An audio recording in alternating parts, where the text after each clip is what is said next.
So we did the thing.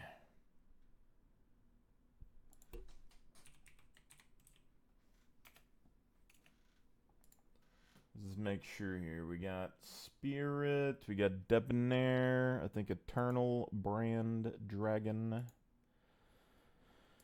And then we'll set on the Chroma for now, because if we get the Chroma,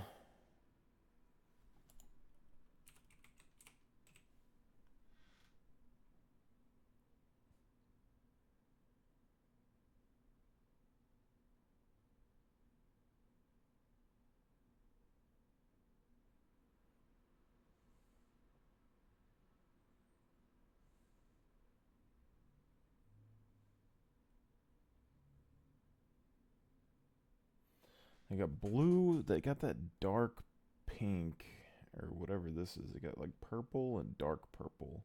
And then like the red would be good with like Dark Harvest though.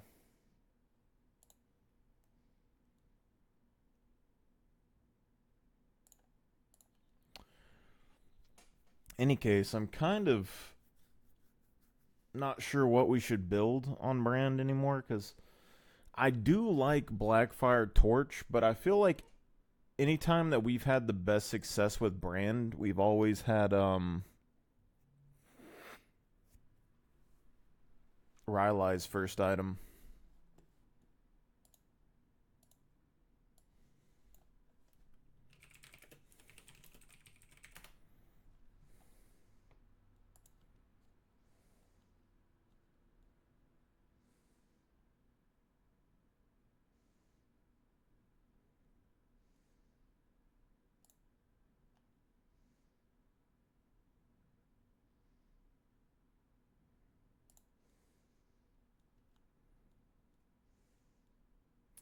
Yeah, core item, see Rylai's first item.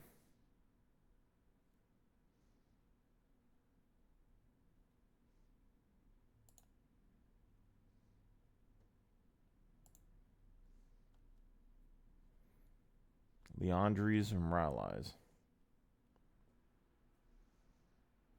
But there's always a mana thing. See, I was playing him with mana before as well. Presence of Mind.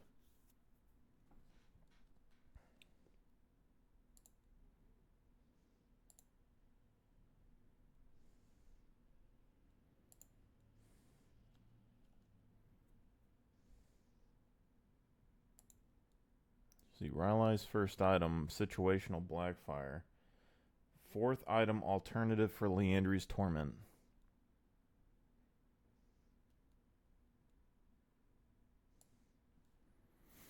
See, I figure if you built that, it would be better early, but maybe not.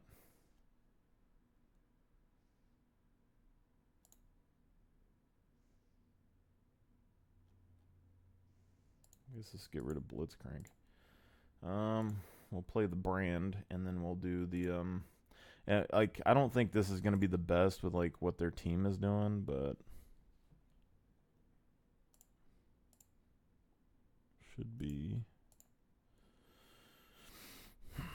See, I like cooldown reduction on my stuff, because they're doing the biscuit and this. I think I like the cooldown reduction and potentially more damage, or just more mana.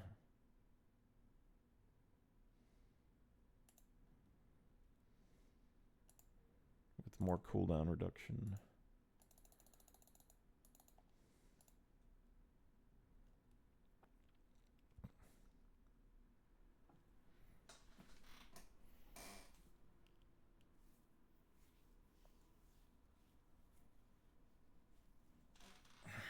What are the odds?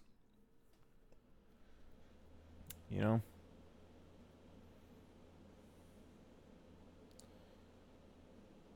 You know what we're gonna do? We're gonna nuke this guy. That's what we're gonna do.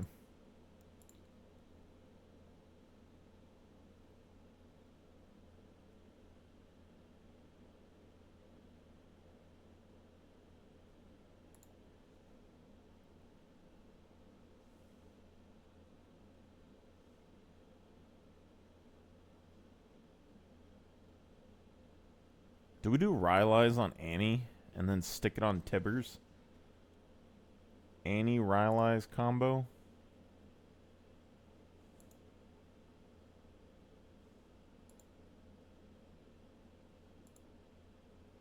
If Tibbers could fleet footwork on Annie. If Tibbers could proc press the attack though.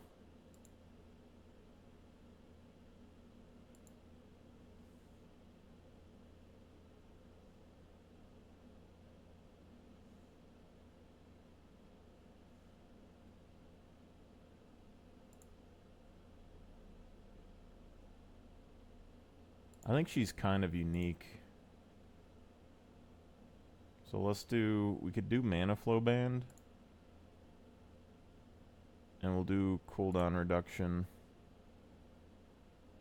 And play her, well actually with her, maybe we do Celerity. Nah, let's do cooldown reduction. And then with her, let's do Cosmic Insight with Hex Flash.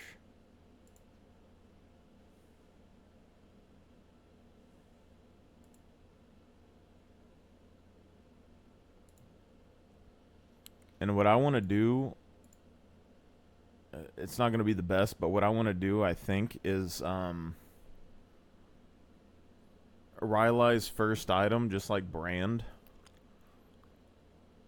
And then as soon as I like, actually, let me look up her build on the. I probably got this all wrong because I feel like Electrocute on her works really well early game. Every time I've played Electrocute on her,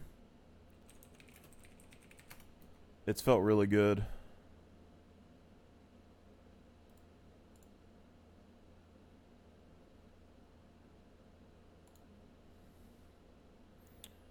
Let's go like the Masters. Highest win rate, 54%, Electrocute.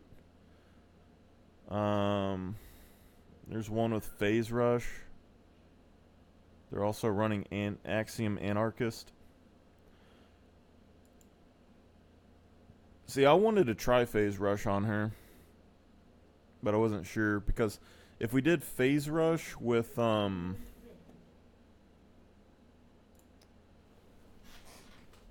did Phase Rush with Cosmic Insight and stuff, I think it would be pretty cool.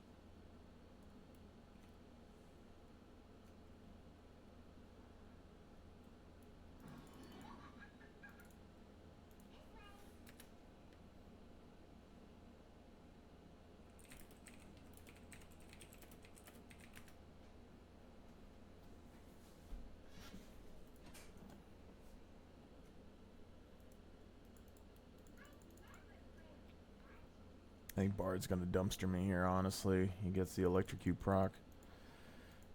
I feel like Electrocute or Phase Rush would be both pretty decent.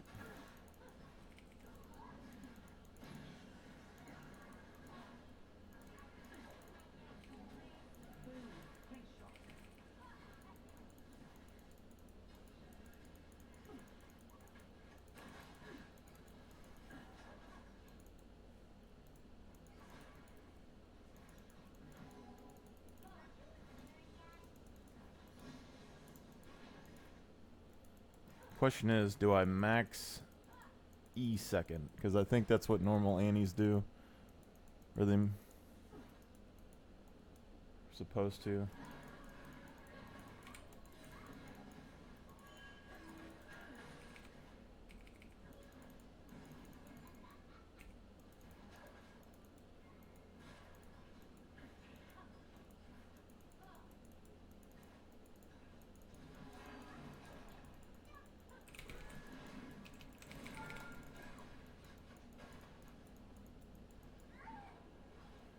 Damn.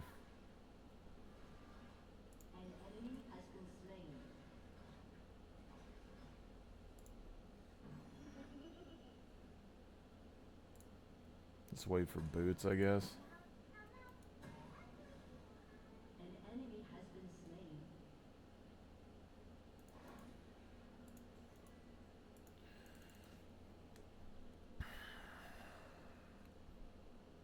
Yeah, I feel like Phase Rush would be kind of interesting on her because you could do like WQ auto or whatever and run off, or Tibbers.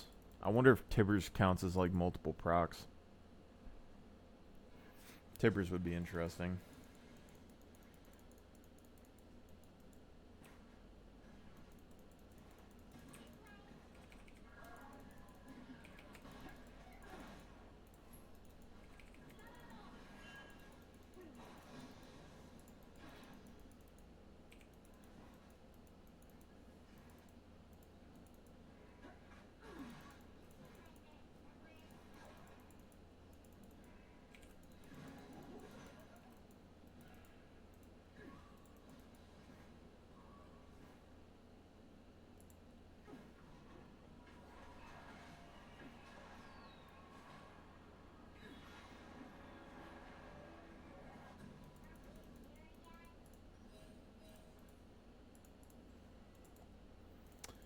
Yeah.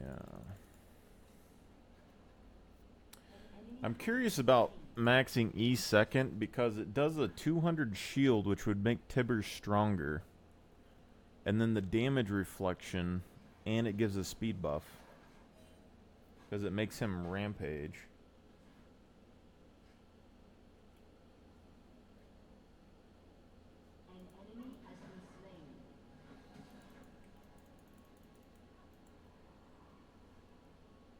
Gains 275% attack speed and move speed.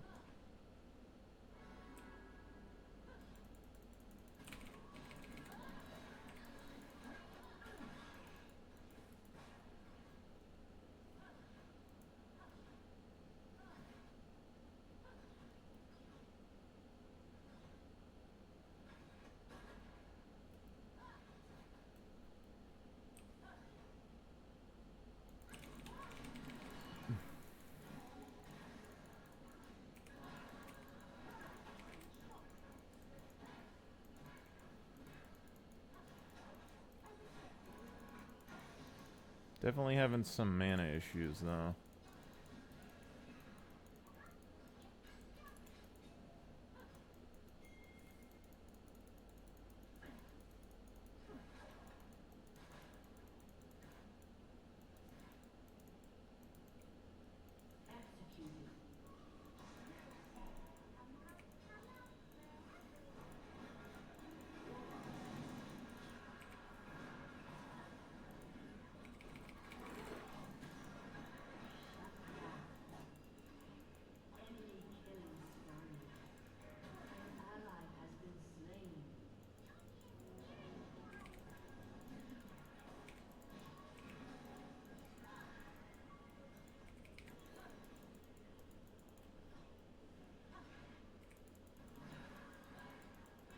See, that's like her passive or something. I don't know what that is. But see, we're having mana issues. That's my problem. I feel like maybe we need to,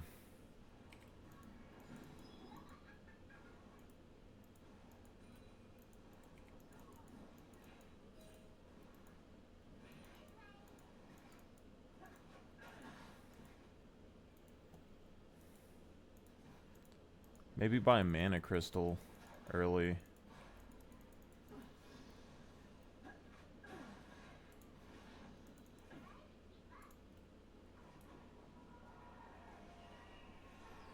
It's hard for me to tell because I think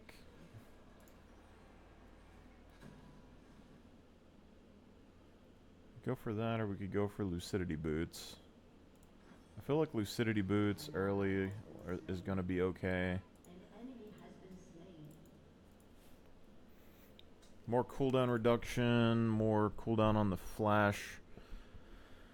But like if we didn't care about mana so much and we could get away with that mana flow band, doing like the Alistar thing with Hex Flash and then getting that movement speed bonus, and then instead of running Transcendence, running more movement speed, and then maybe even water walking on top of that. Oh, I should have charged up my thing inside of the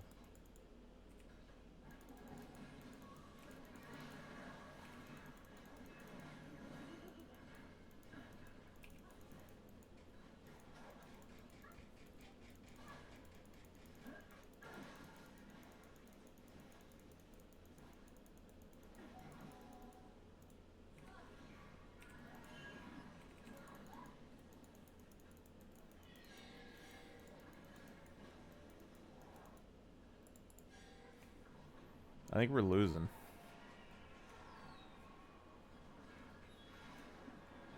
He is level 6, so I think he just dives me.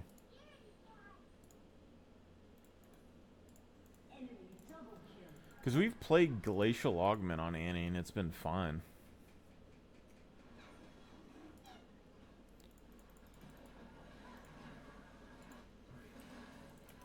Just sucks that I can't, like, play what I want.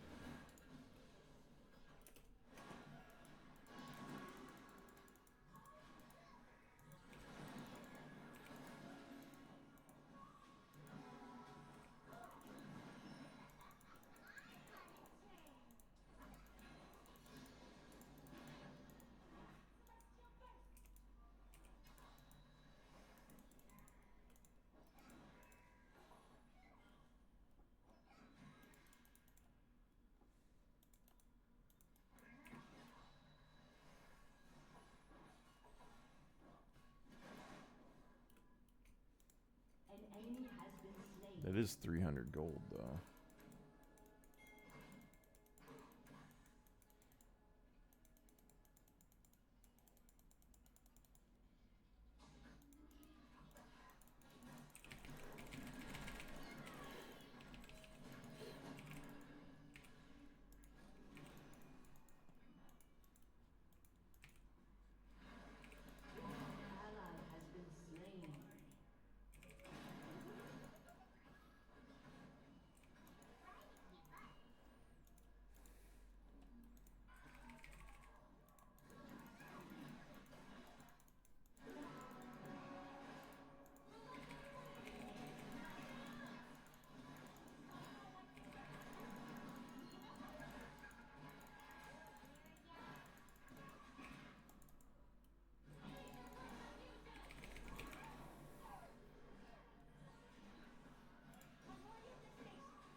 I feel like in this build, maybe we should go Glacial.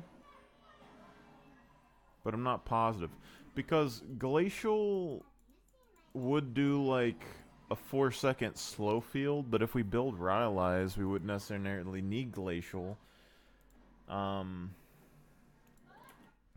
don't know. Maybe?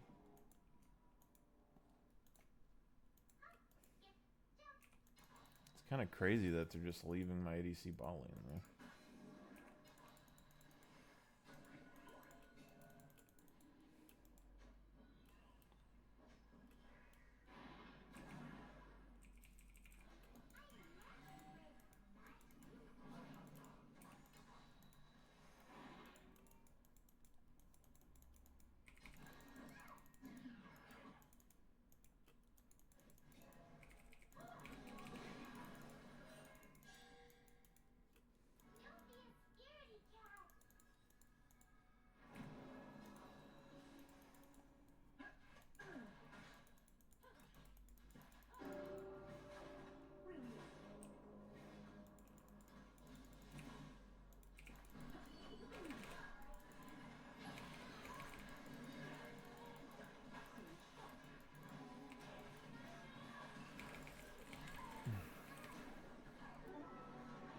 Like, Tibbers isn't doing any damage!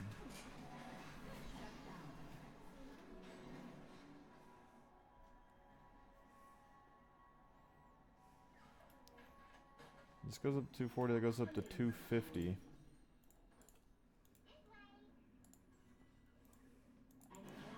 Like, I feel like with this champion, I need to just dump damage into stuff, but I can't, you know? Well, I can, but... Like, Storm Surge, I know I just instantly would delete people instantaneously. It'd be crazy.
Jesus.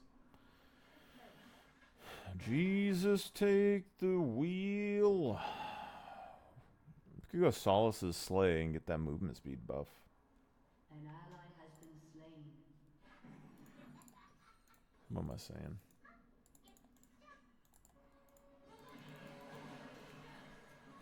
An ally has been slain. Executed.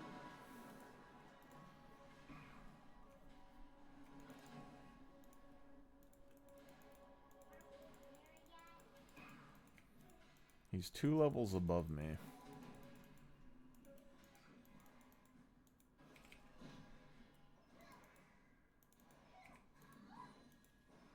Your turret has been destroyed.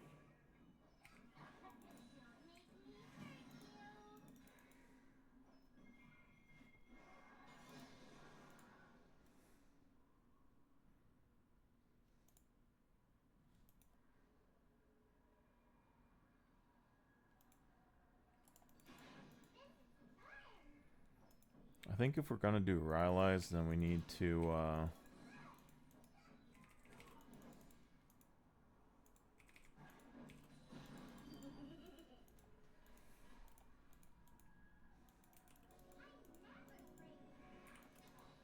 An enemy is godlike. An enemy has been slain.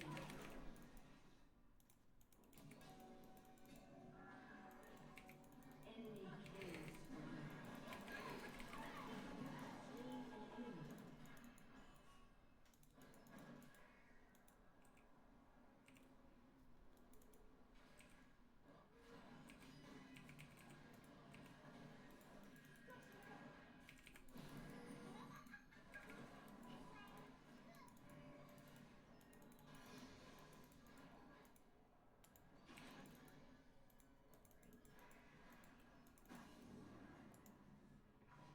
Your team has destroyed a turret.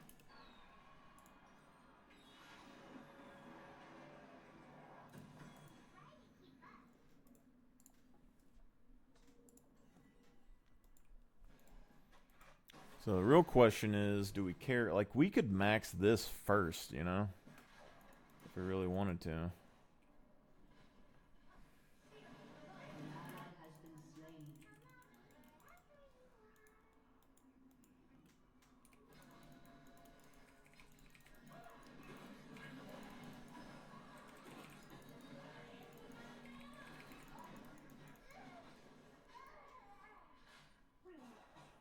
You should have.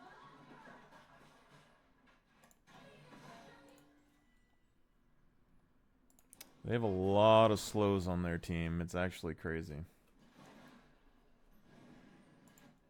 Like this, as soon as you get hit by one slow, you're just dead.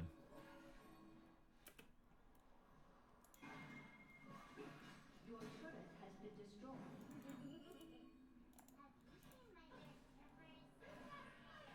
An enemy is unstoppable.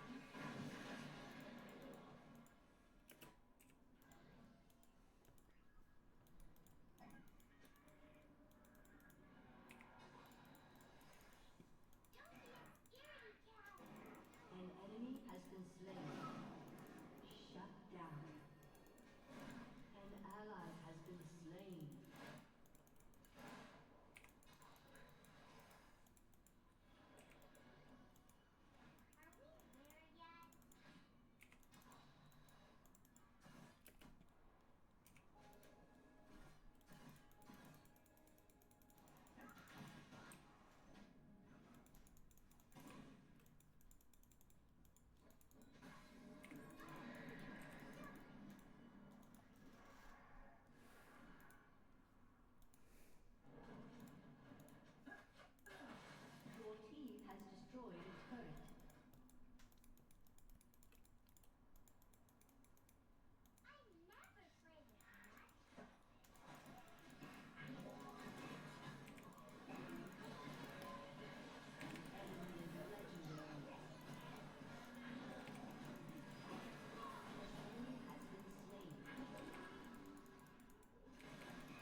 Wow.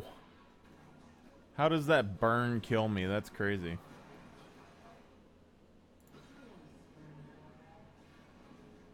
This is nuts.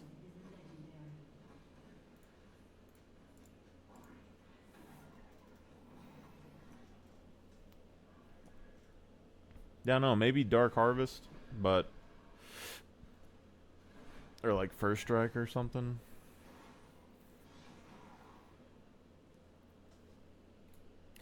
Is we have a 30% slow on our ult now, but it's for 1 second. So like this doesn't do anything unless we have Tibbers up, or if we don't have a stun. But Glacial Augment, even with this, would still have a slow field for them, so we could use Glacial Augment, which would be interesting.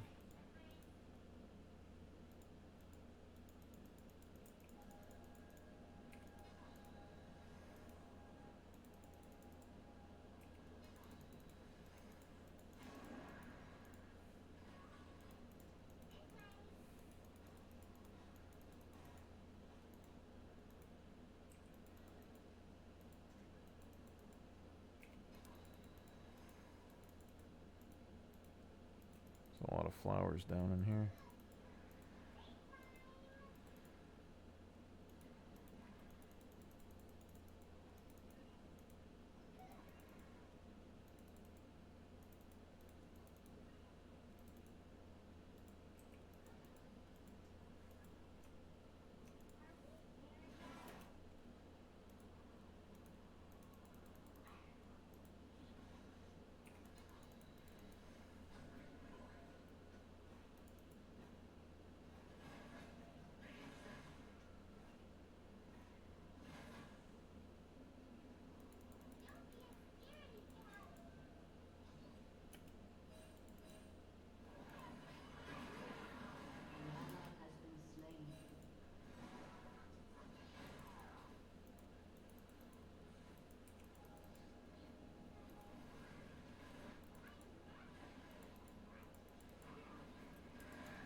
I don't know, that slow is pretty good, but they could always nuke Tibbers and it'd be over, so I don't know.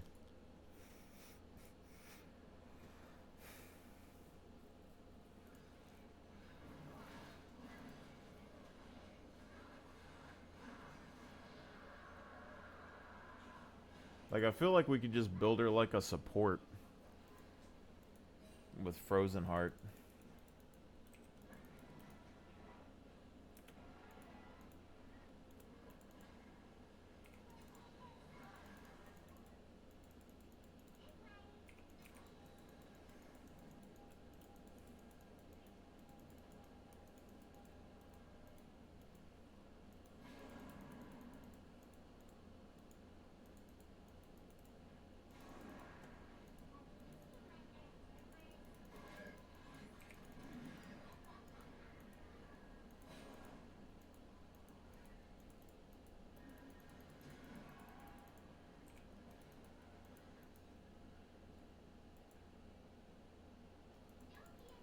Because we could... I mean, she does have a shield. Her shield goes up to 200, so it's like a Thresh shield almost.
Like, I think it's doing better, but it's hard to tell. They do have some healing on Bard, but maybe we should go for Magic Pen? Or no, we need this probably. Let's just get all the burn items.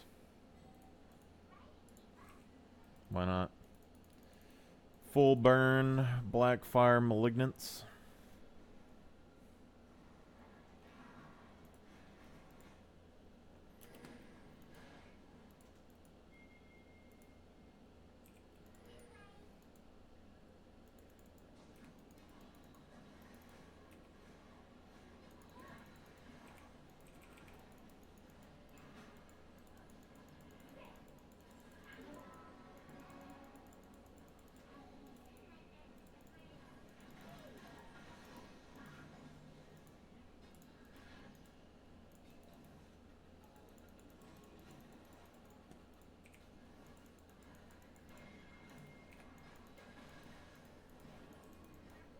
Having a shield that fires Comet is, like, weird. Like, look at that. I kind of like that idea.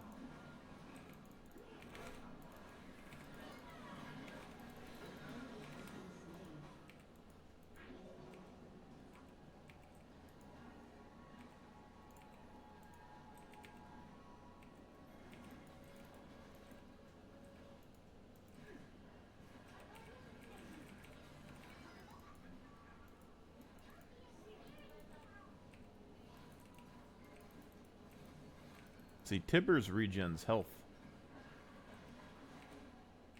That's the interesting thing.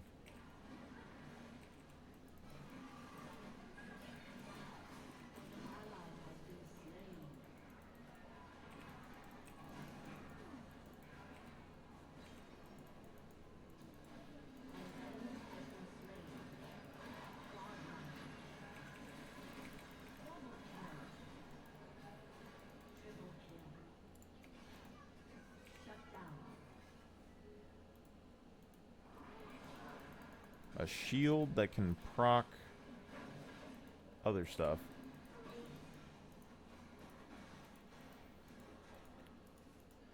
Dark Harvest.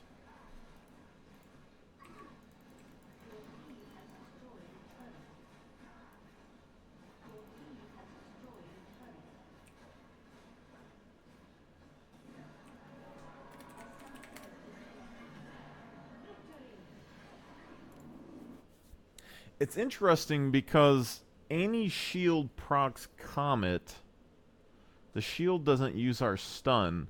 So if we max shield, we get 200 shield on our ADC. We still get our stun.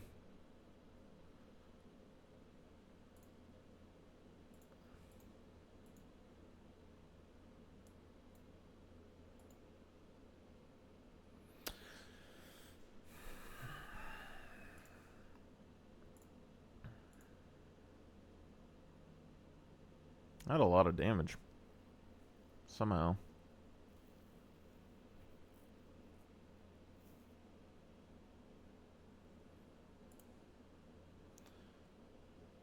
$3,780.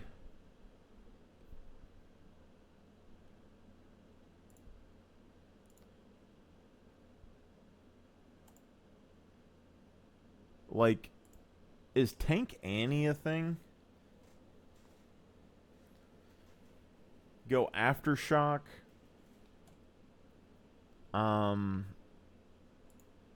Revitalize. Like, do all the stuff that Thresh does. The only difference is that Thresh has a longer cooldown on his W, but it could shield for more late game.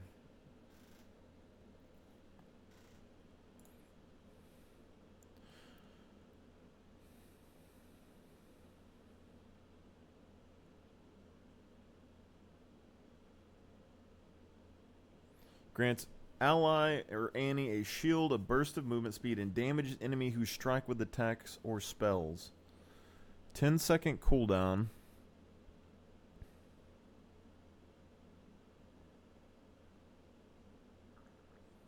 It's the longest range ability Annie has.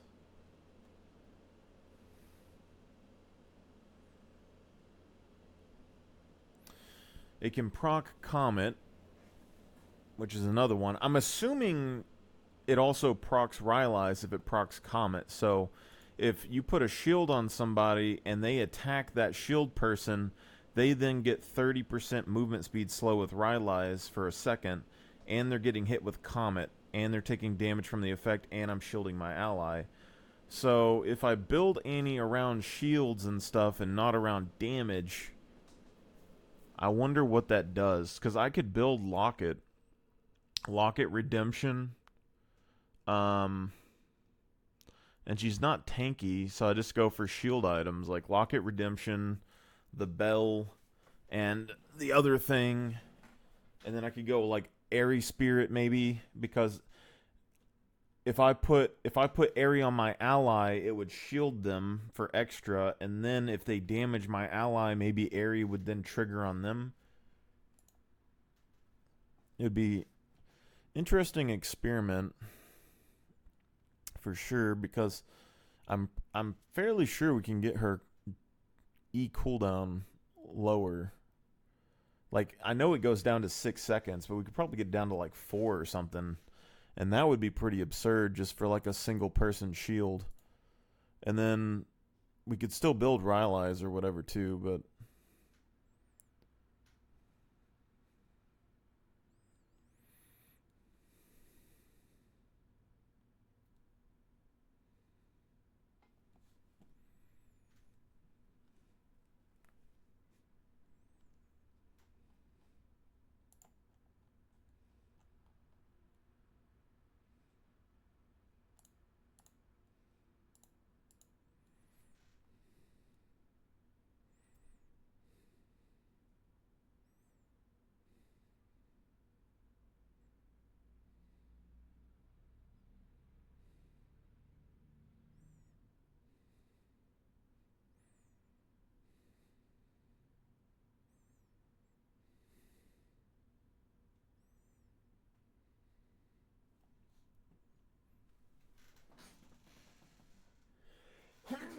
woo.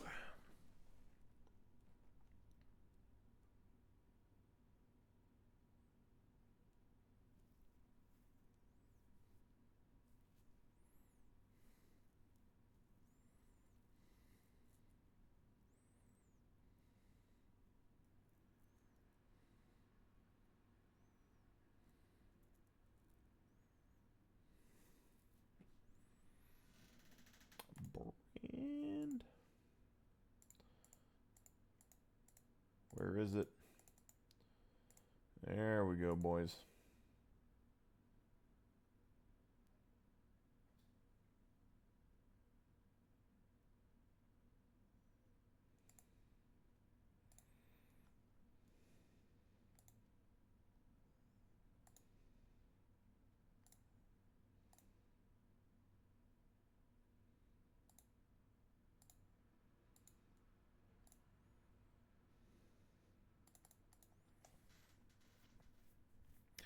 See, I don't know about like brand stuff. I still think Rylai's first item.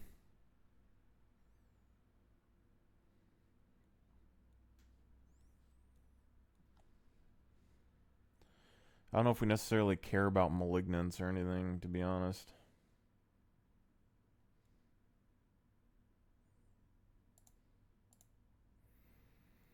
Eternal Dragon Brand. Oh, we've had that Ice Brand for a long time, to be honest. I've used it for so long.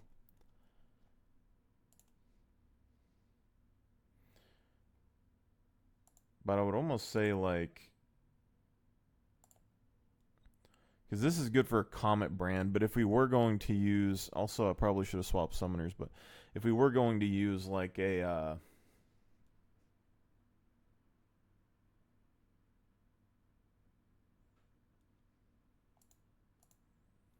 Space Lulu.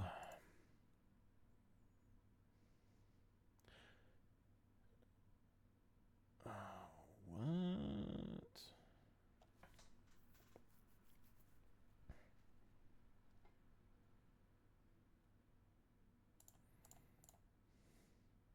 Can't believe I don't have this. Elder before 28 minutes. Like, that's crazy. She must be pushing it.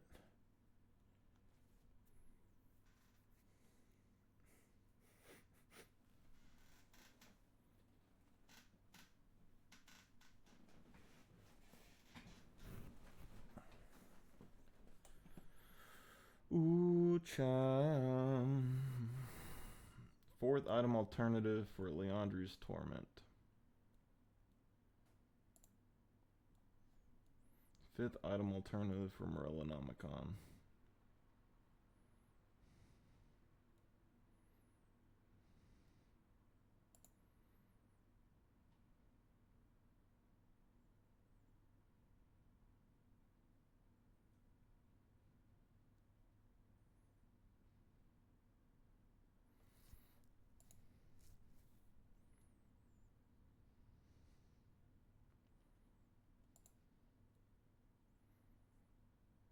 So these are fourth item alternatives. And these are fifth item alternatives.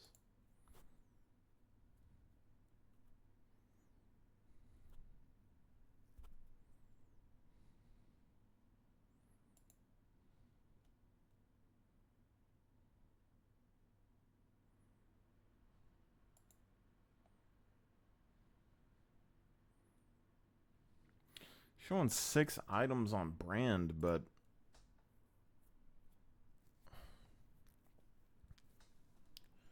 usually only get 4. They have Boots, Rylai's, Leandri's, Morello, Wardstone.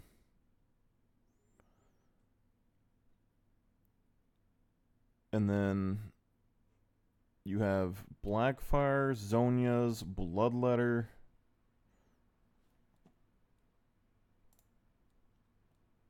or you have Bloodletter, Blackfire, or Zonia's instead of Leandri's.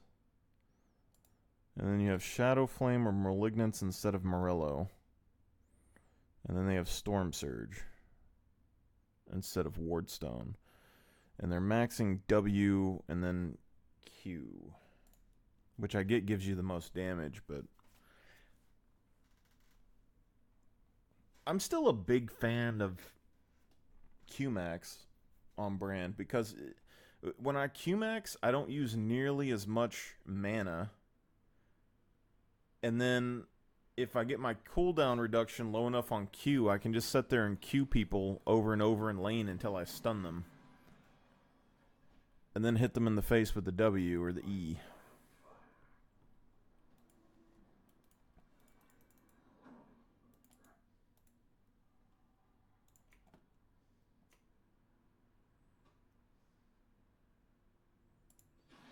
Welcome to Summoner's Rift.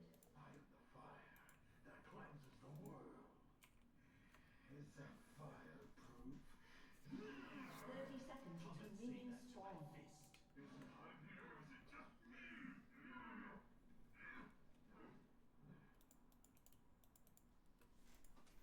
See, he's blue. The purple doesn't match the blue. So we need a blue skin for the comet.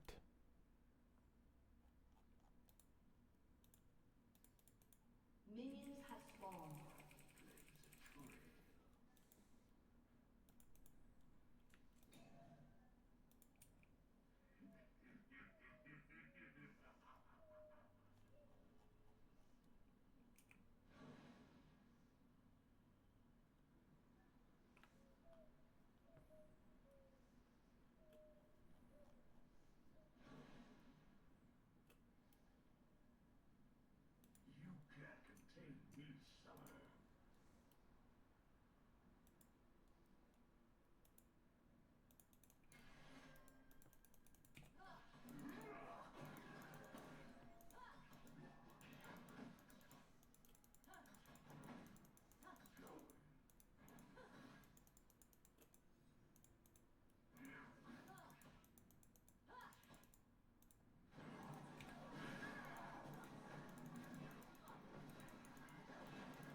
Be honest, I'm kind of confused, but I do understand. She got shield off, so yeah, and I took like 3 turret shots.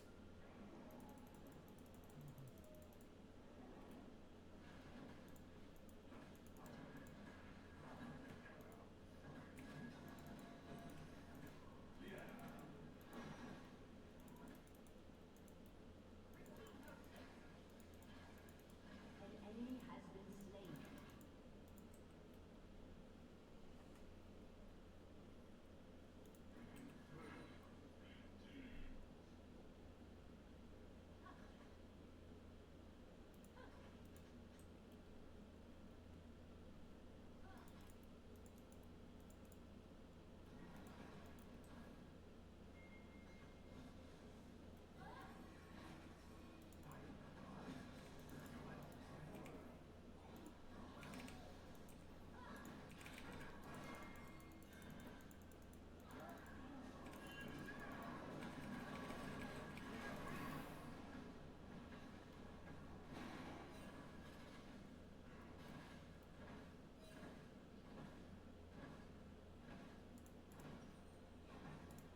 Am I just getting my ass kicked right now? 'Cause that's what it feels like.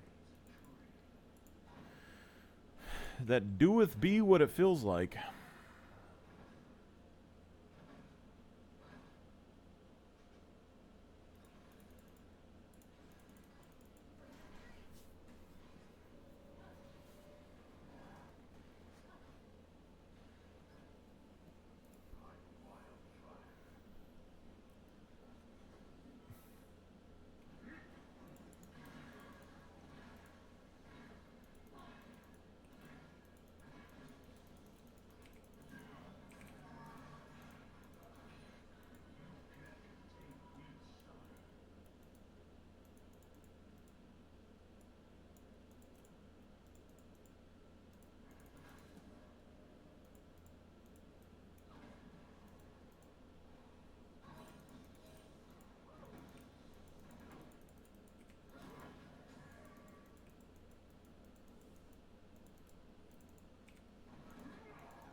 So we get like 20 additional damage if we happen to land that. An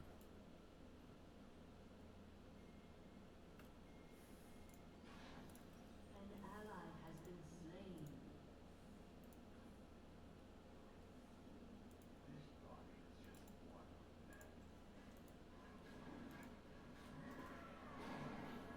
The fuck did she just die to?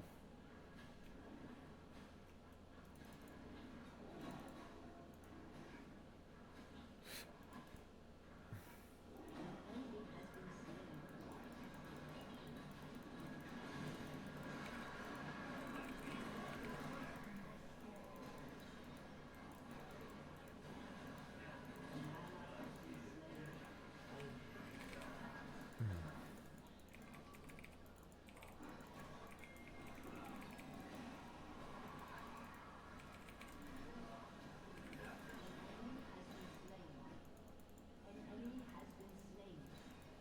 Double kill.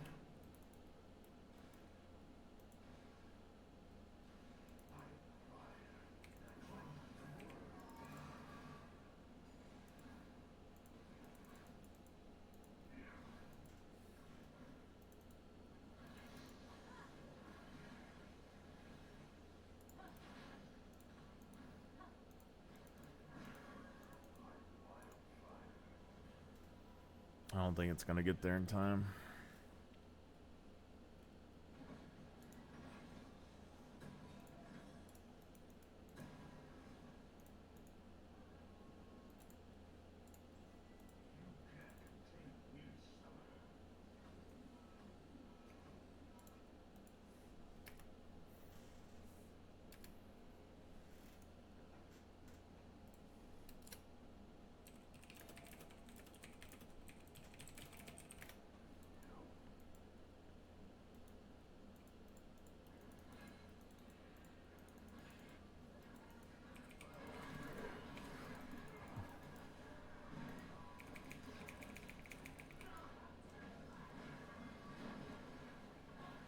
cooldown. You got it.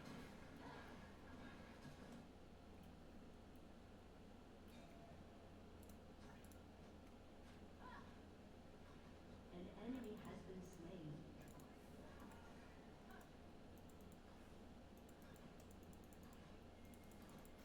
See, I don't know, because if I had this down, it's already getting close to like a 4-second cooldown.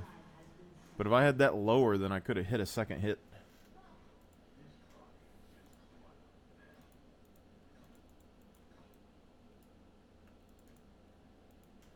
Although, if I get the cooldown low enough.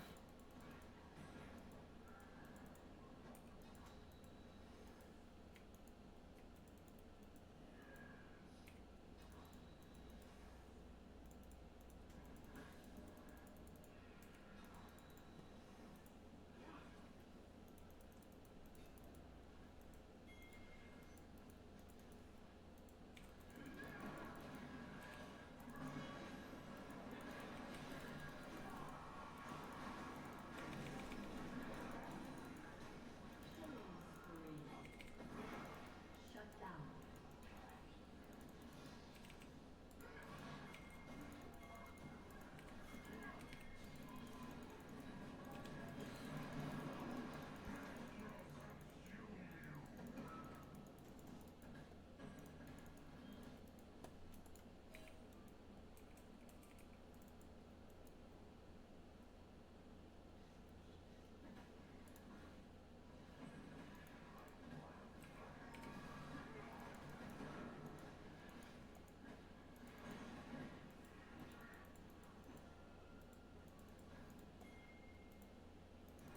An enemy has been slain.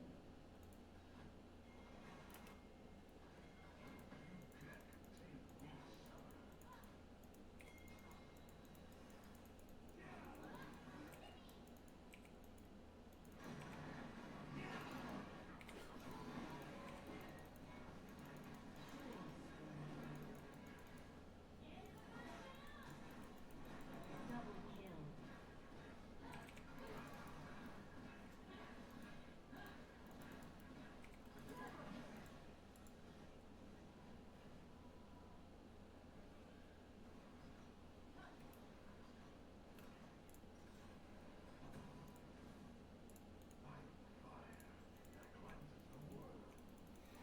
The fire that cleanses the world. I think Treasure Hunter and free boots, if like with the Rylai's rush, just feels better. You get it for like 1,800 gold.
Oh, I didn't even realize that his alt has a slow on it.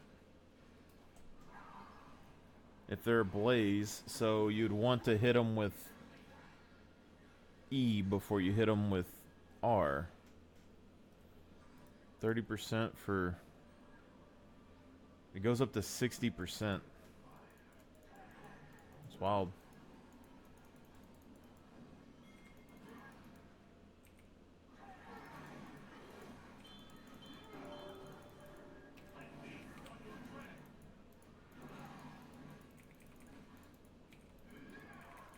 Shut down.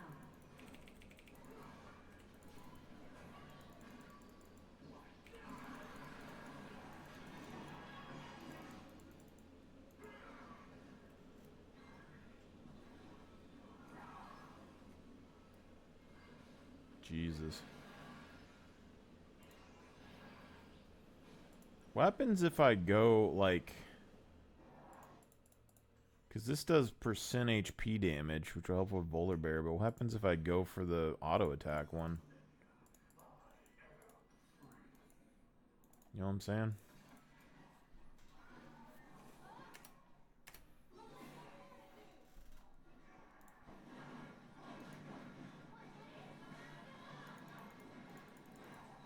God. That was ridiculous.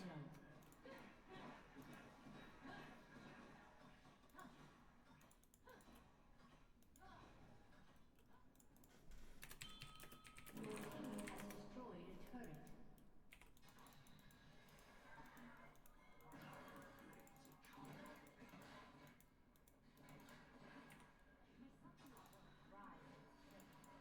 Rampage. An enemy has been slain.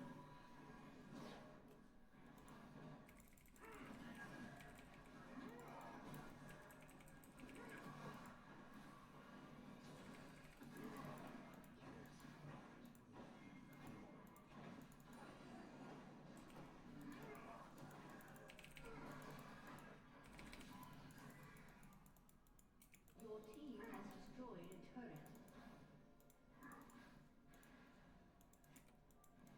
I'm on a short fuse.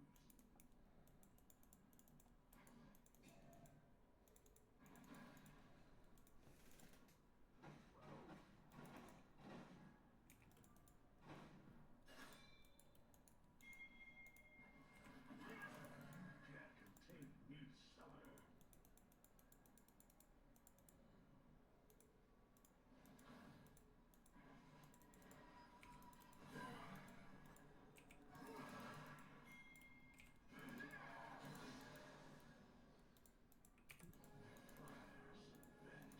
Unstoppable. An ally has been slain.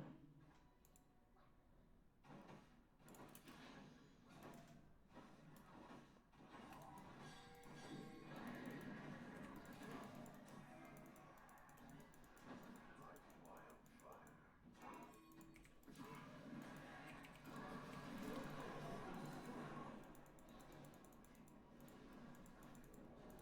An enemy has been slain.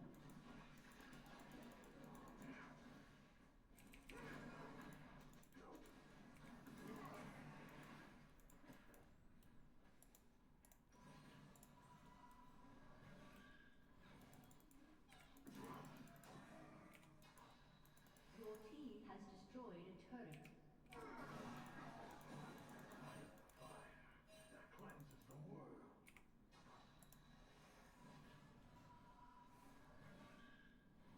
Shut down. Your team has destroyed a turret.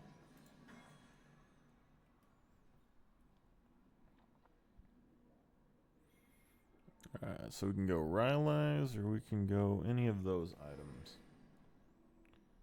And...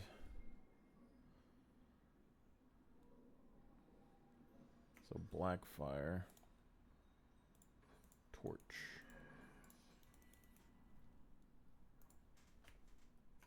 An enemy has been Probably the slain. best for us. And then we need Morello, potentially.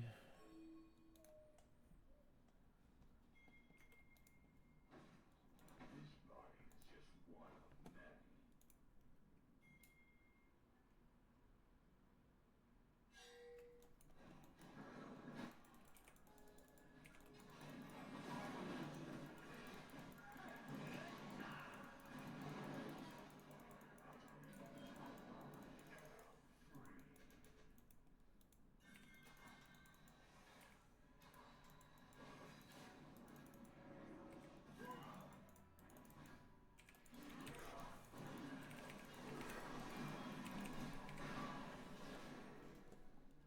course Tristana's still there. Why wouldn't she be there, you know?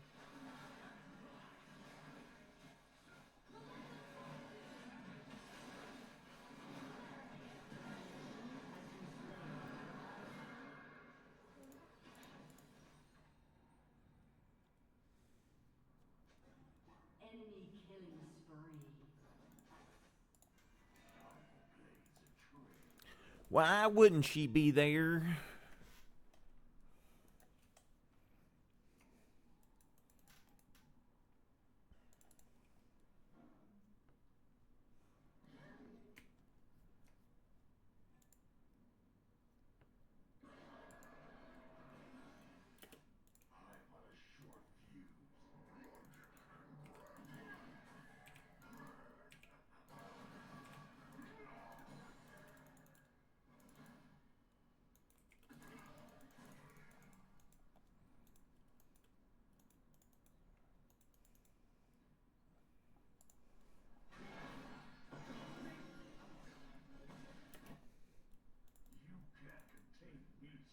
Shut down.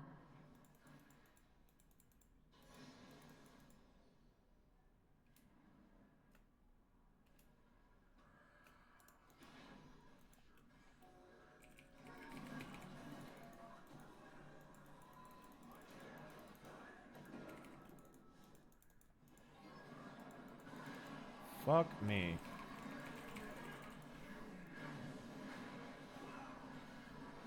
Has been destroyed. An ally has been slain.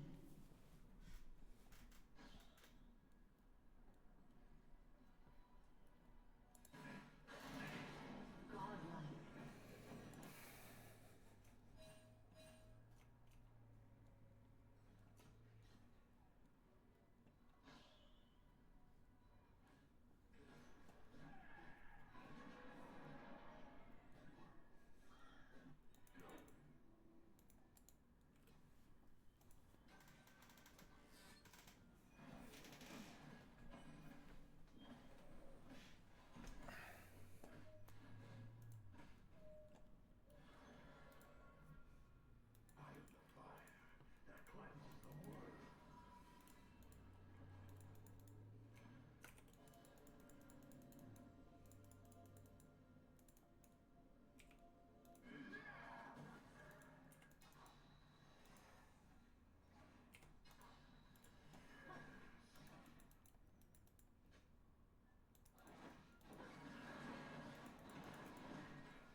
She not die? How the fuck?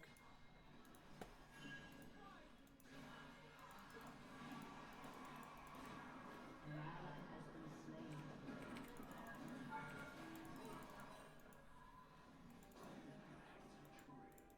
An ally has been slain.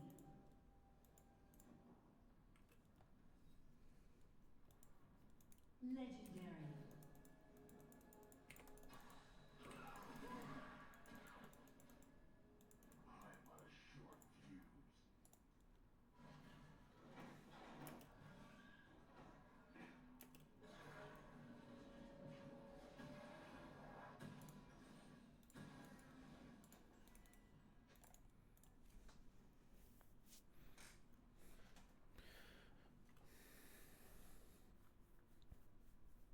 Your turret I guess we should have went for Bloodletter.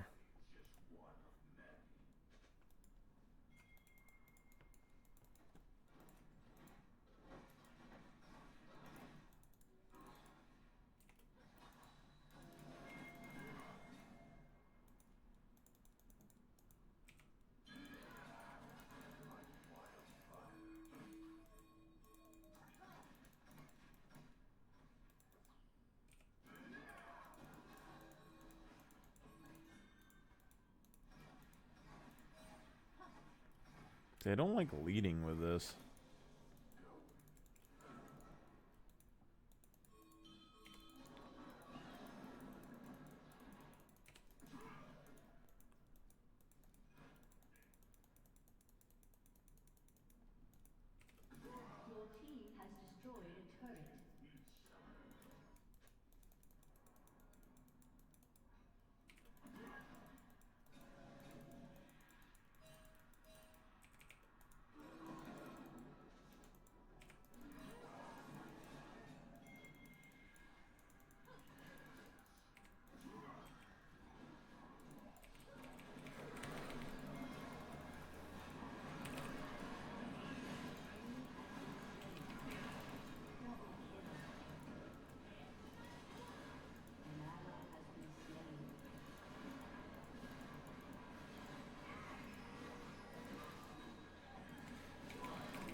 It's always the one champion I don't build for that kicks my ass. You know what I'm saying? The one champion, like, I was like, Volibear, you know, he's not doing super great. He's the only tank on their team. He's not really building tanky yet.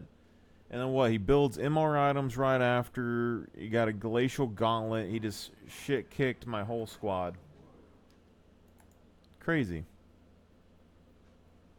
And then, like, I'm running around, can't even get my skills off.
Alright, so that is fourth item, I guess.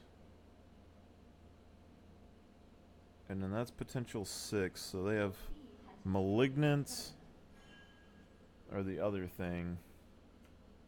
So I guess we go Malignance.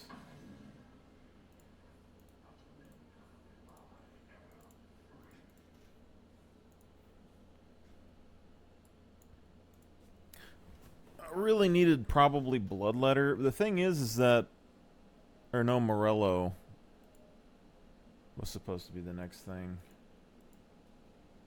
I don't really need Storm Surge though, so I mean,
team has destroyed an inhibitor. 3.8.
Your team has destroyed an inhibitor.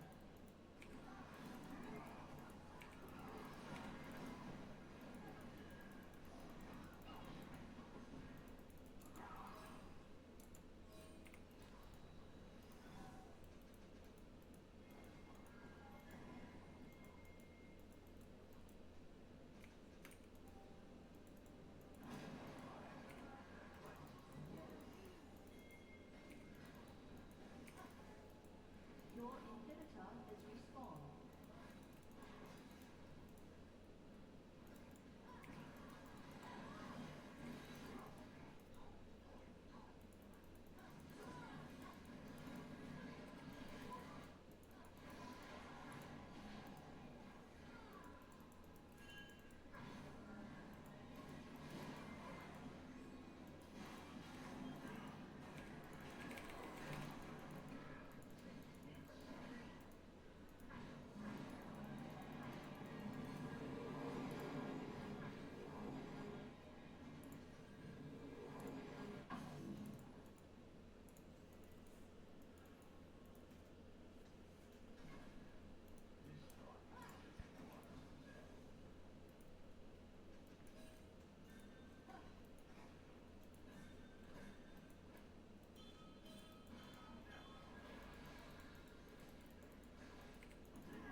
Damn, I needed to flash ult, but I didn't.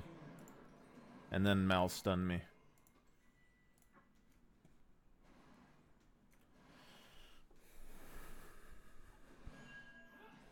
Your team has destroyed a turret.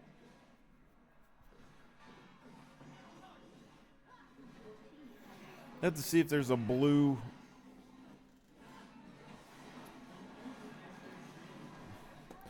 Because I think Comet's better than Dark Harvest on brand, probably. I mean, it feels that way. a summoner has disconnected.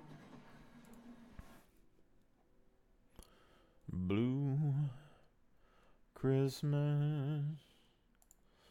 Na, na, na, na, na.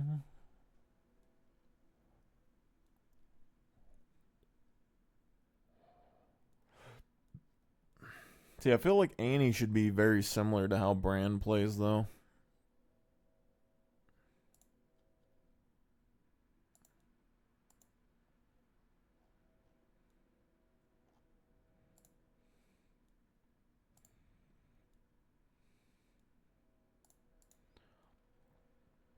Let's see, when you go to the store,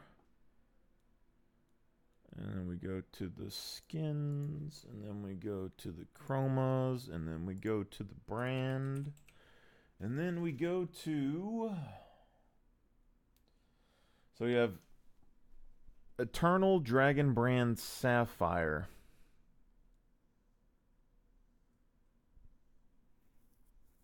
Which turns us blue again.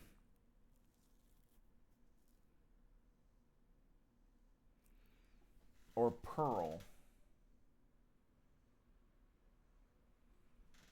Maybe pearl.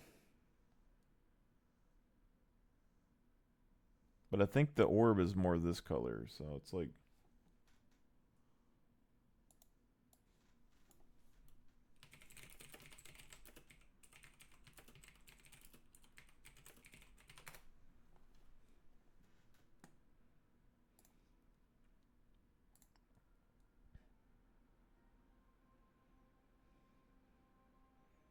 This is the original.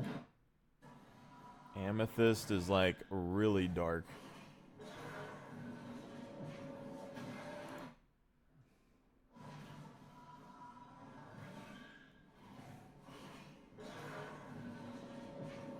Wait. See, this is one I'm thinking if I was going to go Dark Harvest. But there's still purple in it.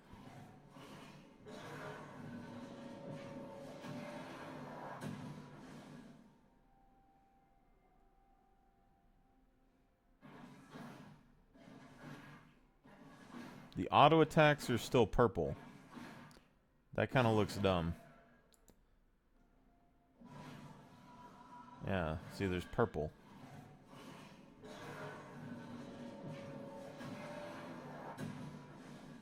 Alright, it's obsidian. Obsidian's the black one. That one doesn't look as bad because it's black. And it still has the purple on it.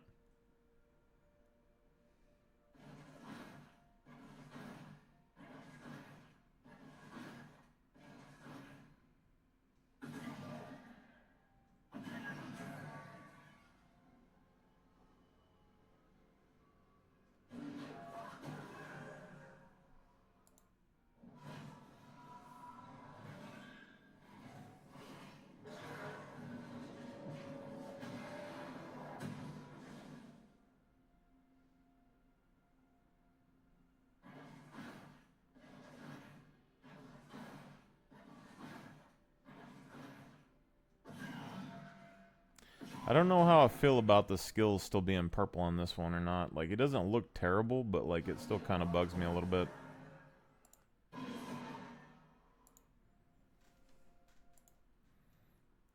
Ruby.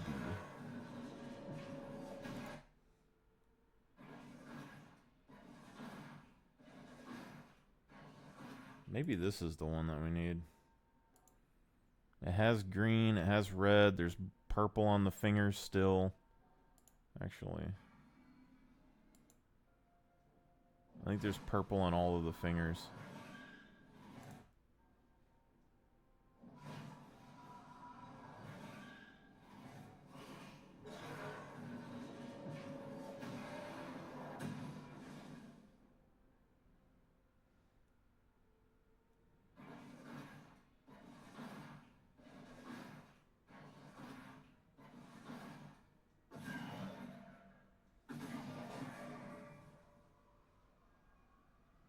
Just bugs me that all the skills are purple and he has red fire in his hands.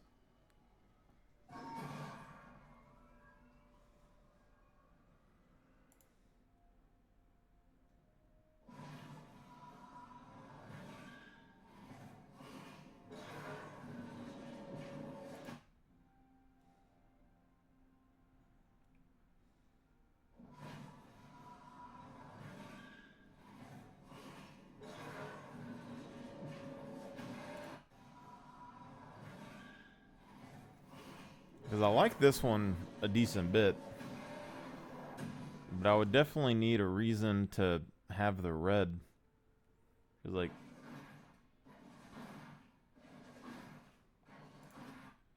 just seems like a bit much.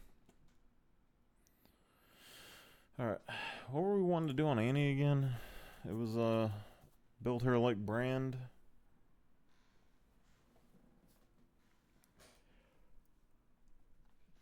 I suppose we could.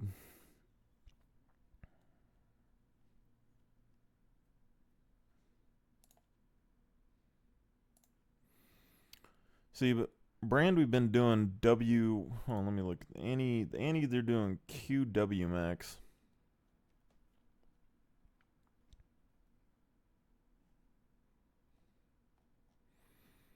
Which makes sense. But also, I mean, her E, you can use it on Tibbers from a very long distance away, so there is that.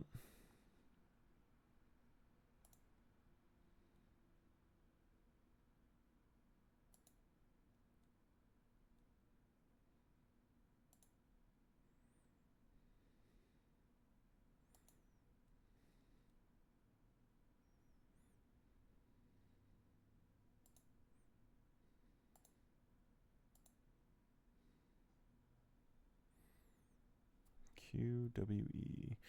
I mean, electrocute on her does work pretty well though, because you can like auto Q auto, or you can like QW auto, and absolutely chunk people early. She doesn't have the like the damage over time passive like Brand does.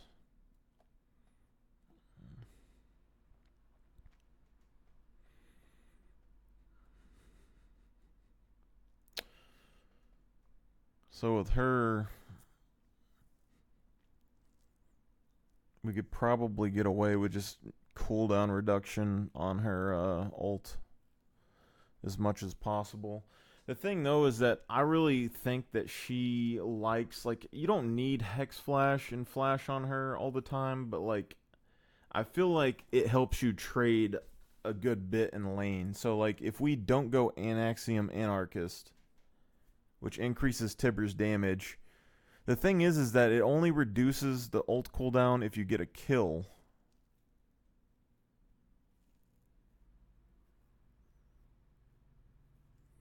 Reduced to 8% increased scoring ultimate. So maybe we can go Ultimate Hunter with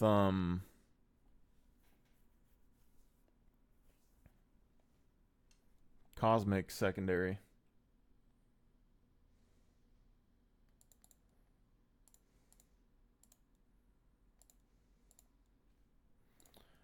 So do this. We'll go Electrocute with Cheap Shot. Relentless Hunter would be good for getting around, to be honest, but Ultimate Hunter is going to give us like 50 ability haste with our stuff. And then maybe instead of Mana Flow Band, like this is going to suck mana-wise. But, I don't know. I mean, we could do this. An approach velocity? Because, like, if we Tibber somebody and we have Rylai's on them, then we could basically just stay on them. But I think Hex Flash and Cosmic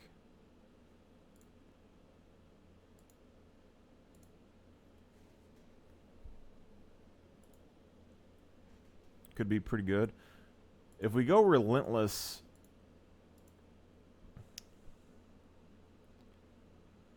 like, it's gonna be good, but like it's worthless in combat. Like I feel like Ultimate Hunter would just be better. And this will give us like Hex Flash and lane to like hit stuns, but we're gonna have mana issues. So probably what we're gonna have to do, we're gonna try and build her somewhat similar to Brand, although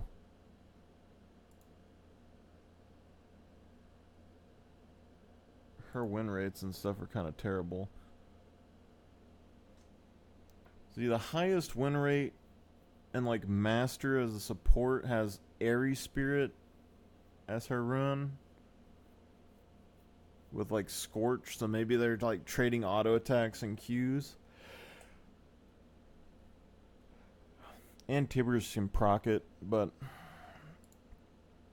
I don't know. Off meta, second most popular. First strike, but it's not doing super hot. And they're doing a Q Emax.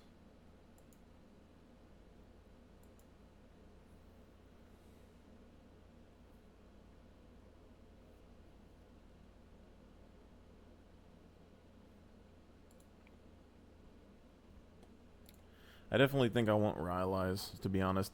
Honestly, I'm tempted to not even, like, try to nuke somebody with Tibbers. Just, like, summon Tibbers and then send them at someone. Just to see if it works, you know?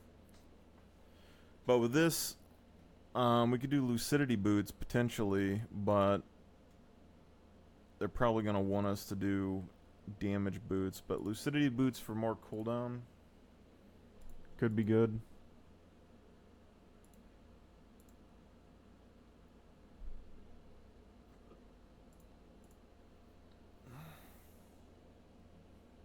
We're against a Thresh, so this isn't like the best matchup for us, but...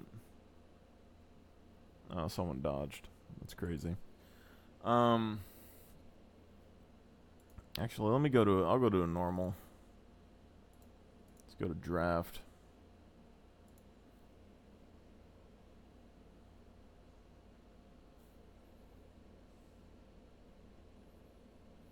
The blue Christmas and it lies into my phone.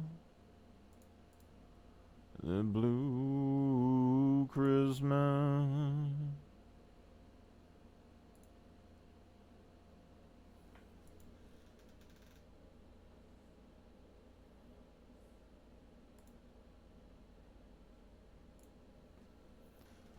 The blue Christmas.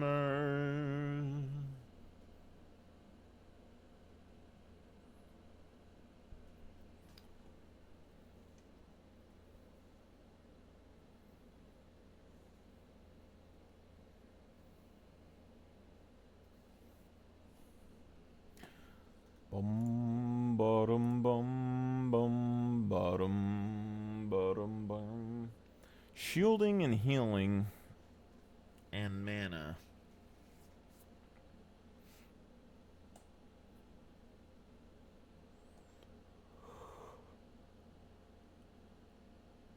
Kind of weird.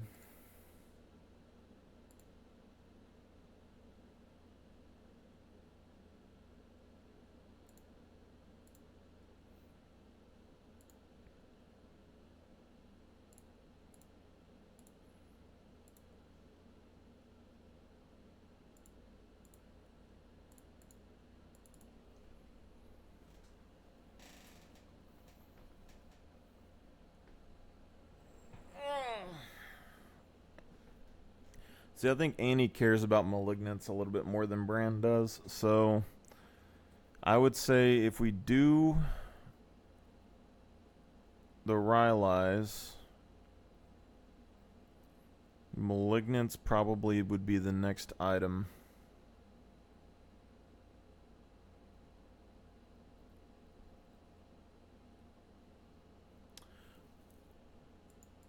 Fuck. Yeah, so if we do Malignance after Rylai's, then Tibbers will be able to burn someone like way easier. And then we either go Blackfire, Torch, or Leandries. So we'll have Rylai's, Malignance, Blackfire, or Leandries, or Bloodletters.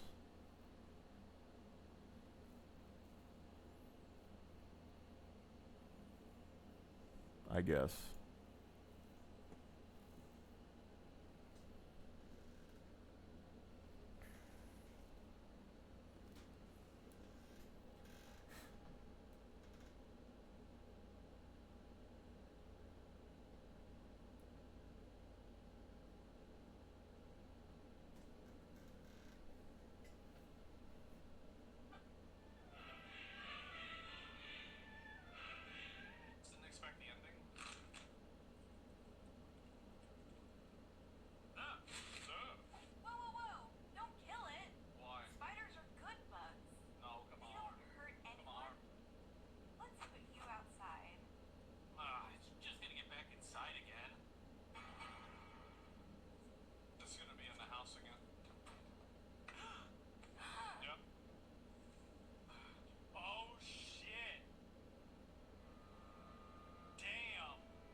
disregard and disrupt his accuracy of the shot. Yeah. So I have a roulette dealer, a video, where he talks about, he goes, yeah, I do that. He goes, I've been a roulette dealer for 50 years. If I play basketball every 50 years, you don't think I make the same shot? Yeah. He goes, I can put the ball with certainty within a 3-number range. They can. Yeah. I know they can. Of course. You know, it's so like... I bet 11 every time, and it's always right around 11, and I feel like he's... My favorite gambling story, I put $100 on 11 one time during COVID, masks on, dealers got the match, just me and her, casinos are kind of quiet, it's just me and her, Asian lady, and she spins it. I have $100 on 11 and probably like $400 on black, just 2 bets. It's my last roll. It hits 11, and I'll never forget her eyes. She saw it at 11 and her eyes over the match went, huh? And it was just me and her, and I went, we celebrated quietly together. And I gave her $500. That's beautiful. Yeah, and I gave her 500, and then she put it in the. I was like, oh, I want you to have it. They can't. Yeah, I know. When I tell you how easy this...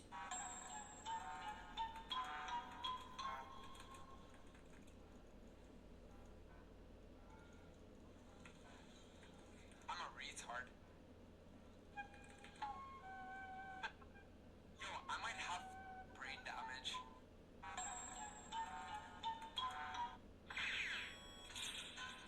Classic right here. Just absolutely. You heard this before?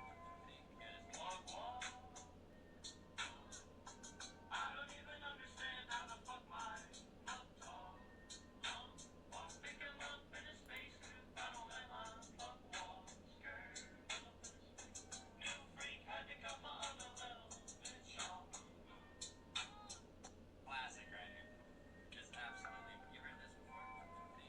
Walk, walk.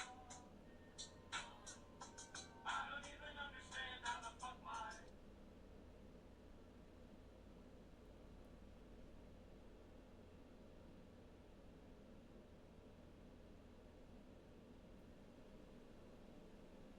Big channels like Colbert getting canceled and whatever. I think, directly or indirectly, the U.S. government, maybe it was USAID or otherwise, USAID or otherwise, was funding sock puppet bot accounts online to prop up liberal personalities to make it look like they were getting traffic. Because we saw this when Elon announced he was buying Twitter. All these liberals, you guys remember this? They lost hundreds of thousands to millions of followers. When Elon won the court battle and he was going to buy, it was like someone at Twitter said, quick, burn everything. And they started eliminating millions of bot accounts. I think it's the same thing, the current debate with removing illegals from the census, because when you even look at the supposed 50-50 split of America and how competitive every election is, and it comes down to Pennsylvania, that's all fake. You look at the state like California, I mean, massively inflated in the electoral count because of illegal aliens. No. What if it's crazier than this? What if the new census finds that we didn't track this, but there's census fraud? What if Democrats in California were increasing the amount of people in the census count because nobody checks? Right. And it's going to turn out that California's actually only got 36 million people. Or what do they have? 50-something they claim? Sure. 16 million? People live in California? Yeah. No, I'm saying total people. I don't know. The illegal immigrant argument might actually just be a red herring. The real issue might be that Democrats have been just claiming more people live there when they don't. 39.5 million. Right.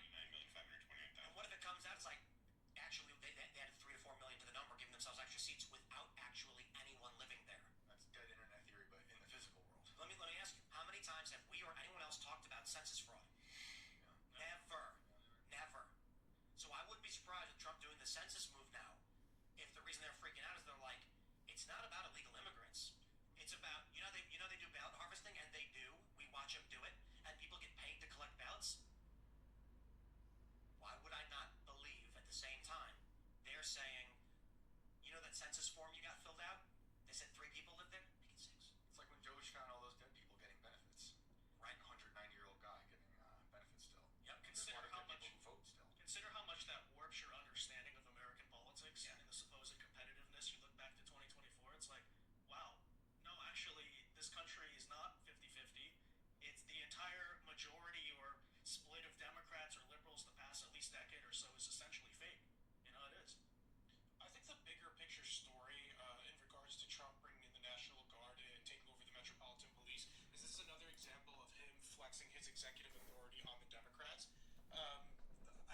frankly being politically wise not to let a good tragedy go to waste. We saw big balls get beat up. That was that former Doge staffer, I believe it was, and there's bloody pictures of him, and he saw the opportunity, despite whatever the crime rates in DC may be. He's like, I'm going to take over, and I think he's using this as a roadmap to do in other cities. He actually implied it in the press briefing today that he had, that he might do this in other cities. He mentioned Chicago, he mentioned New York. So I think this is just another example of him trying to flex those muscles.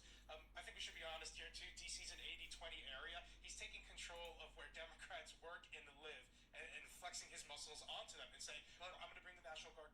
No, but let's also not forget that all of the highest crime cities are run by Democrats. Definitely.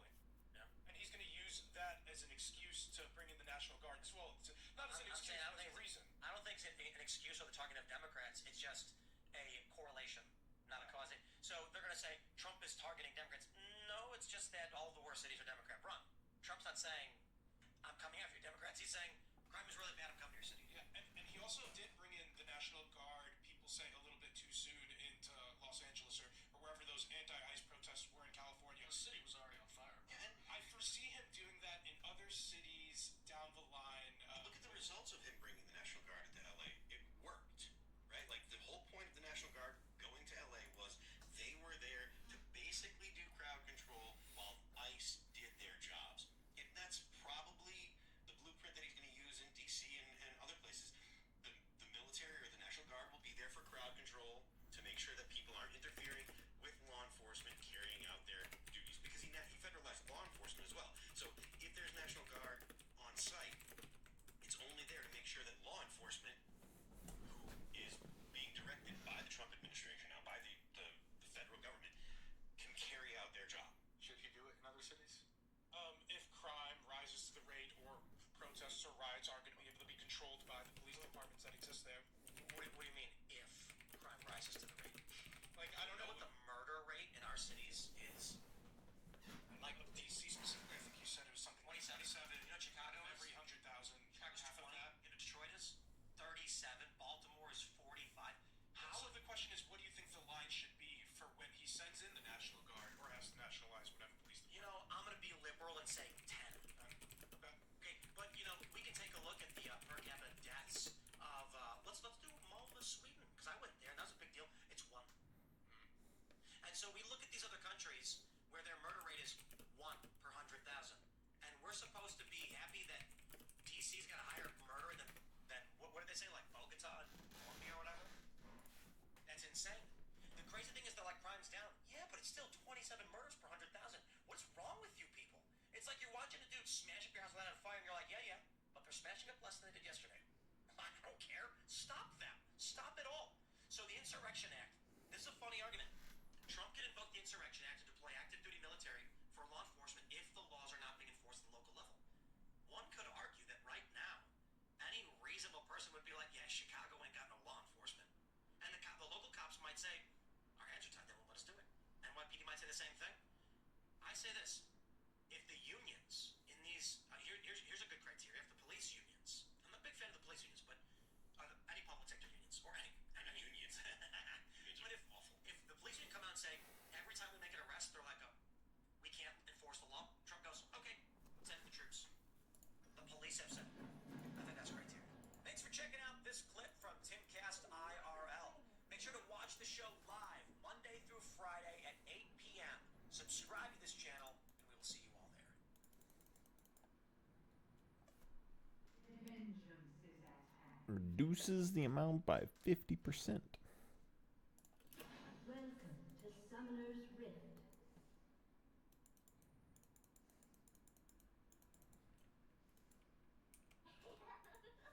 30 seconds until minions spawn.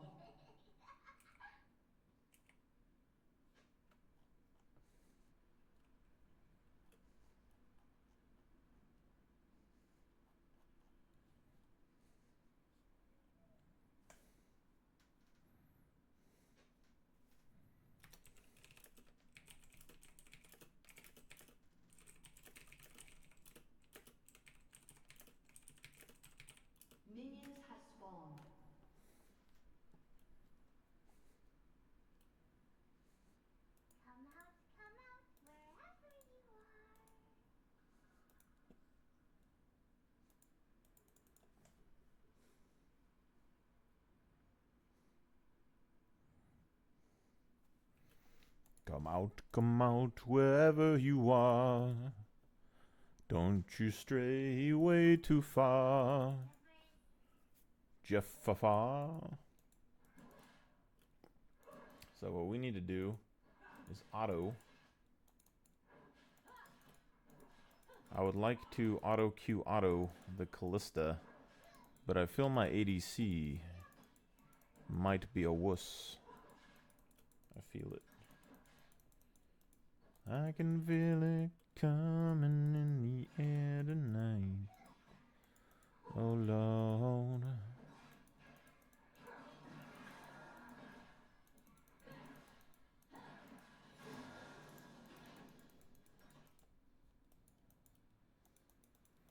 I've been waiting for this moment.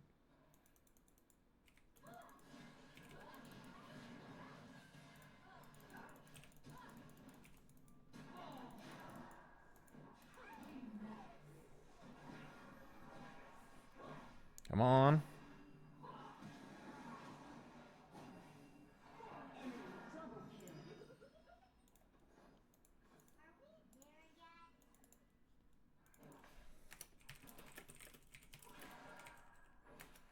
A summoner has disconnected. Don't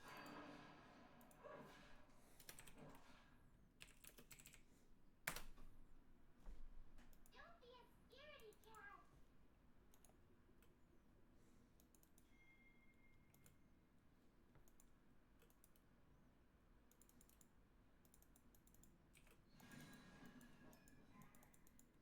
A summoner has reconnected. This way.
So we just can't fight him.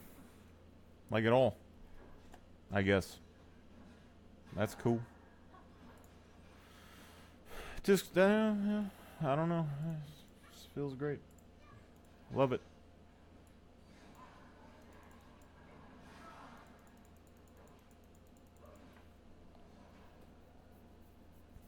I should have just, like, damaged. I guess we just have to damage Thresh until he dies.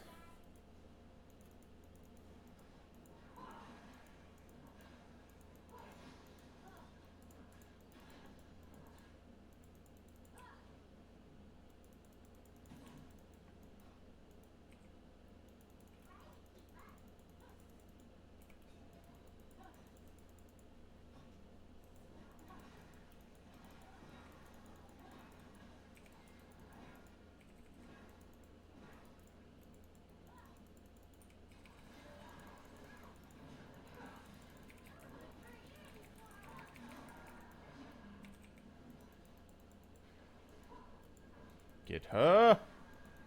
Kill them.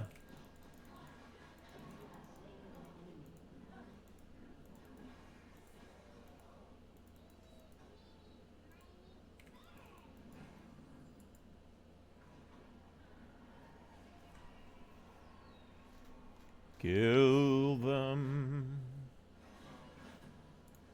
An enemy has been slain. An enemy has been slain. Let's go Sorcerer's Shoes. Why not? Has been slain.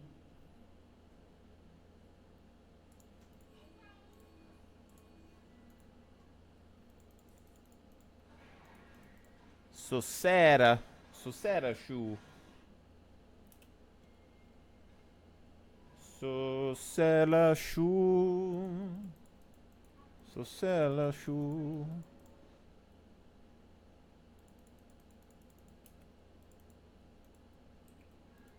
I'm not a math magician, but this seems like a problem.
Cool.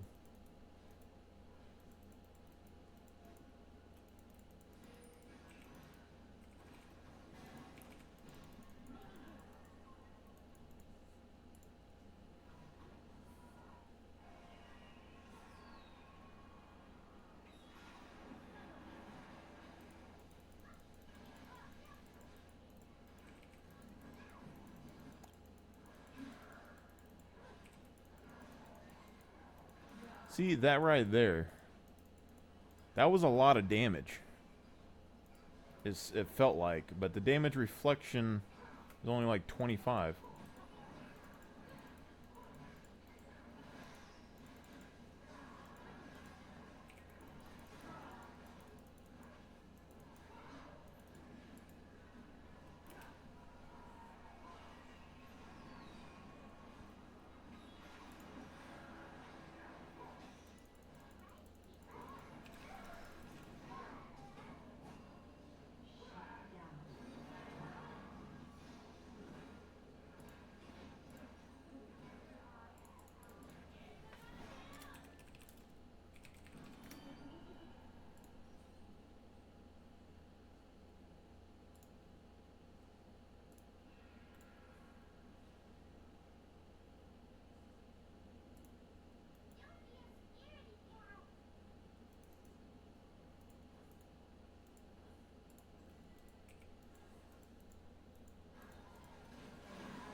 You get a line and I'll get a pole, and we'll go fishing in the crawfish home.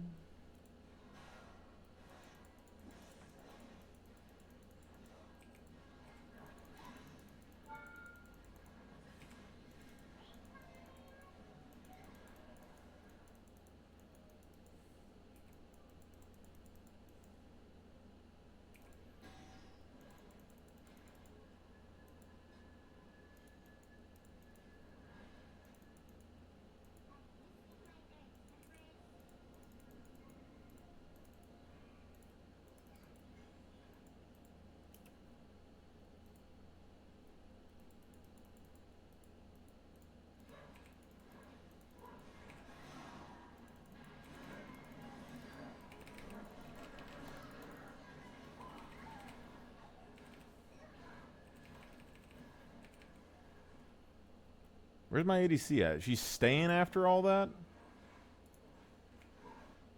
Crazy.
No Thresh is coming, and she is gaining some life.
I don't know where she's regenerating all of her health from besides that vampiric scepter, but my plan was to summon Tibbers. Basically, Thresh attacked them, so I moved forward, but I was just going to summon Tibbers and then send Tibbers directly at Callista and stop her back is what my plan was.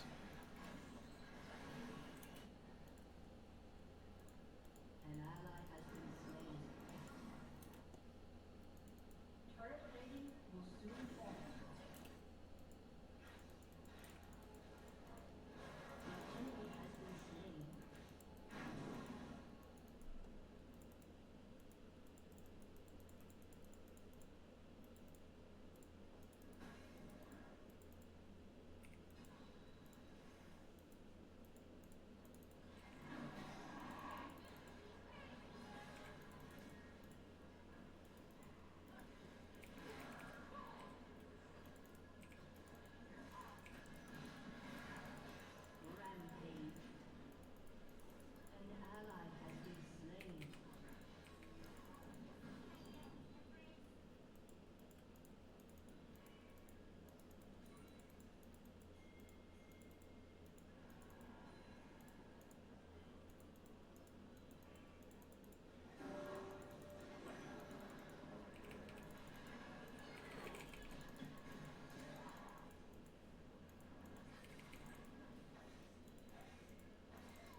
Liandries, or do we need Malignants? Probably Malignants.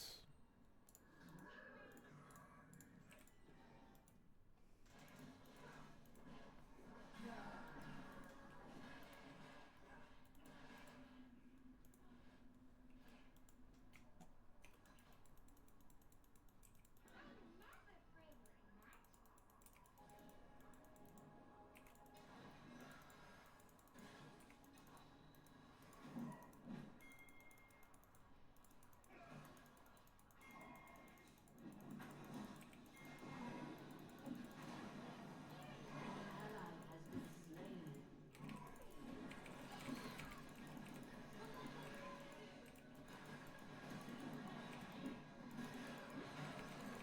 An ally has been slain. An enemy has been slain.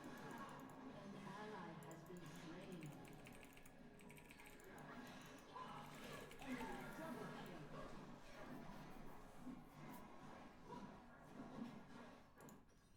An enemy has been slain.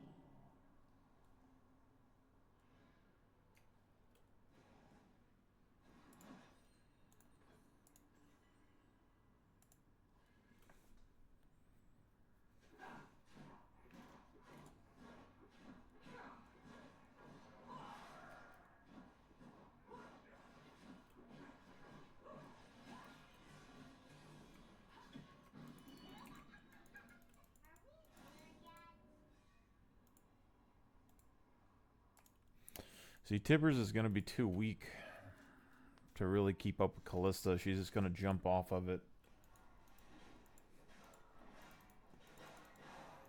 We could still use Glacial Augment, though.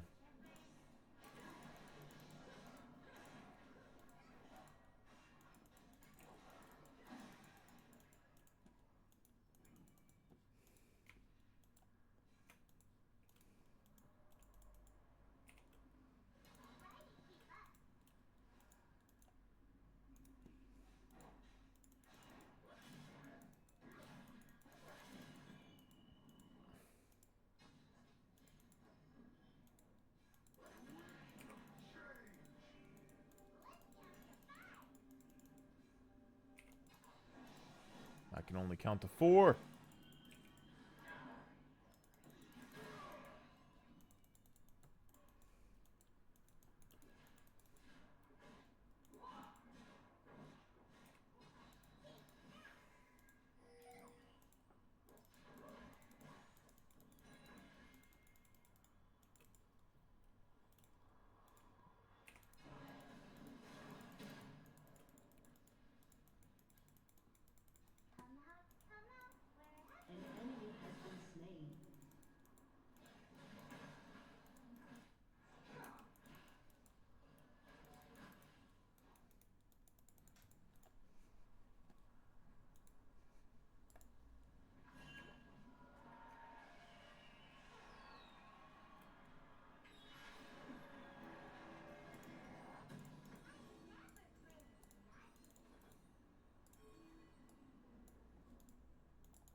destroyed a turret.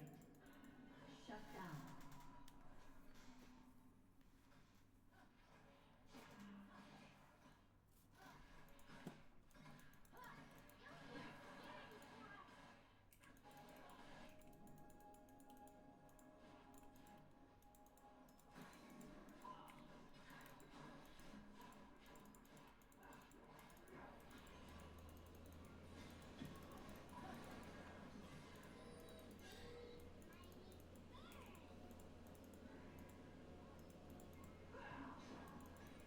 An enemy has been slain.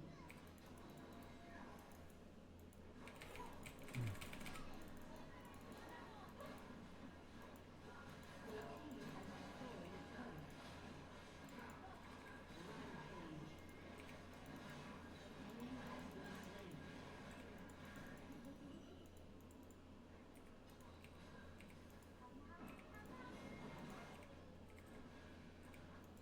Your turret has been destroyed. An enemy has been slain.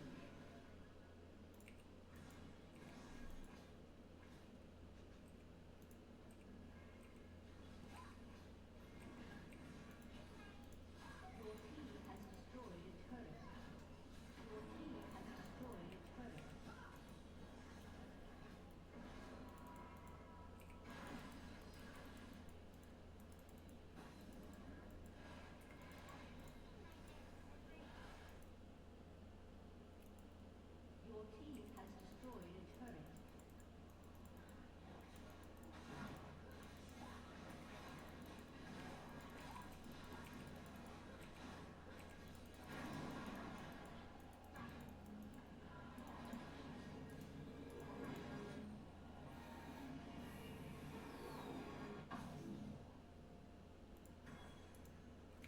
Alright, so we probably will need Leandries and the tank shred stuff at some point. So probably Bloodletter. And then there's also the situation of them having a decent bit of healing. Has been slain. But let's do Bloodletter.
Your team has destroyed an inhibitor.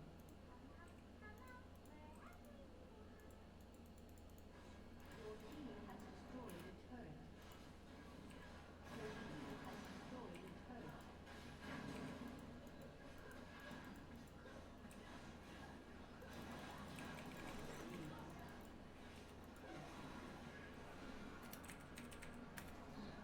Victory!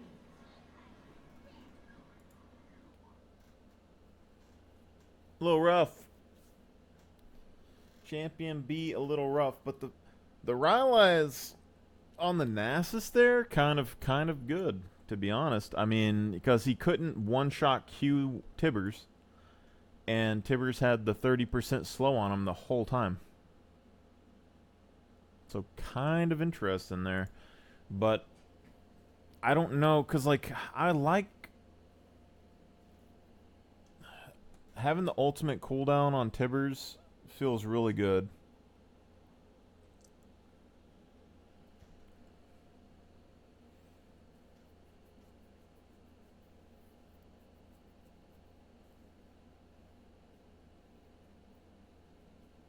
I still feel like glacial augment might have like a better impact though, because we could easily like you don't need Tibbers for it, but you could easily like hit a Q, proc glacial augment, reduce everyone's damage, and then there's another 3 seconds or whatever. And then you hit them with Tibbers, or like you can hit two different groups of people at the same time with different slows. And then instead of taking the offensive Tibbers thing, we could go for the defensive slow shield. So then we'll have a slow on Glacial, a slow on our spells, a slow on Tibbers, and a slow if someone hits us. And I think that would be kind of interesting.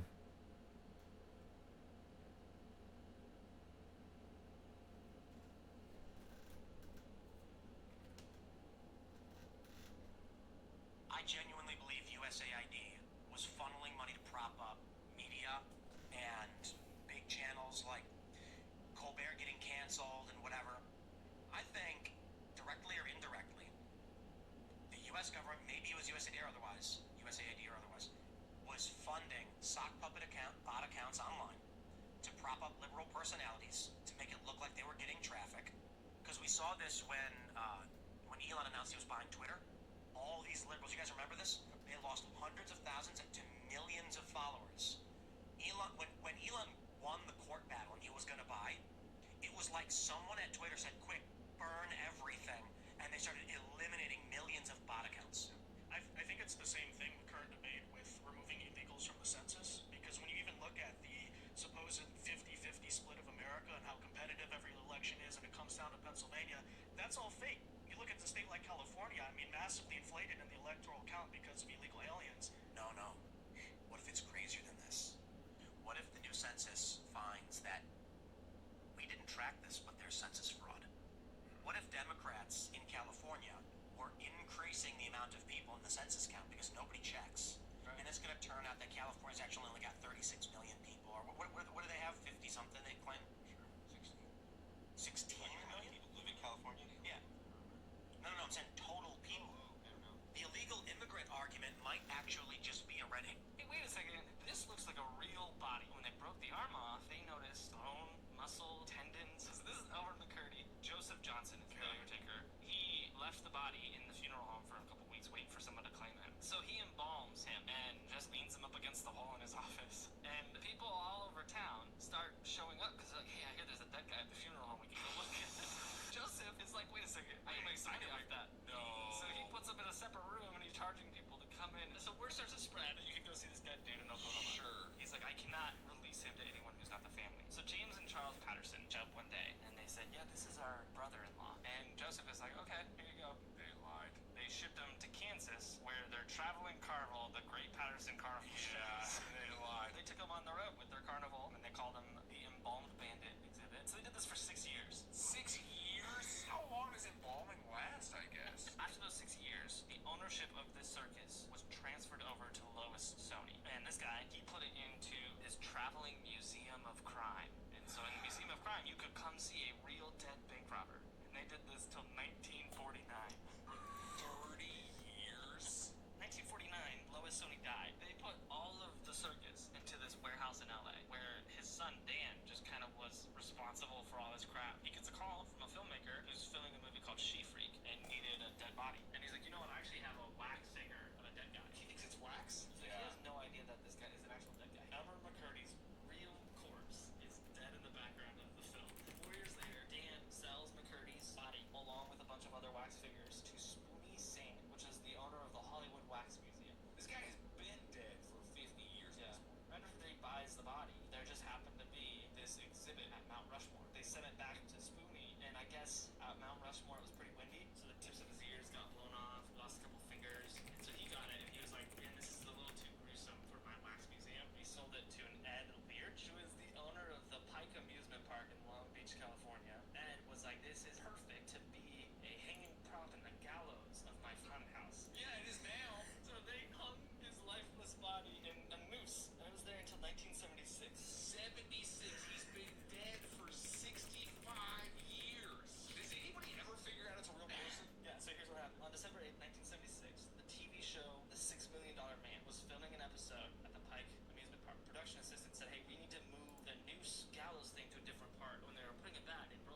What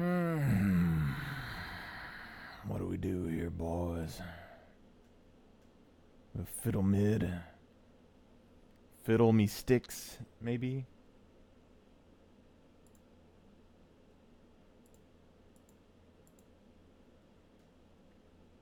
Fiddle. Fiddle me sticks. Baby.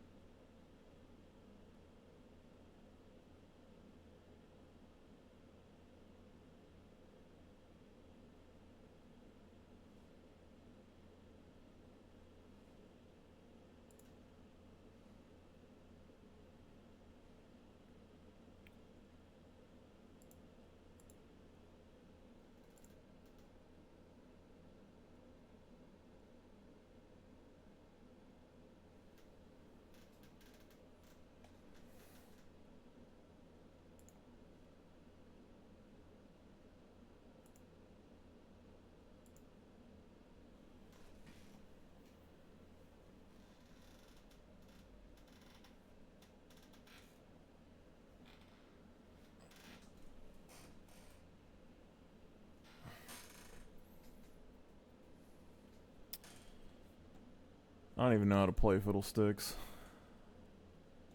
Let me see here. League fiddlesticks.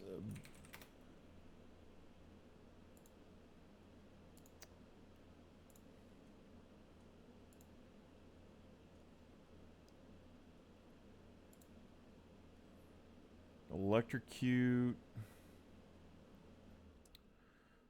Malignants. W and Q max.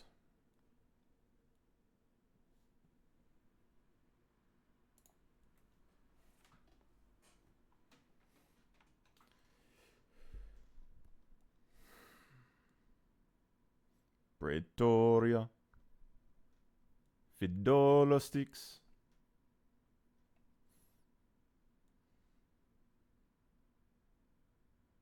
I think I have a Praetorian grip. We should have looked at Mecha Jax. And then figured out how to play Jax as a support.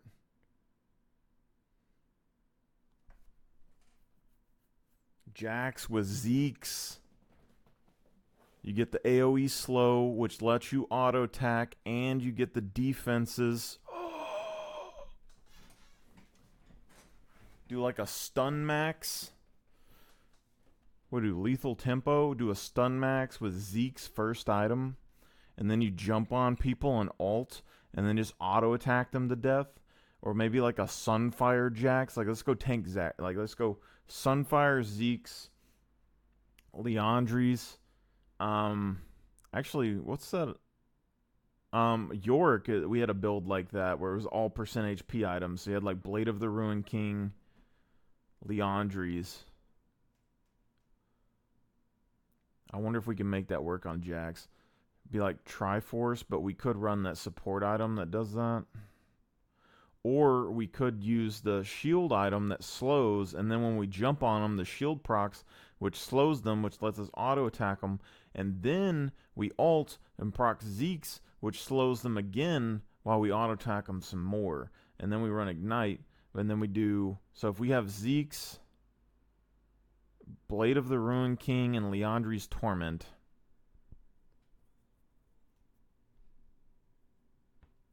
Although I don't know if his ult might proc Leandri's.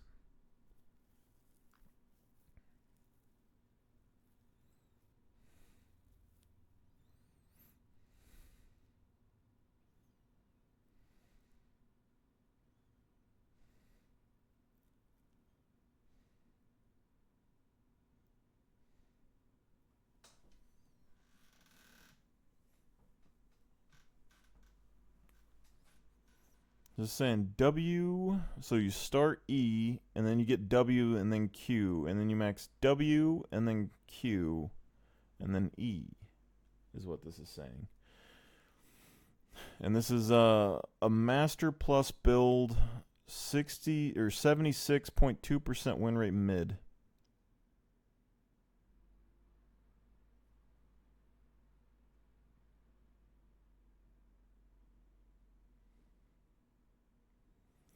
And he's building Malignants into Leandries.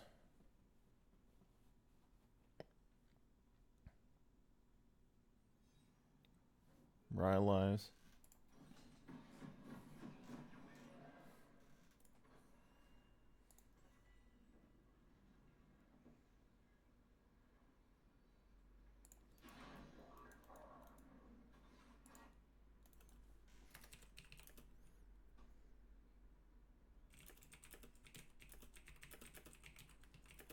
Welcome to Summoner's Rift.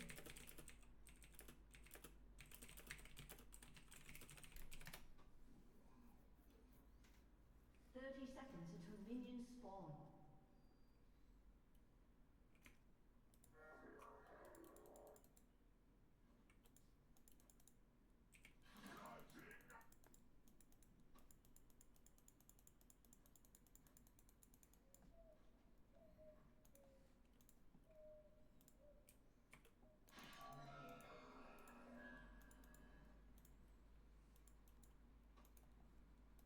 Minions have spawned. Alright, so this slow by 30%. Enemies in the center are silenced. And this is the heal, and then this is the fear.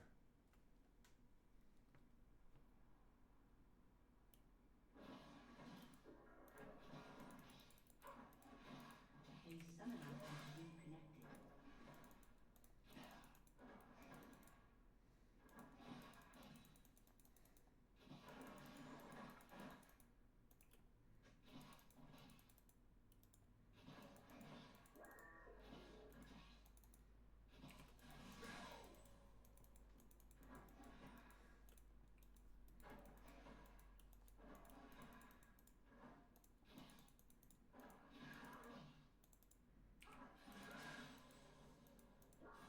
How did she hit level 2? Oh. Maybe that's on me.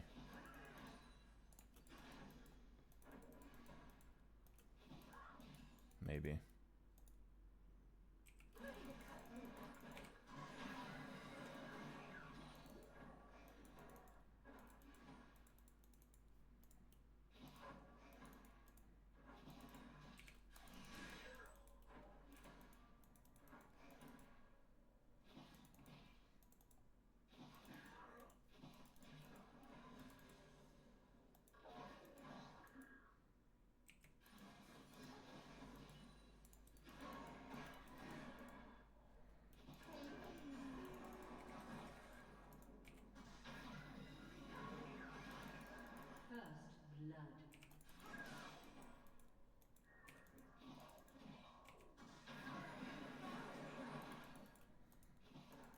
Okay, apparently that isn't the play, I don't think.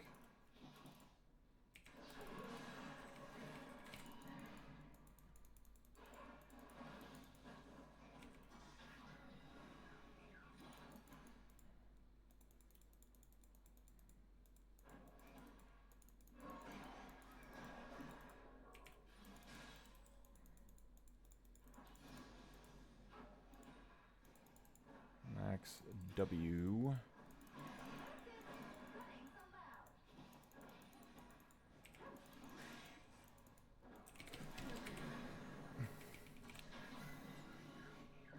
Oh god, that was rough. I didn't think I was gonna pull it off, to be honest.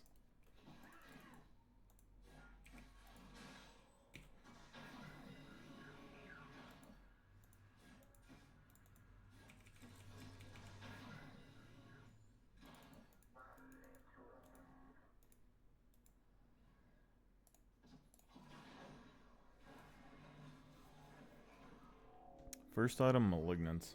She stopped my back?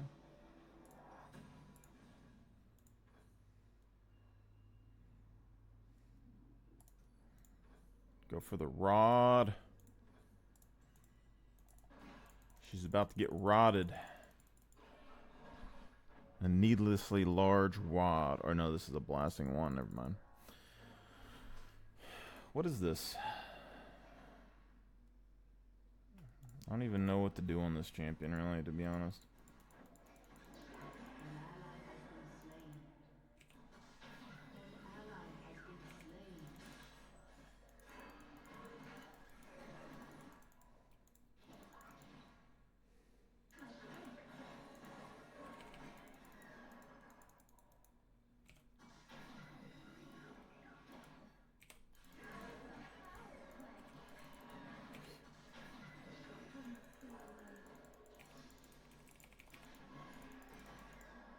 She doesn't have any mana now, though.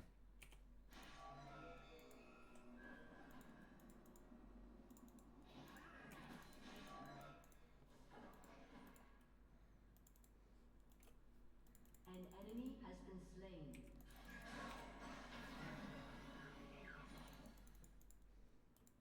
Did she just lose?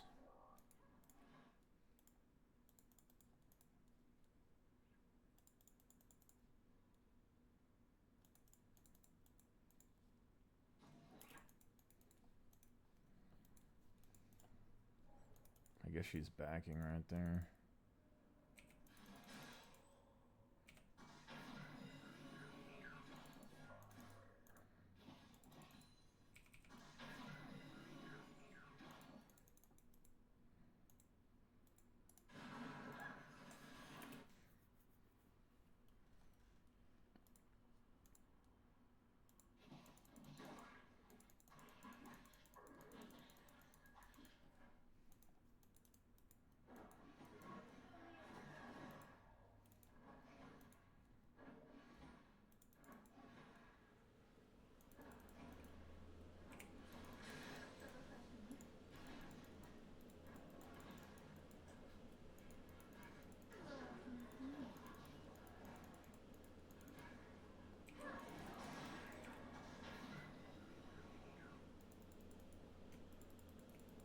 Enemy killing spree.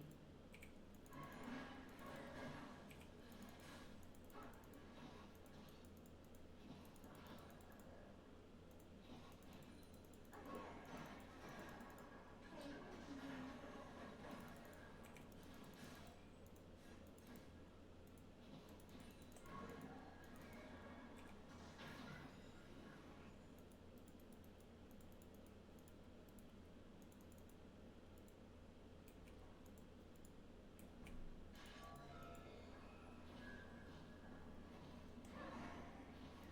enemy has been slain.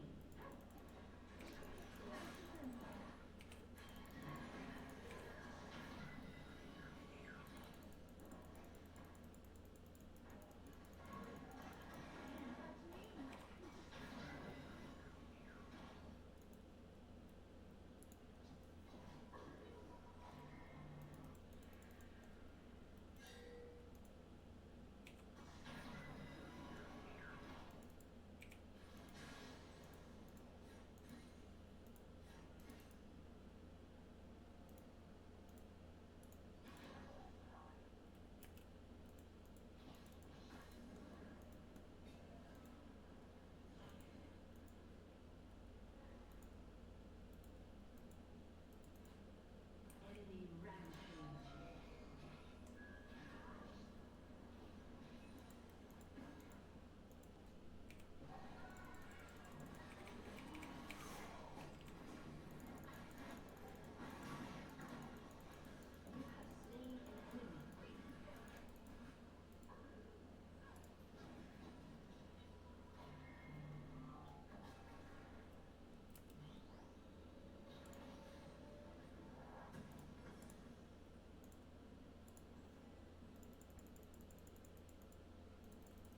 Cool.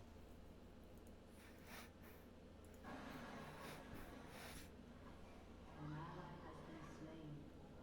She gets another charge when she kills somebody? That's crazy. You see that? I'm not doing as bad as I thought I would be, though, to be honest.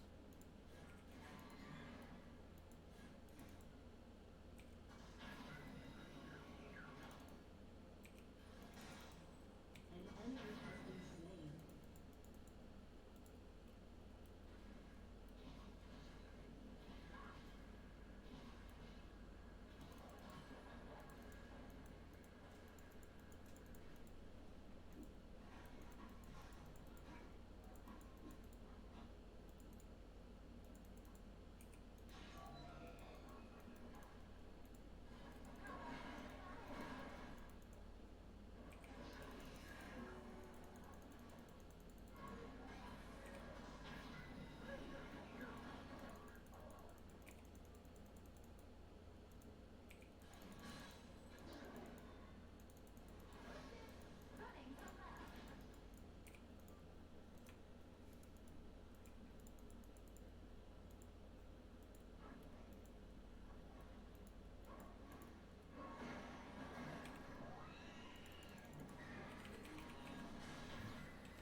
How does that even work?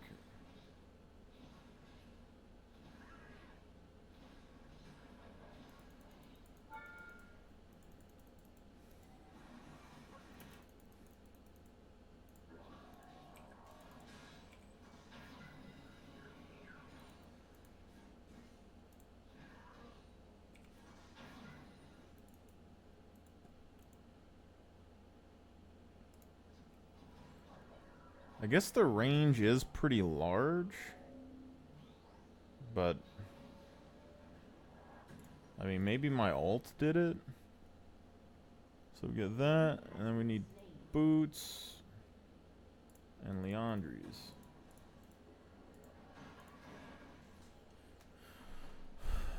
Because the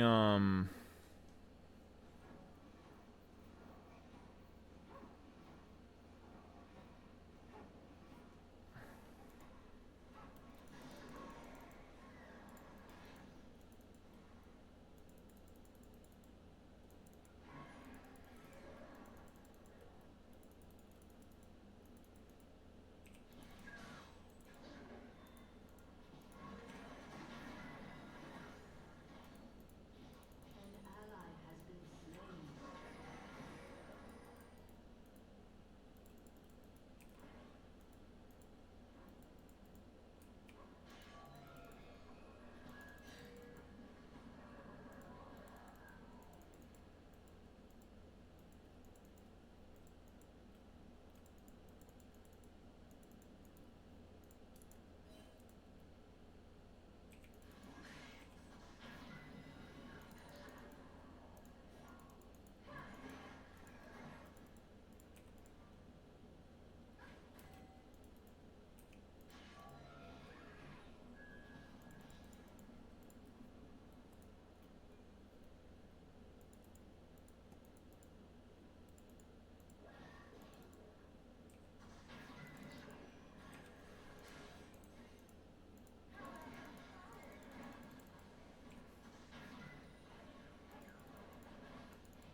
Killing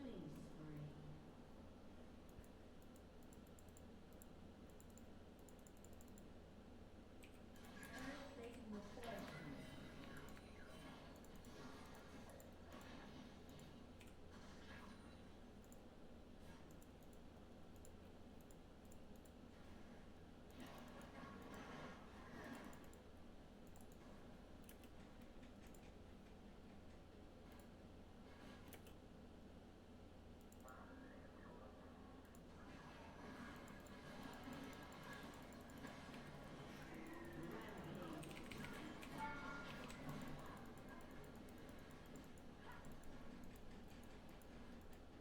Rampage. Your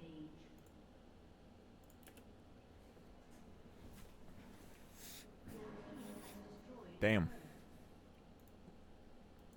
destroying kids. Could have stayed for that, but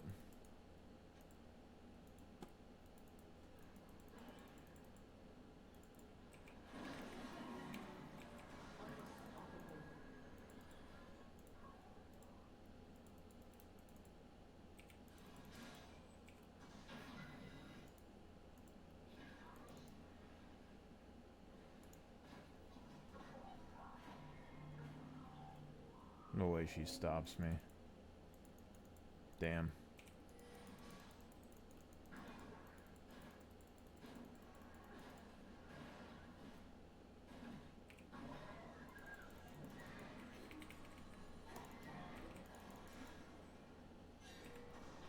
An ally has been slain. Get the fuck out of here!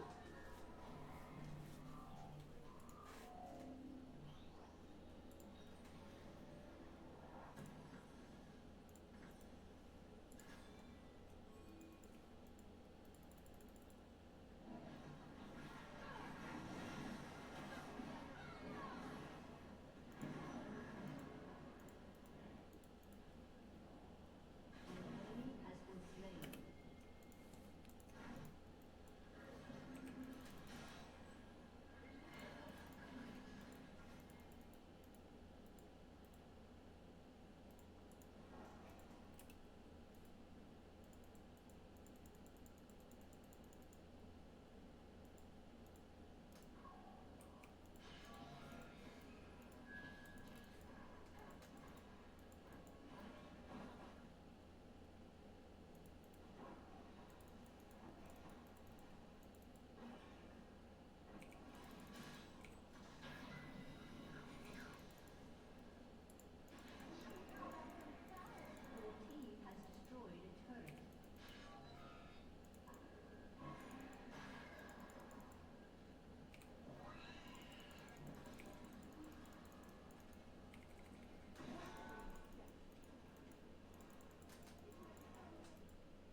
Lick my bowels, Mr. Carlson.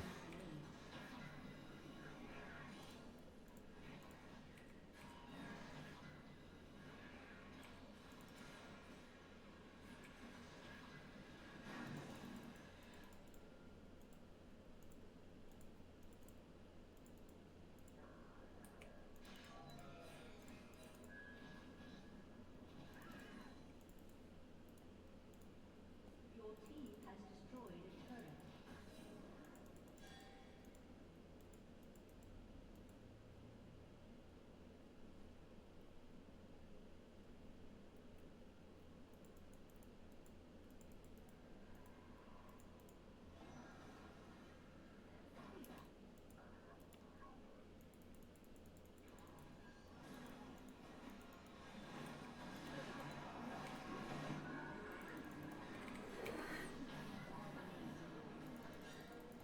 Double kill.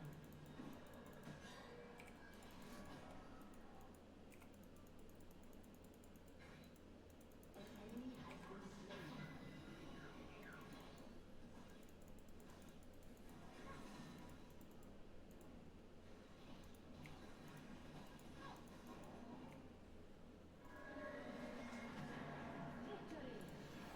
Honestly, better than I thought it was gonna be. I'm not gonna say anything else, but better than I thought it was gonna be. Let's see. Copy. Is Fiddlesticks support still a thing? 'Cause I feel like that's what we should do for like the Annie and them because they're it's a way different build.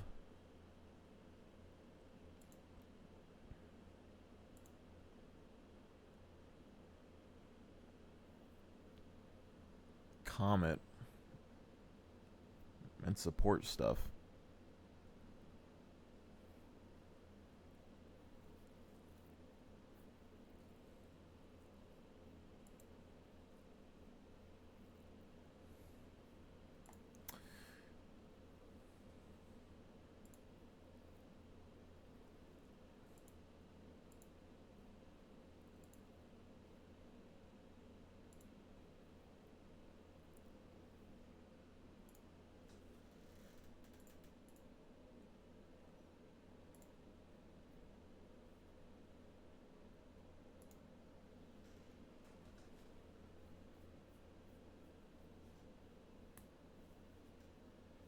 The same thing I'm feeling with Annie is like we could do probably more with shields on her than anything.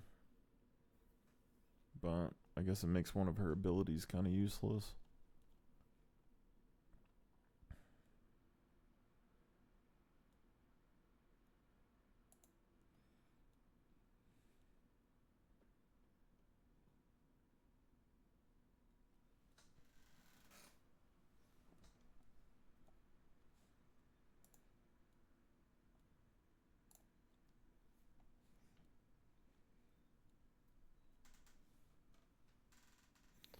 Because I know, like, support Fiddlesticks, people max Q first, so you get more crowd control.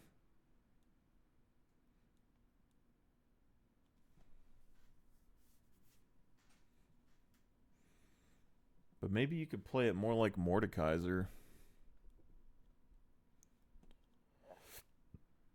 I mean, he's not as mobile, though. You get picked apart by mages.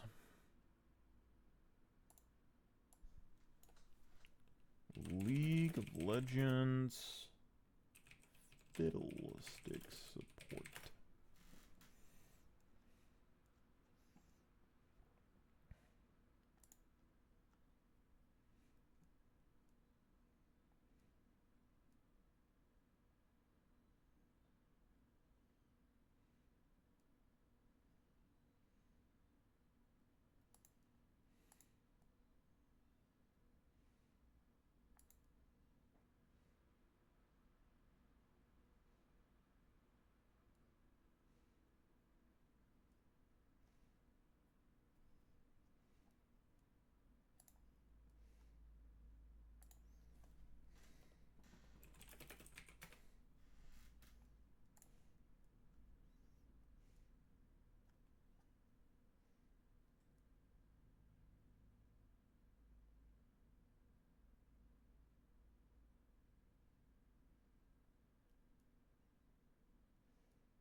Comet with Celerity and Ultimate Hunter.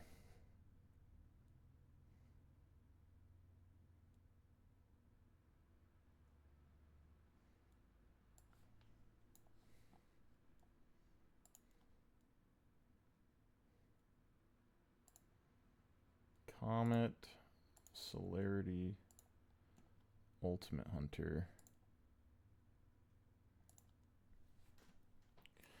So we're maxing Q, E, W. Play for poke in lane and roams. Actually, Fiddlesticks, does he get... You get 6 wards and it's a sweeper. So he gets more wards. It's kind of like Teemo.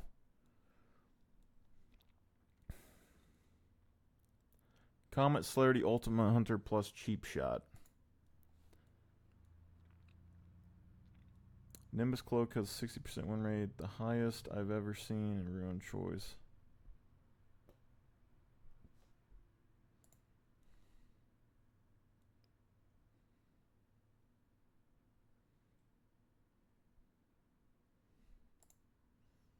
Alright, let's do Nimbus Cloak. I'm assuming this is basically like a Galio thing.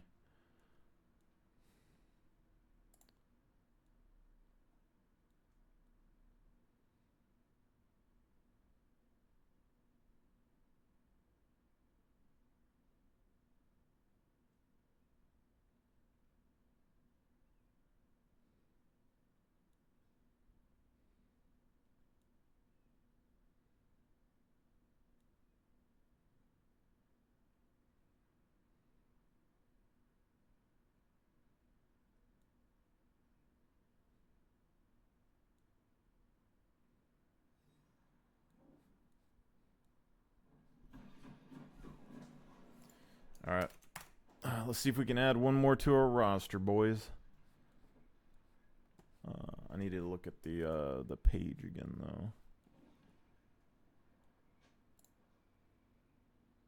So, see, they're saying Trailblazer Solari. Solace's Slay, Trailblazer. This is a Master. We got Zeke's Convergence. 30 seconds until minions spawn.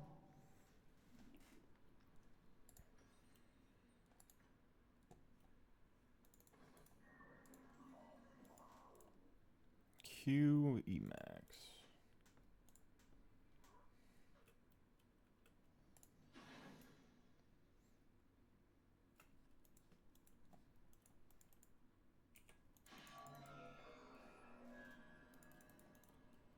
Minions have spawned.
course that would happen. Why wouldn't that happen, you know? You know what I'm saying?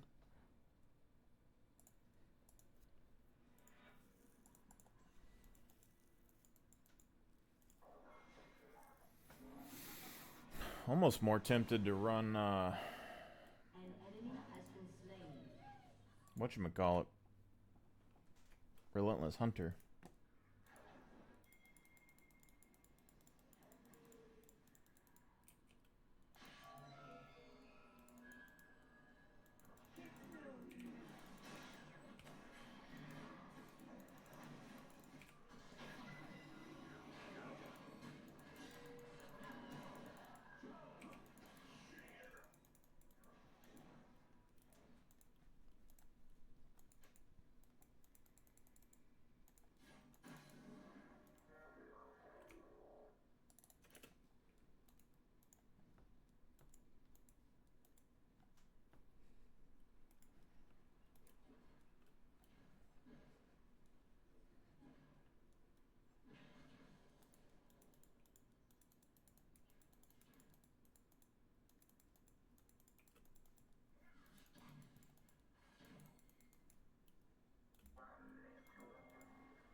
Let's see, you can do phase rush, but I guess you wouldn't have as much poke in lane.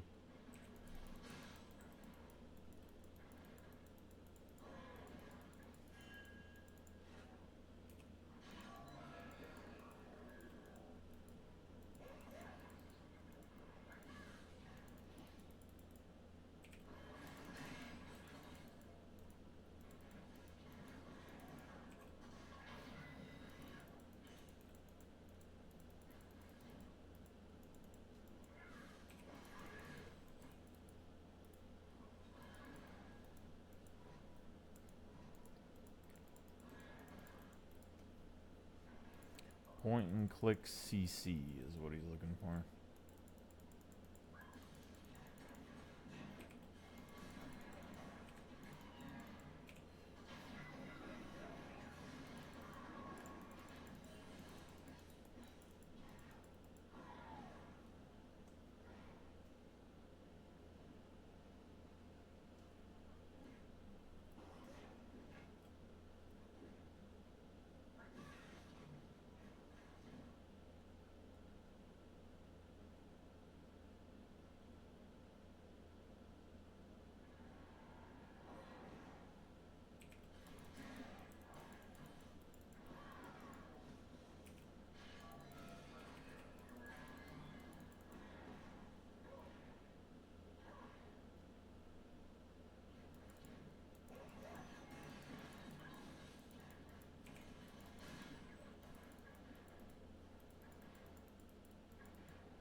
I mean, the control feels alright. I'm not feeling anything major. An ally has been slain.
Yep.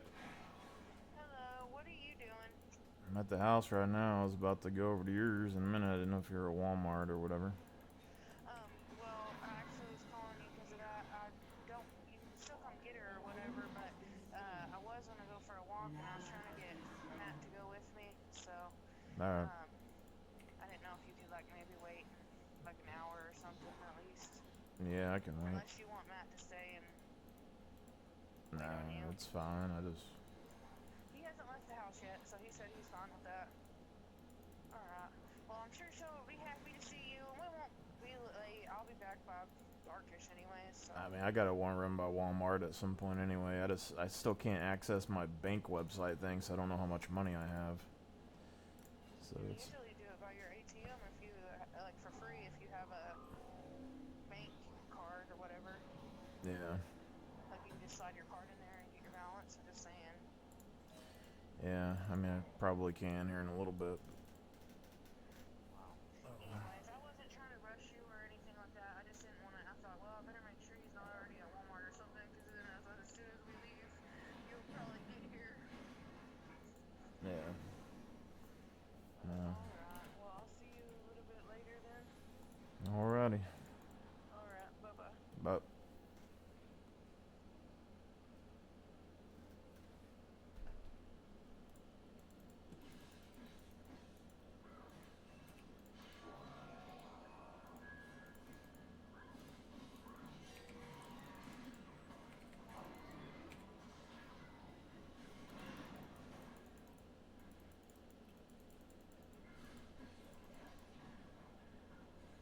An enemy has been slain. An enemy has been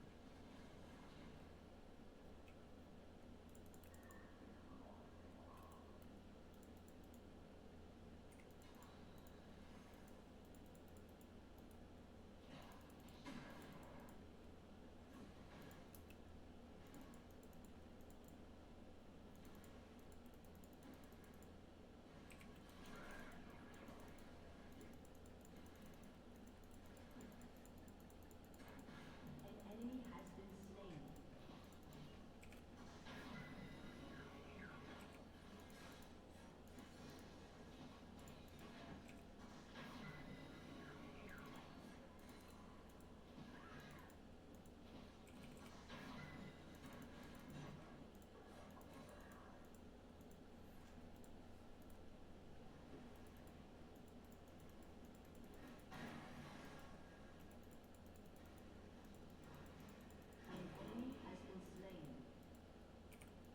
enemy has been slain. An enemy has been slain.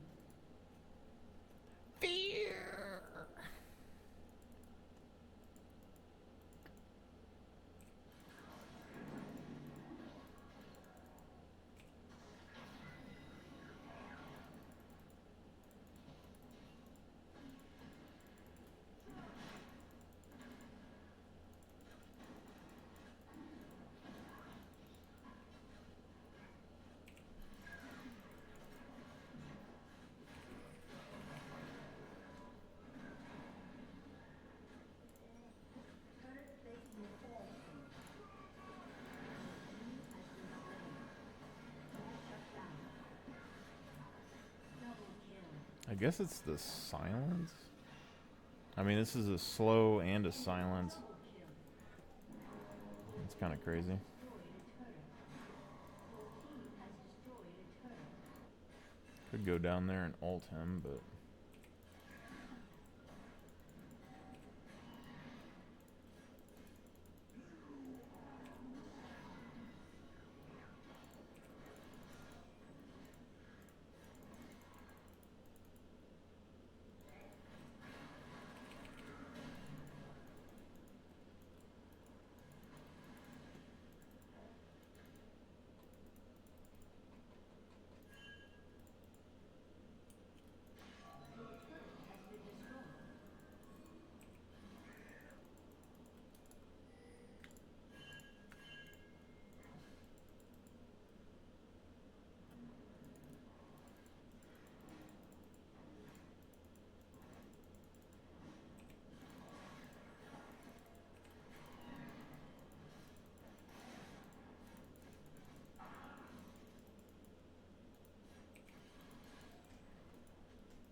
their Vigar like disconnected or something?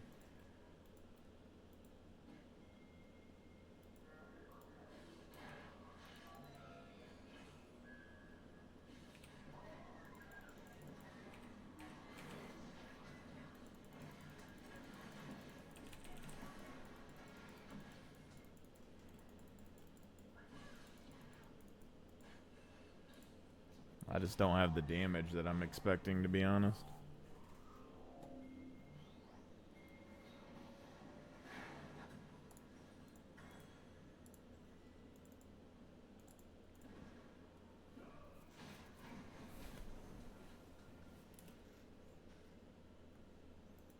Imagine Fiddlesticks with like the steel cap or whatever, so it increases his size, so it increases his fear radius.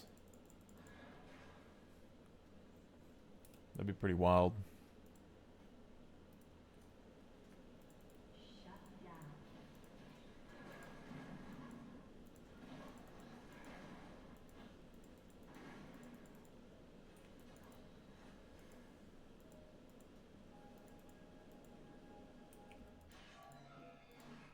An enemy has been slain.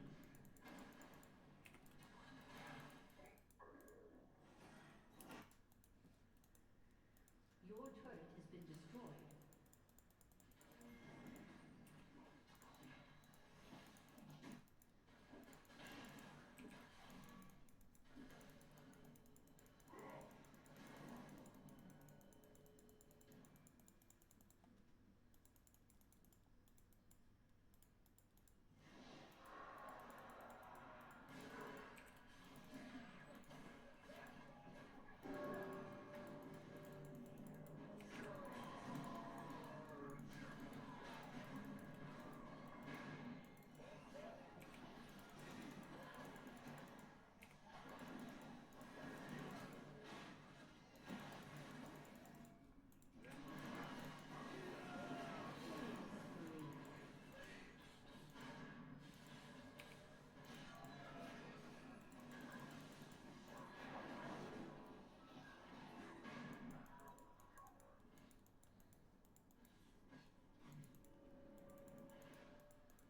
An enemy has been slain.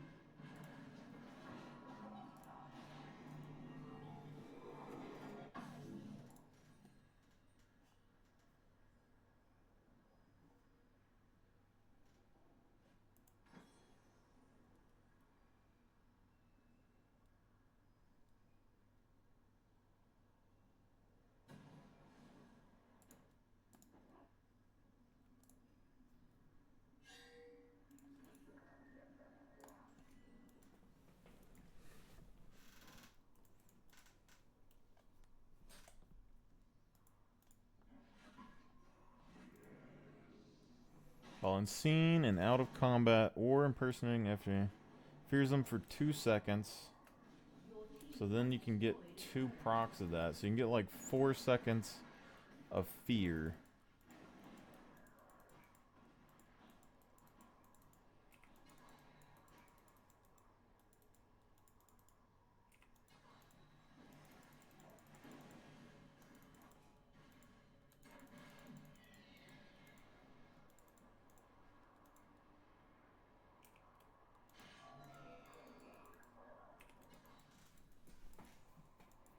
I do move pretty damn fast though. This is kind of scary. This is kind of like Teemo, but you have more impact, I guess, in the fight.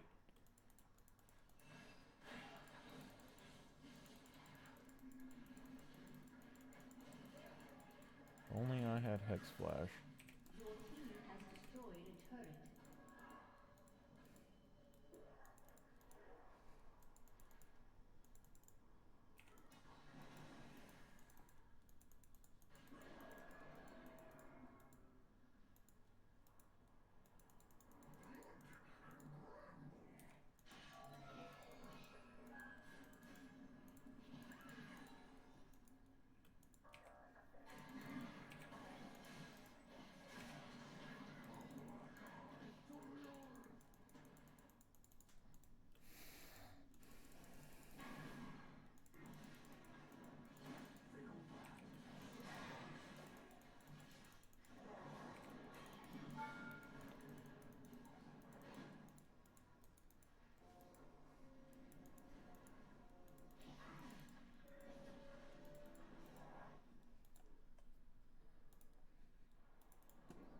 God, that's creepy, but I like it.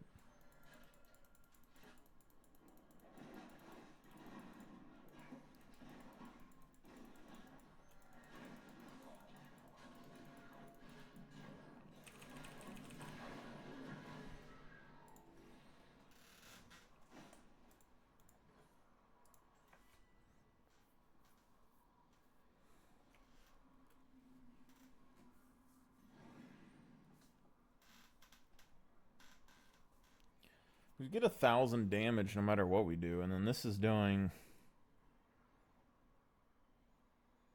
current health like 14%.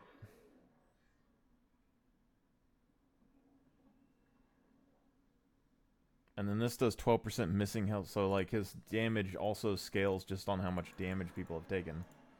So that's kind of crazy. This is a strong champion. Like I'm sure he can be poked out of lane to some degree because he's not building AP, but seems flexible.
I might have to try this in ranked, boys. It's kind of fun.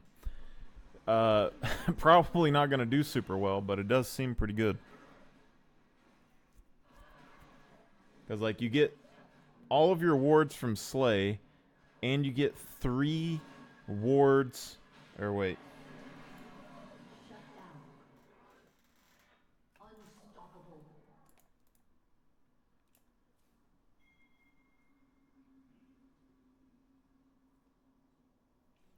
I'm pretty sure you get 3 of these.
This game should be over already, but it's not.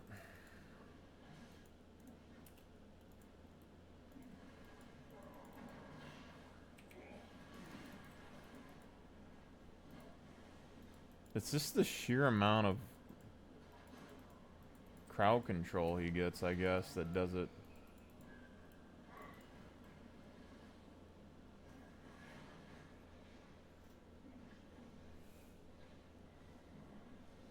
I get a 50-50 shot of hitting me.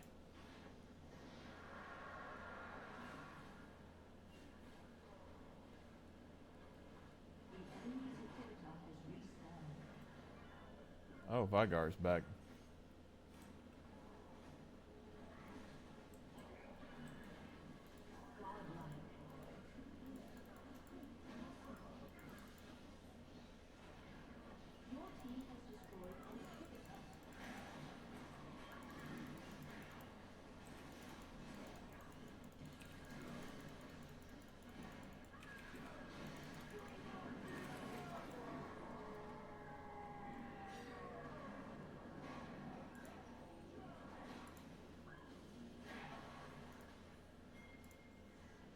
An ally has been slain.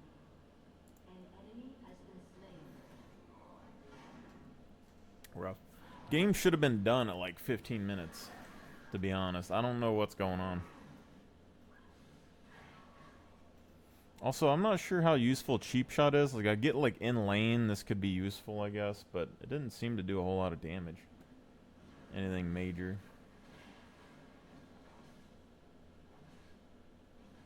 Honestly, if we did Glacial Augment,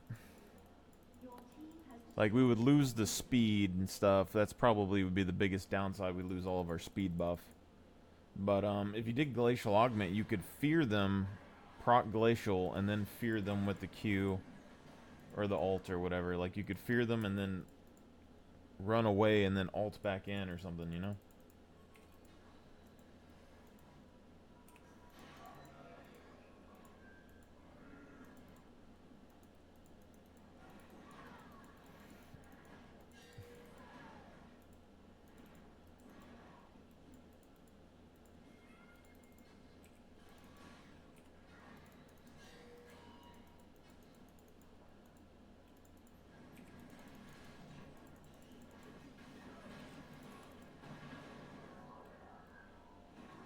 Is that warded? Is that what's going on? How'd they get a ward in there? And did Scion just flash ult?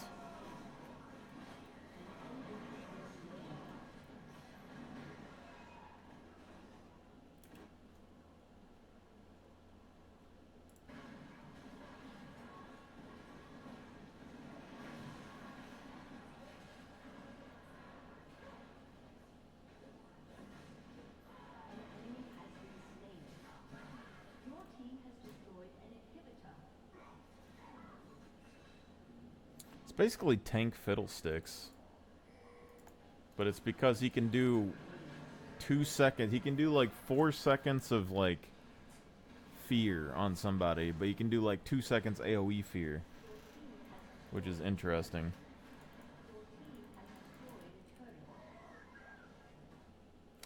I like how the movement speed makes him a little creepier though when he's running around. It's kind of funny.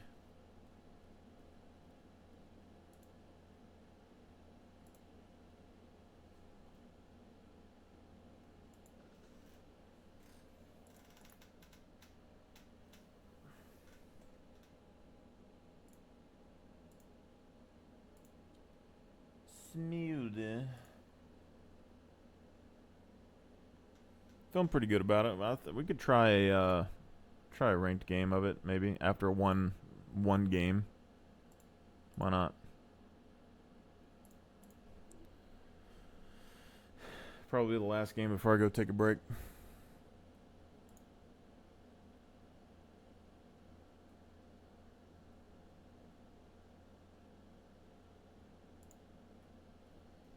Would this make you buy a Ridge wallet?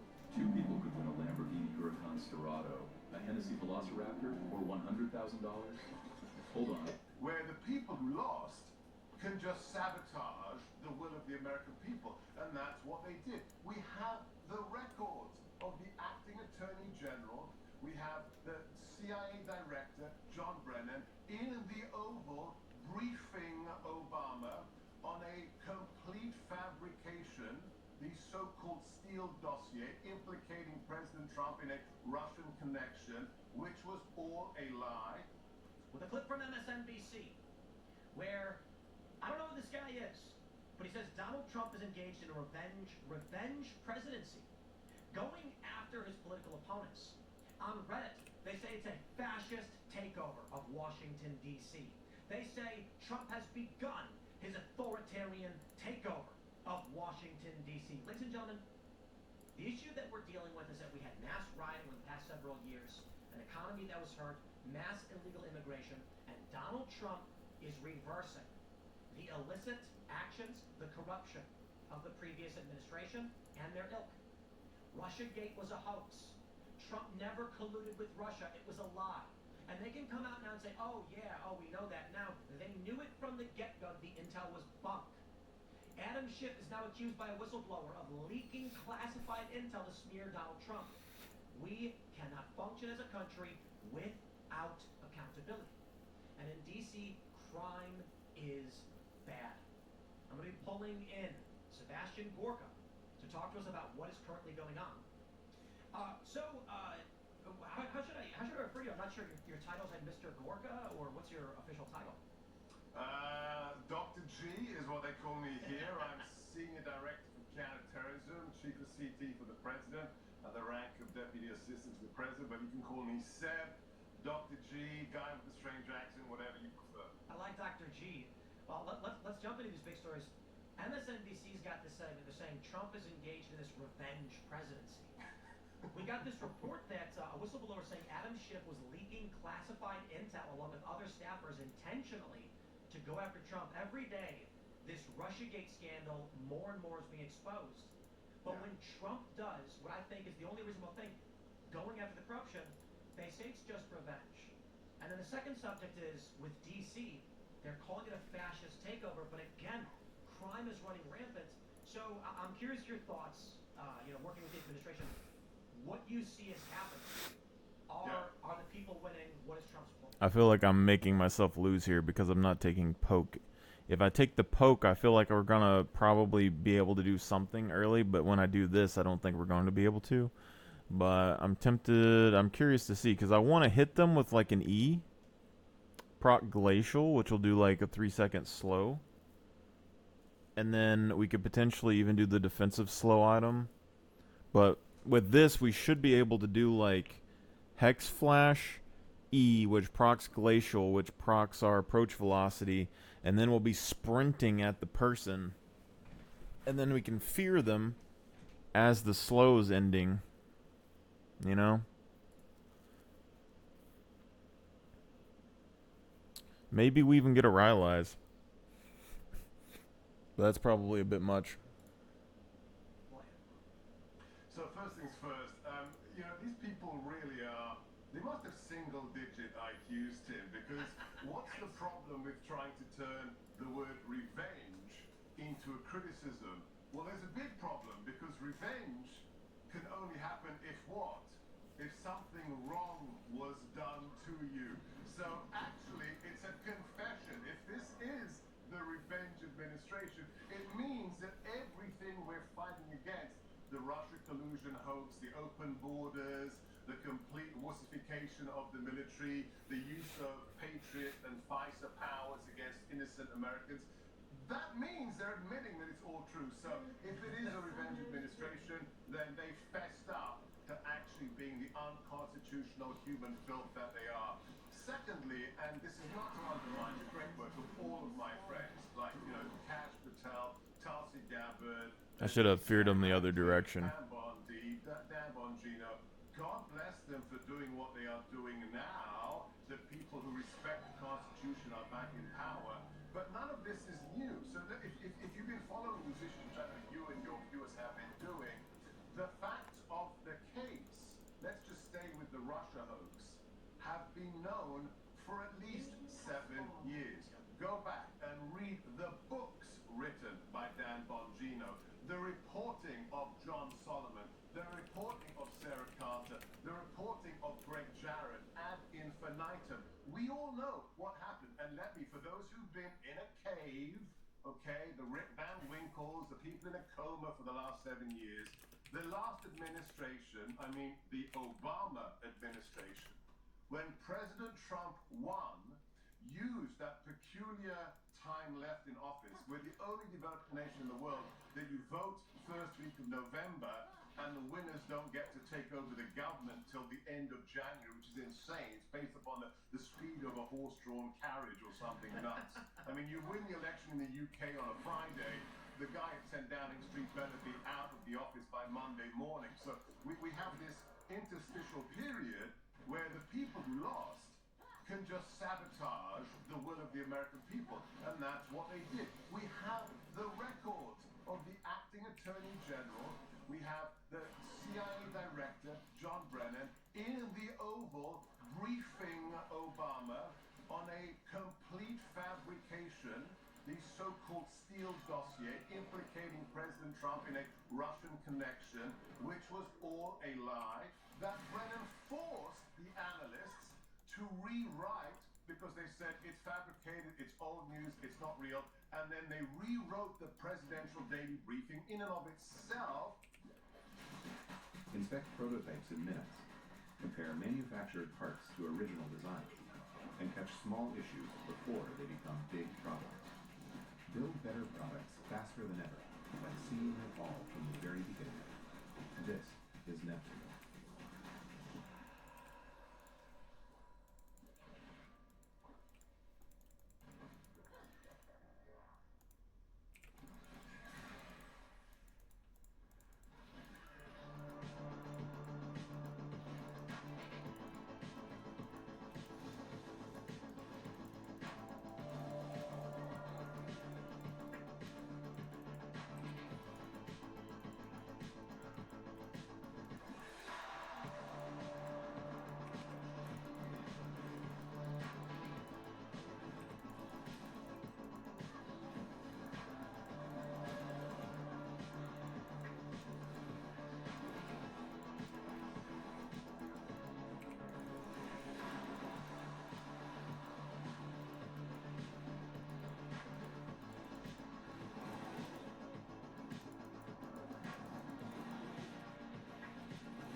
Potentially a crime, and then what? All of that was used to do what? Try and entrap members of the administration. Who is Azra Turk? So strange. A so-called FBI analyst meets in a pub with George Papadopoulos in London when the station chief is Gina Haspel, the CIA station chief, good buddies with John Brennan, says, oh my gosh, there must be Russian collusion with the administration.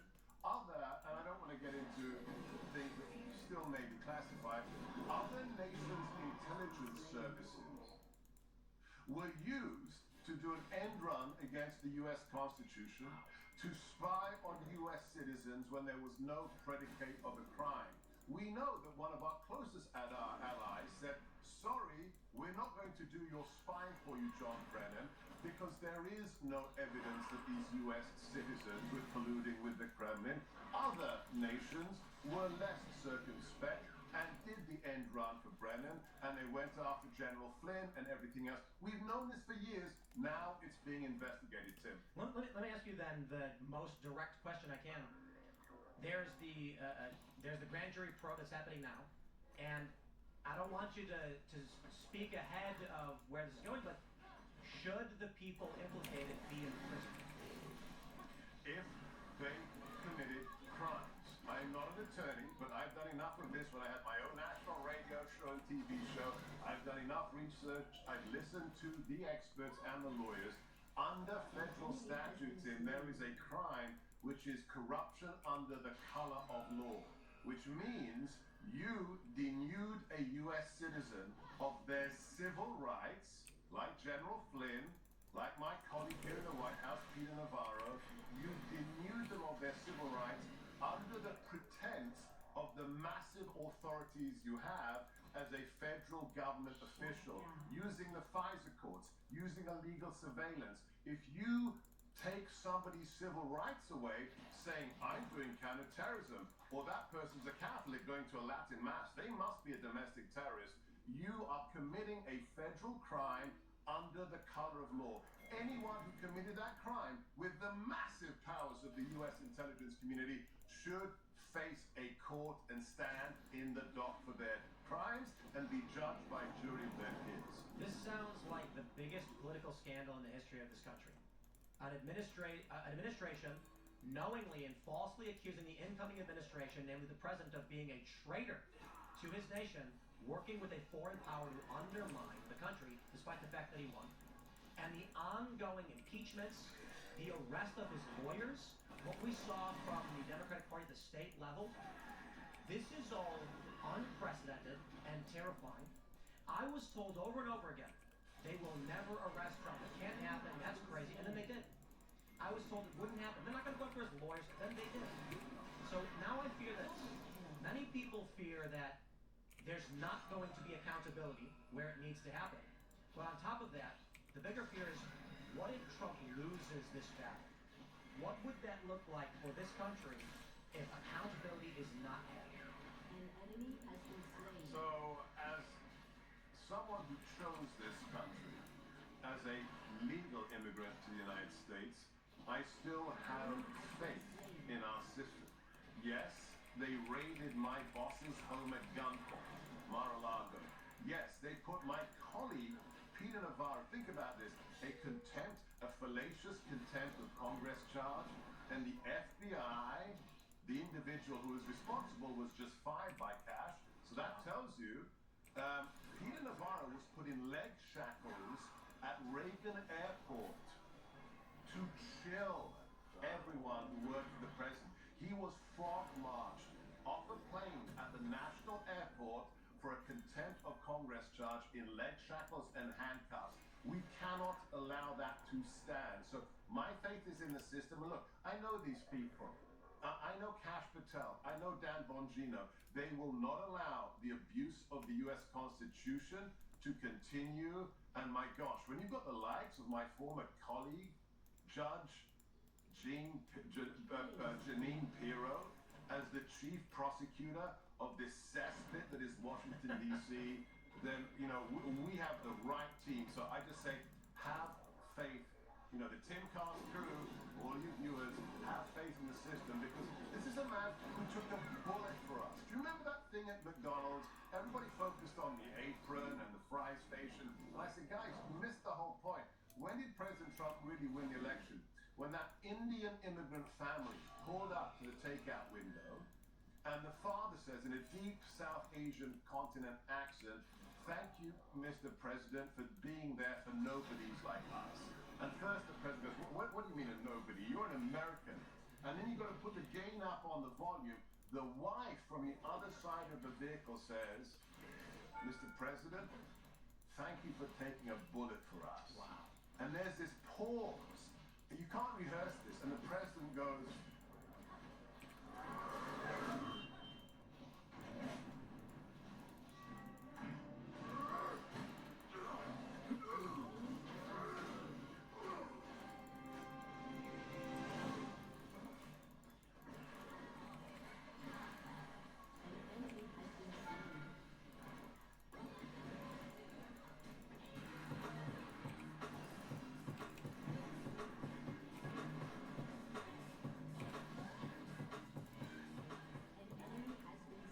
"Yeah, I guess I did take a bullet for you.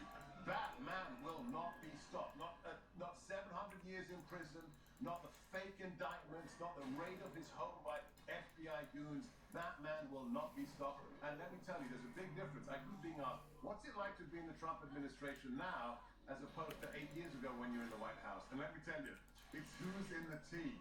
There are no Rex Tillersons. There are no traitors like John Kelly, who's undermining the writ of the president as his chief of staff. Everybody is here for one reason. We believe in America and we believe in the U.S. Constitution. And we will die on that hill if we have to. I'm loving watching Cash do his thing. You know, when he said in an interview that Comey is responsible for the largest criminal conspiracy. I've talked with Cash, we've had him on the show, and I can see the indignation, the righteous indignation, when they accused him, when they accused the Trump administration, and that's a man on the mission. So I'm very, very excited for that. There's one weakness. Let me just say one thing. There's one massive weakness my buddy Cash has, especially if you work in the Cessnas, Washington, D.C. He has no ego, and I mean none. It's never about Cash. But did you know Cash had my job? He was counterterrorism czar when we took out General Soleimani. Nobody knows that because he didn't brag about it. The guy is a hero, and he never talks about himself. That's the kind of people who are in the America First team. I love it. I love what Trump's doing with D.C. because we're not far away. We're effectively in the metro. It's about an hour and a half out for us. We go there all the time. The past several weeks, we've been doing shows in D.C. because this is our big city, and the crime is extremely obvious. We have to do security protocols for the team, for myself, when we're going into D.C. because the crime is obvious. There are tents in the middle of the sidewalk. And I'm telling people, when they imagine a homeless camp, they imagine under a freeway, they imagine near an abandoned construction site. I'm like, guys, no, it's on the sidewalk next to businesses and buildings. Now, I'm not here to rag on the homeless for being homeless, but the city is not being taken care of. You've got these stores, I don't know if you've heard this, where these kids get on bikes, and they pop wheelies in the middle of the street in huge gangs, and they charge at people. And people are posting online saying, we can't live this way, so we avoid the area.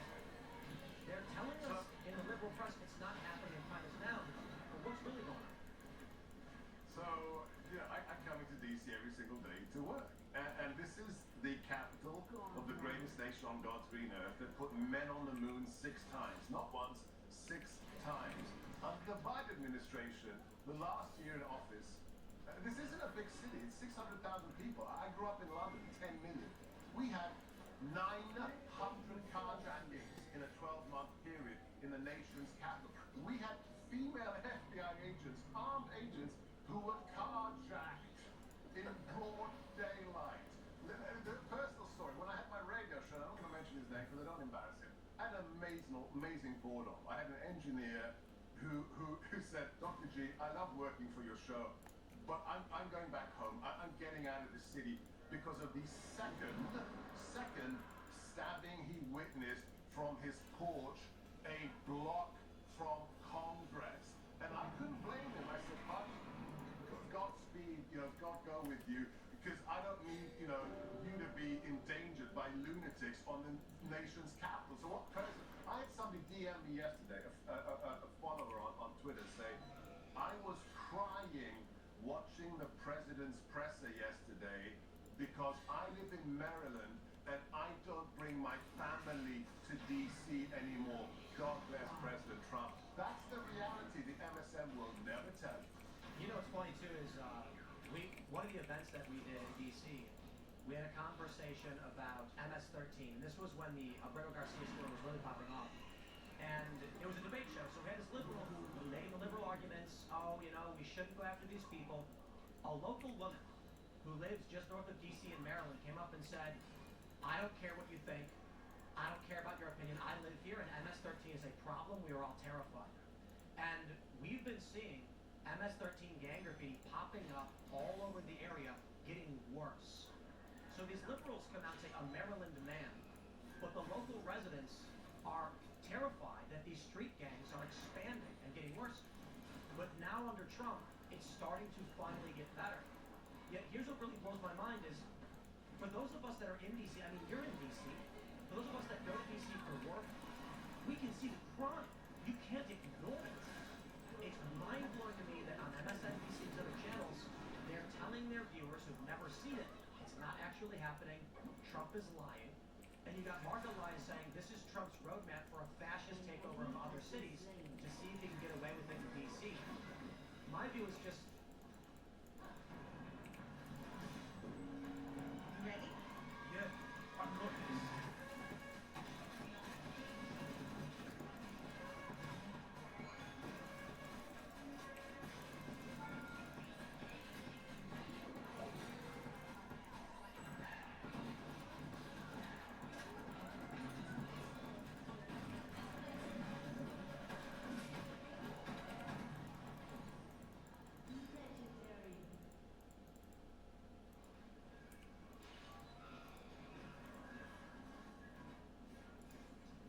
This is the most American wallet.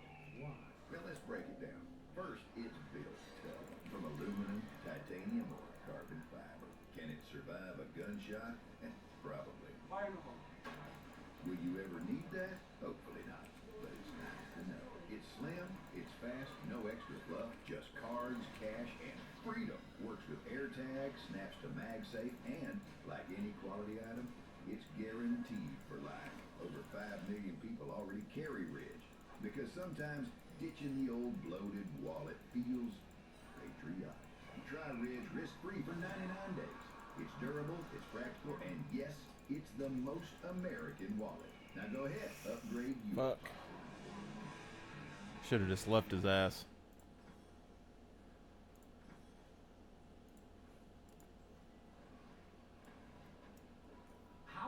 How much murder is acceptable in your city, and how did we get to the point where 27 murders per 100,000?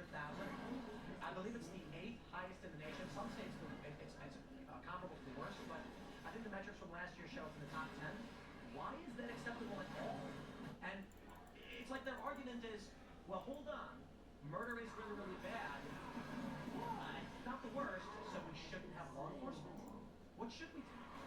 Well, look, there are a couple of things here. We can go to the meta level, and we don't have to get all philosophical, but when your political camp is predicated on the denial of the existence of objective truth, then crime stats are irrelevant, right? And if you can redefine, look at San Francisco, stealing up to $900 from a store is not theft, right? So this is when you get into Monty Python, absurdity. So truth doesn't matter, and like the Communist Party, you go back and you read John Kennan's long telegram on the Communist Party of the Soviet Union. What was the most fundamental sentence in that formerly classified cable? Truth is that which is of utility to the Communist Party. Wow. That's the DNC, right? Truth is anything I define it to be if it is of utility to us staying in power. And then secondly, look, let's flip it. Who said this? I was doing an interview yesterday and somebody made this point. Yeah, Rob Schmidt made the point. The trouble is, they know that if this works, if we clean up DC because of the president's mandate, every Democrat city, all the residents are going to say, hang on, you mean we don't have to put up with carjackings? You mean we don't have to have, the moped gangs going around and Saturday ripping our iPhones out of our hands? This is the death knell, because what is the Democrat Party? Let's be honest. It doesn't represent the worker. It doesn't represent immigrants. It represents rich white people in the metropolises of America. If the Democrat-run cities that are high for crime see President Trump's strong law and order approach work in D.C., Boom! of San Francisco, of L.A., or Boston, are going to say, oh, really? My daughter doesn't have to be raped in high school by an MS-13 gang member who's actually 23 and pretends he's 17? This is the real danger. This is the existential threat to the Democrat Party. Trump's going to prove it. Well, Yeah. Well, one thing that's interesting though is, so Colbert gets canceled. They say it was $100 million a year to do this show where basically all he does is rag on Trump every single night, whatever sophistry he can muster up. Kimmel and Fallon, they're doing the exact same thing. But now Paramount's putting money into South Park to mock Donald Trump. But they're no longer playing this woke game.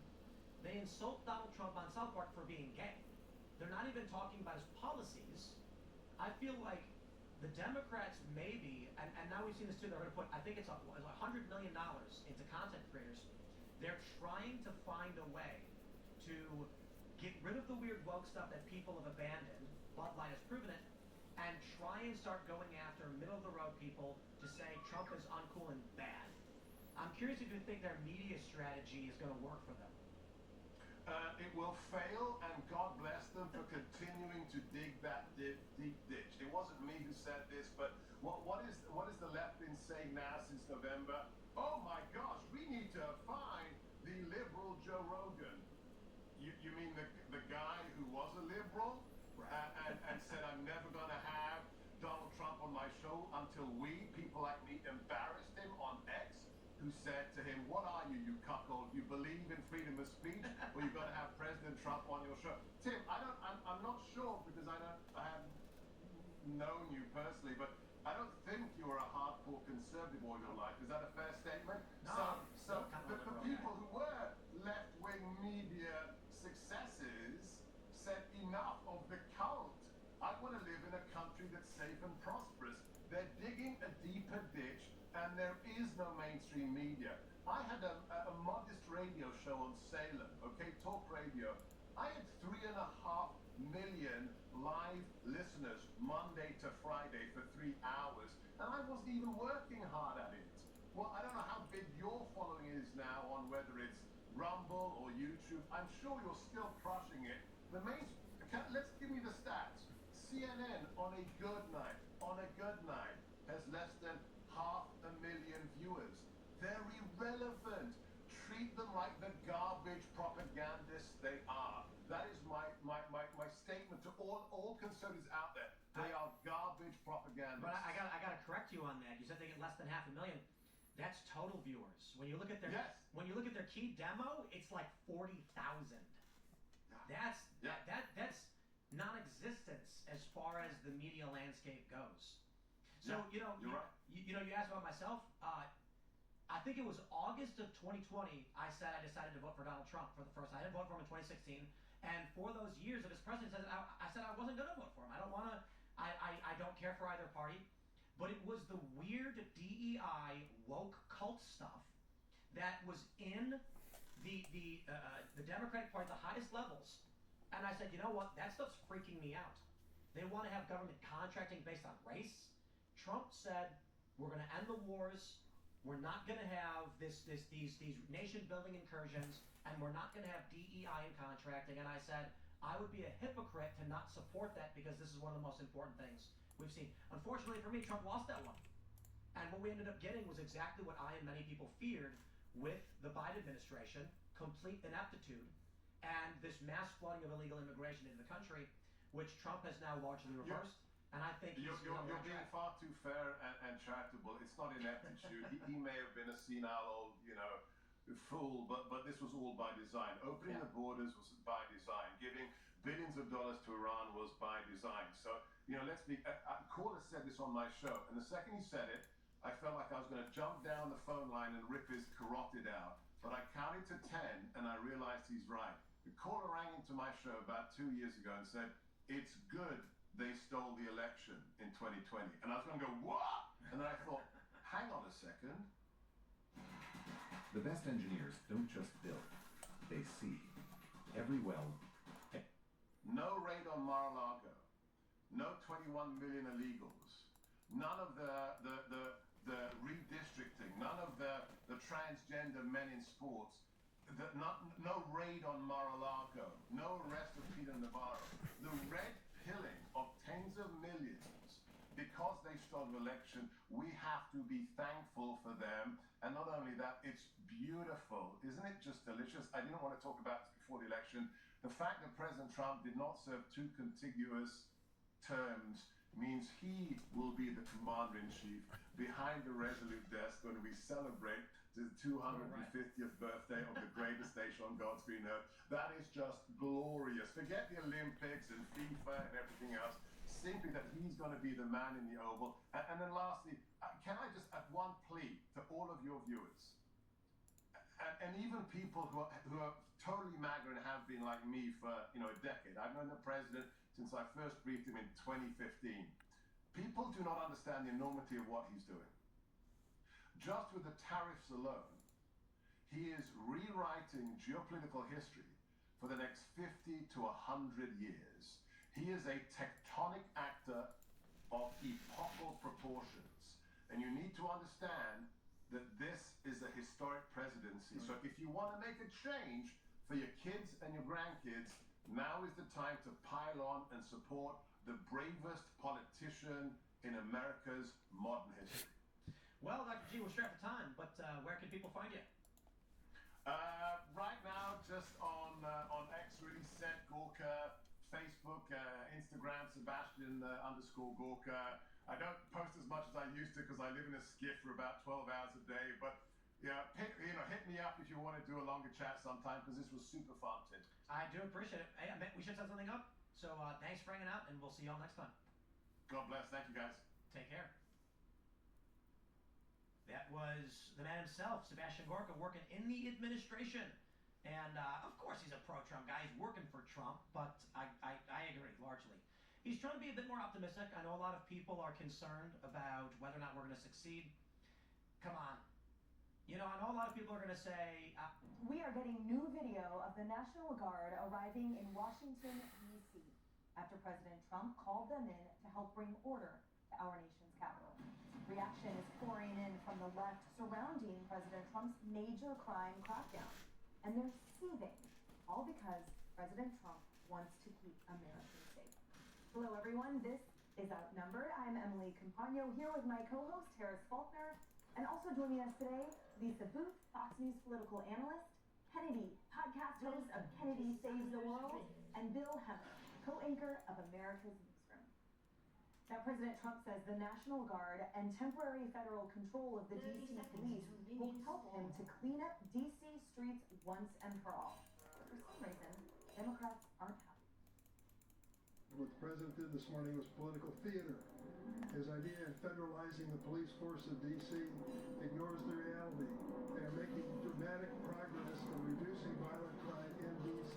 Focus those cameras on everything that's going on, because this president is trying to lead us into what could be called a civil war. I call it an abuse of power, right? The only reason this can happen to us in Washington, D.C. is because we are not a state. In no other city can the president take over the local police force, and I think that is ridiculous and insane. And more reactions pouring in on social media, with House Minority Leader Hakeem Jeffries telling the president to, quote, get lost, and failed presidential candidate Hillary Clinton calling him unhinged.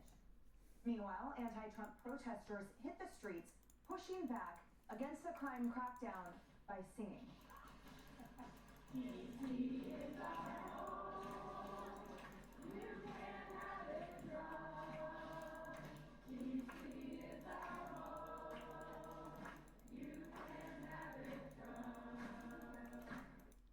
The liberal media is joining the chorus as well.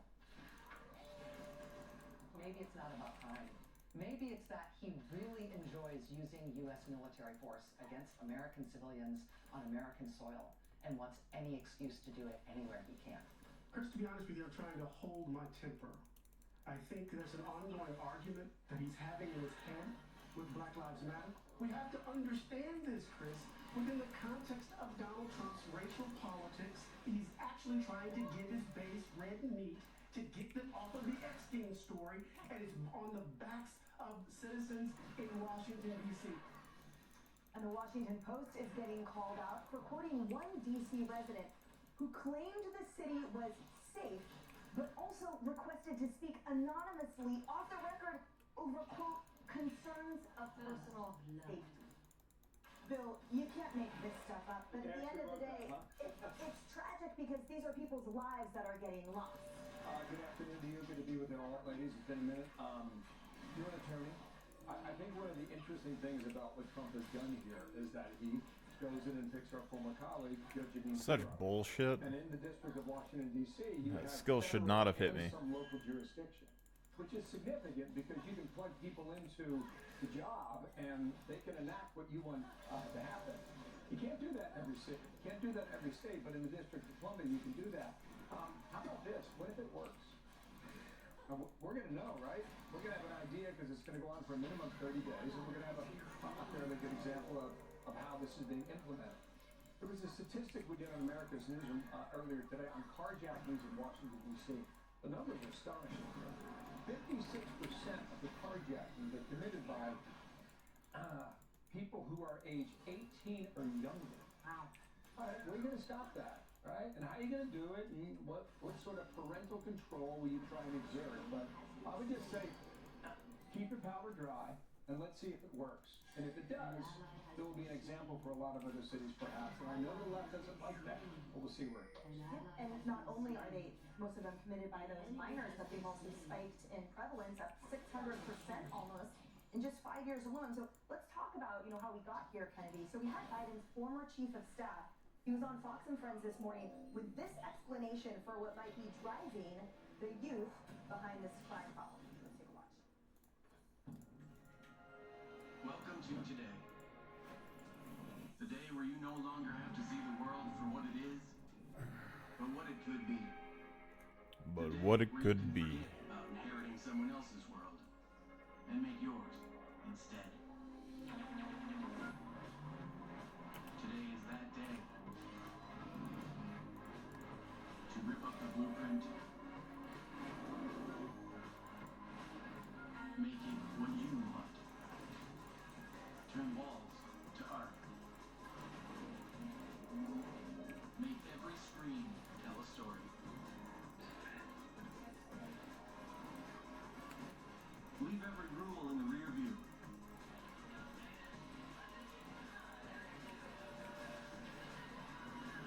Because with Firefly, the world is what you make it. Not everyone's life runs in straight lines. At Sophia, we get that. Our flexible, affordable, self-paced college-level courses help thousands of people just like you complete their degrees for only $99 a month. DC for 2022 to 2023 had about 40% of kids that faced chronic absentees. So that means they missed 10% or more of the school year. Well, where are those kids when they're not in school? They're outside causing a little bit of chaos. They're raiding grocery stores, drugstores. They're putting entire sections of the city under curfew. And the fact of the matter is, the president is addressing something that is very real. We can live in this city and say it's a beautiful city, and we can also say that we have a chronic issue when it comes to our youth. Right. Both are indeed true, and we've had on this network many times the mother of the slain congressional intern who is mourning her son and acknowledging that this is our nation's capital, and also it is not safe. No, it's not safe, but they point to the homicide rate, and that is not the only lens by which people look at crime, or by which people, more importantly, experience crime. And, you know, the perception anytime you have one of these carjackings or violent assaults, the perception is that this is an unsafe place. And, you know, DC should be a magnet for international visitors to come and get a taste of the very best of our country. But instead, people show up in DC and they worry they're going to be mugged, they're worried they're going to be shot. You know, there's still a lot of time. I'm delighted that the homicide rate has come down in DC and other major cities, but we still have this massive issue. And Tyler pointed something out on the fiber which I thought was an interesting way of looking at this. So if you've got kids, and this is why Judge Jeanine Pirro is really frustrated in her new role, you can't charge, you know, if you've got kids committing felony carjacking at 14, 15, 16 years old, you can't charge them as adults, although they're committing adult crimes, especially, you know, kind of beating up big balls, poor bastard. But, you know, if you can't do that, then you've got older people, maybe in gangs, who know that these kids are not going to be incarcerated, so why not use them to commit the crimes that we have you sent away for a decade? And so that's what they're doing. They're taking advantage of the system. They're also taking advantage of kids who don't have a lot of oversight, who are being failed by their parents, as well as the horrible DC schools who send more per pupil than any other school district in the country. Right. And we spoke about this before, Harris, that the recidivism rate for these youth exceeds that of these adult repeat offenders. So it's grooming and creating, it's not just youth gone wild. I mean, it's a horrifically violent statistic that is real life. Congressman Henry Cuellar, we have a headline that we can pop up in just October 205 got carjacked at gunpoint. And to Kennedy's point, unless one of these youth actually kills someone with their gun, it still is not federal, and they still do not see jail time. Well, and even the U.S. Attorney for D.C., Jeanine Pirro, said yesterday, I mean, she can get a conviction on that, and then you march in, and the judge is like, well, wait a minute, when it comes to sentencing and other things, and she kind of made a joke, but I don't know if she was kidding. They get off and go to college. Like, those were her words. Look, this has just been posted by the Attorney General Pam Bondi, because about 12 minutes or so ago, she wrapped up her meeting with D.C. Mayor Muriel Bowser and also the acting Metro Police Chief Pam Smith. We took a little bit of their comments live. She said, this is Bondi, I just conducted a productive meeting with the mayor at the Department of Justice. We agree that there is nothing more important than keeping residents and tourists in D.C. safe from deadly crime. At present, President Trump's direction, the Justice Department will work closely with D.C. city government to make Washington, D.C. safe again. And then moments later, when we took this live on the Fokker Focus, you heard Mayor Bowser saying, we are going to cooperate. I mean, they're cooperating. And I said at the time, a few minutes ago, we haven't heard, at least I haven't heard, other leaders of blue cities say that. They haven't said we're going to cooperate with the President of the United States and him and what he's putting in place. But her police department is taken over. It's under federal control. But still willing to work with the president. I wonder if that sets the tone as we go across the country. When this works out, as Bill's pointing out, when we're watching. And I think it underscores an acknowledgement that what the president is doing is well within the bounds of his executive authority, Lisa, and it's certainly on behalf of the American people and those D.C. residents. So what I don't understand is all of these protesters and these liberal kind voices on these media shows that are downplaying people's experiences. No, that's not what the statistics show. Well, what showed me is when I got carjacked. What showed me is when I got jumped and assaulted, etc. So just blocks from those protesters that were seeing a man was shot and killed. We have that headline too that we can pop up on the screen. So how are they living such dual reality lives when the real reality is no one is safe in D.C. until then? Well, the way I look at this is I could weigh 800 pounds at one point, and if you get down to 600, are you still not killing yourself? Are you still not dying right? Or are you still not going to kill yourself?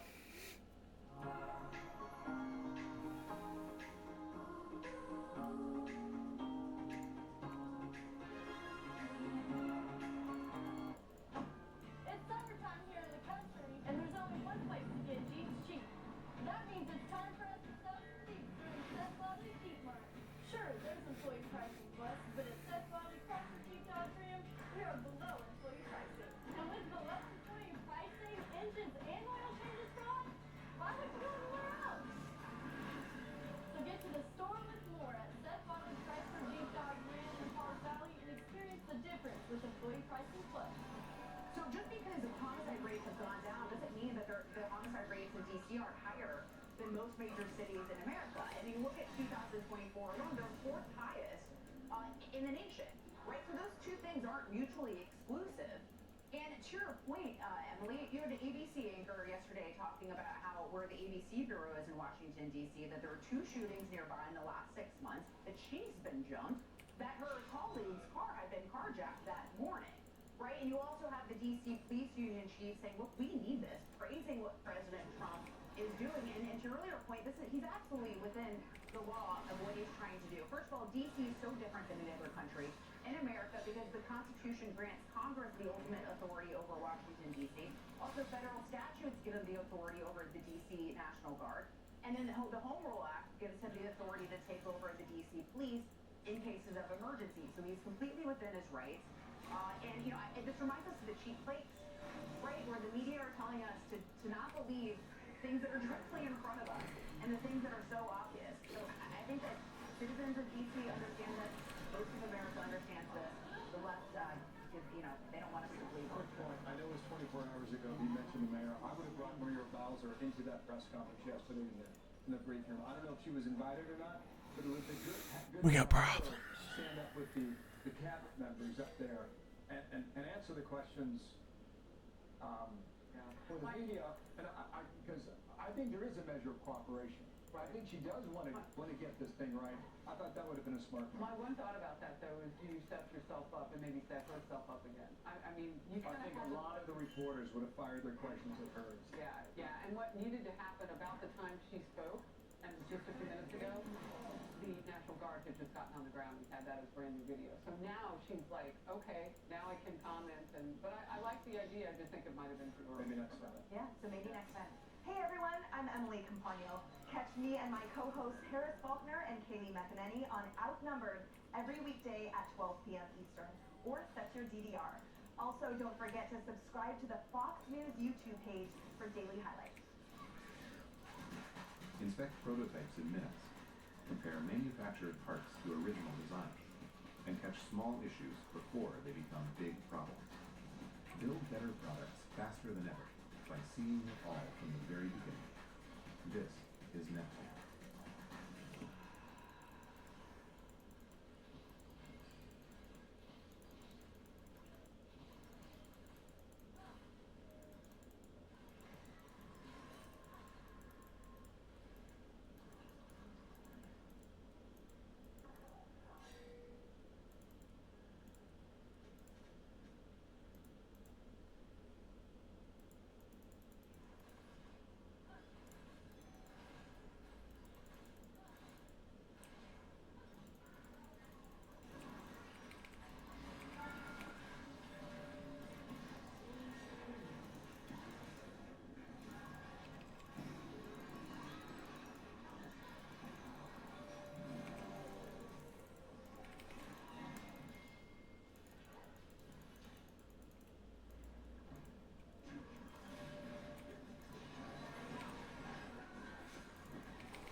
turret.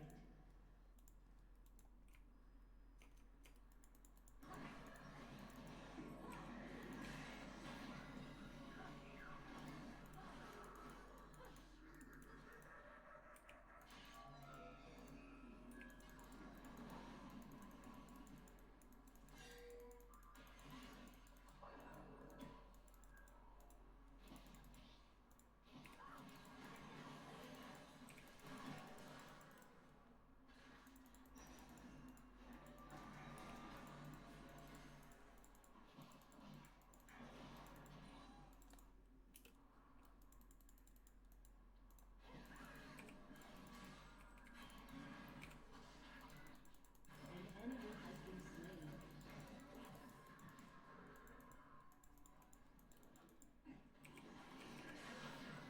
Double kill.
Your team has destroyed a turret.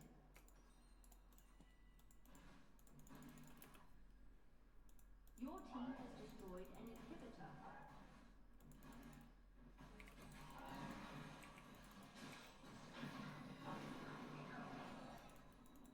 Your turret has been destroyed.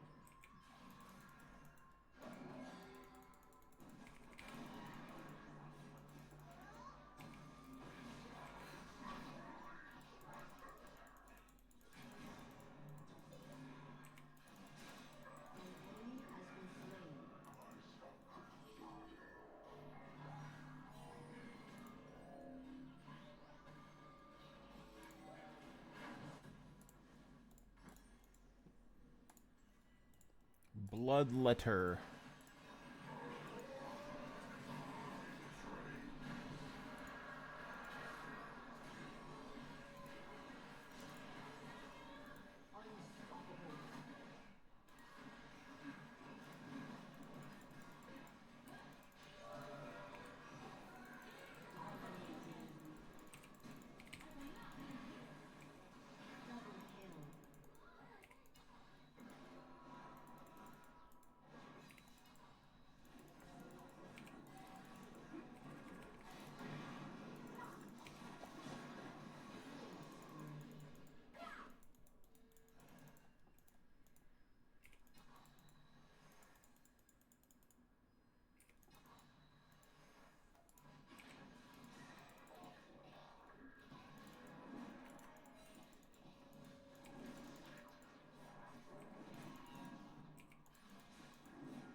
could do Randuin's as well. It'd help keep the fatties off of him a little bit. So you won't even have any ultimate cooldown and stuff on this. He's just strong.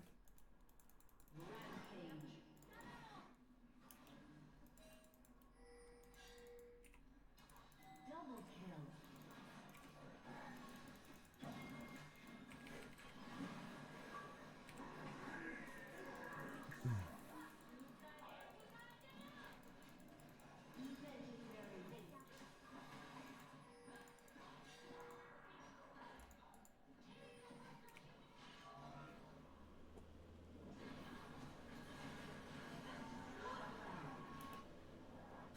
Rampage.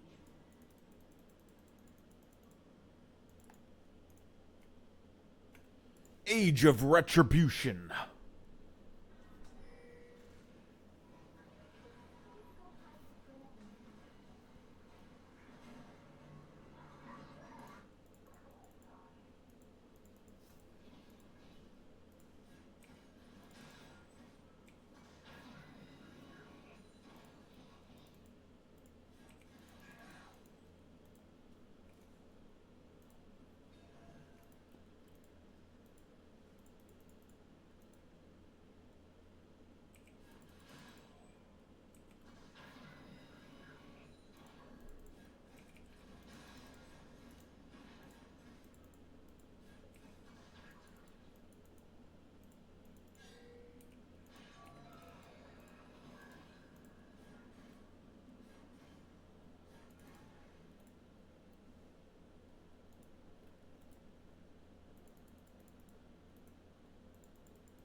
An enemy has been slain.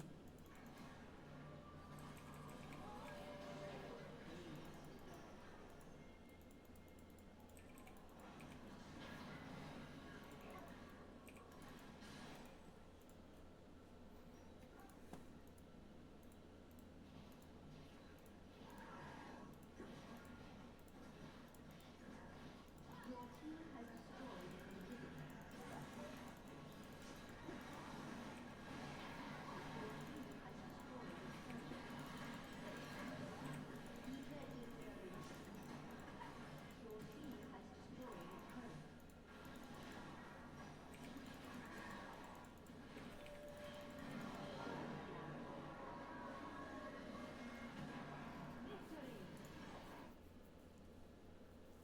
Victory!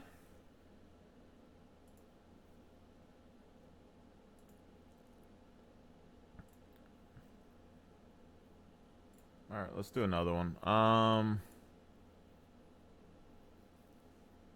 Yeah, let's try to do one more.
fiddle me sticks.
One of the best ways to hit the chest is to stretch it super, super deep at the bottom. If we touch the dumbbell to our chest, you're going to limit your range of motion. So, for example, if I'm touching my chest with the dumbbell at the bottom, I can go to here.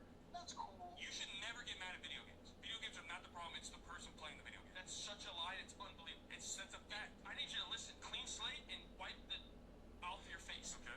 If I mess up, I own it. I wear it. If the game does something, it's a game. You are playing the game. It's not a human being. It doesn't have the right to make its own decisions. You're playing the game. I tell it to do something. If I tell him to go right and he goes left, that's never happened. That is a recipe for disaster. That's never happened in a video game. That's not how video games work. You have an analog stick. It will go where you tell it to. You might have thumbs. I might. And you move it the wrong way. So the game has never done you wrong. It's never messed up. No, I've done it. I've done wrong. If I'm playing a video game and something goes wrong, it is because of me. I don't understand that part of video game culture. I think a lot of people that play video games lack accountability. Oh my God. It's a fact. Because is this an AA meeting for video games? What are you doing right now? I'm just saying, once I saw you play video games, I thought about video game people as a whole. Y'all all lack accountability. There's no reason you should get that mad at video games when you're the person controlling it.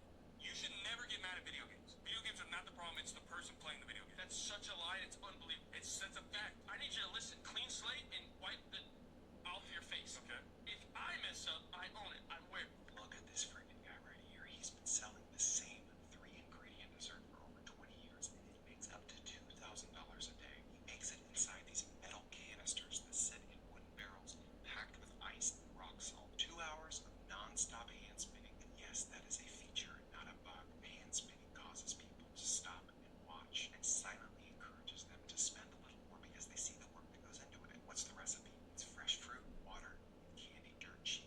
A full batch of this stuff costs between $15 to $20 to make and sells for up to $200 worth of servings. Each serving he sells for $7 to $17. On busy summer days, he makes thousands of dollars a day with 80 to 90% profit margins. This needs to be on every busy street corner in the world, not just in New York City. It's called Nieves, and it's Mexican homemade hand-spun ice cream. Look at this freaking guy right here. He's been selling the same. So what's this I hear about you wanting to leave the friend group chat? What? Our friend group chat, where we text each other. We send each other memes. We riff jokes. Talk a little trash. Moderator, group chat's too light. I got a family. I'd hate for you to not see your family. Leaving the group chat is not in the group. So Jack starts investing at age 21 and invests $2,400 a year for 9 years. Then he stops at 30 years old. So 9 years of investing, total amount contributed $21,600. His friend Blake starts investing at 30, and he invests $2,400 a year until 67. So he invests for 37 years. The total amount he contributes is $91,200. Now they're both at age 67. Jack's investment has grown to over $2.5 million. Blake's investment has grown to almost $1.5 million. So get this, 9 years made a difference of over $1 million. Blake never caught up, even though he invested for a longer period of time. So the earlier that you start, the more time you'll have and the more your money will grow thanks to the power of compound interest. So Jack starts investing in it. What's your take on avocado oil? Organic cold-pressed avocado oil. Yeah, that's where I fucked up, because now I'm 30 and I ain't gonna have nothing. But, I wanted to start investing when I was 20, but I bought a house and everything else, so house, and the house is somewhat livable now, so now I just need to invest.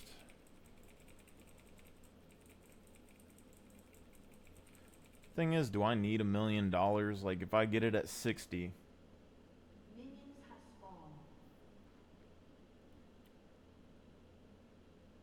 let's say I get like $20,000 a year for like 20 years. Be like a $500,000.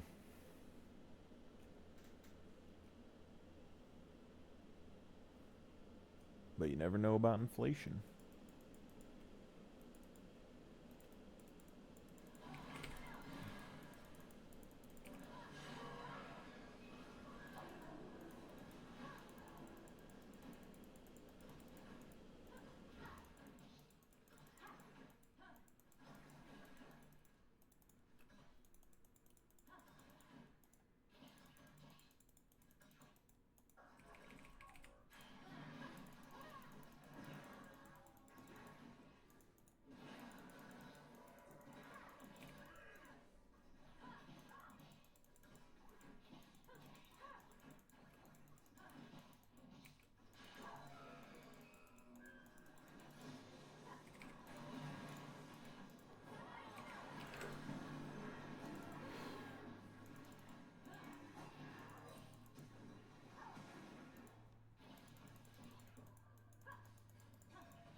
That healing.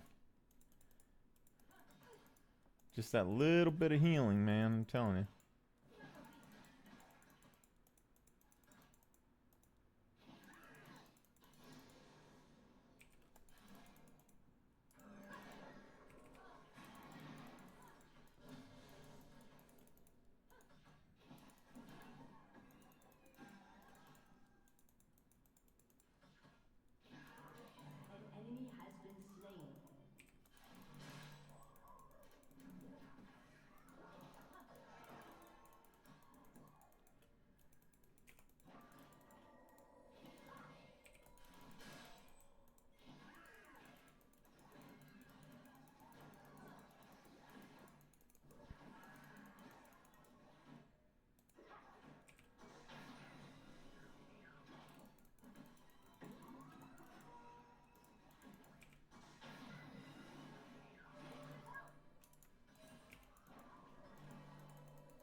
See, they say Milo doesn't heal that much, but I swear he does.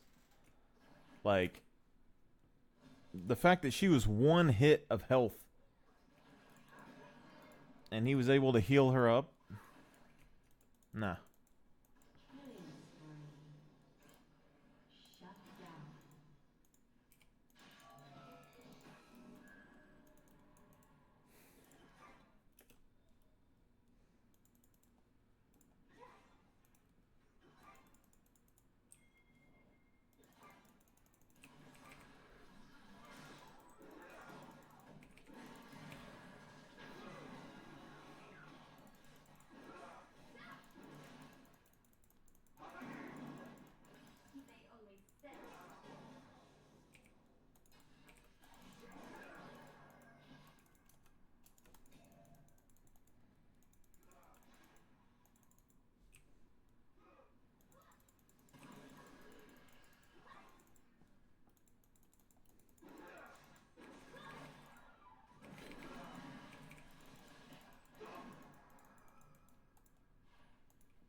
did what we could for him, you know what I'm saying?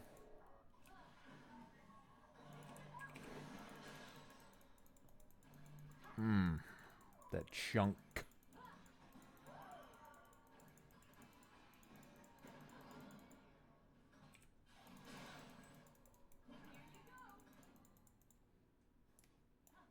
The chunk. Call it chocolate chunk ice cream. That'd be great.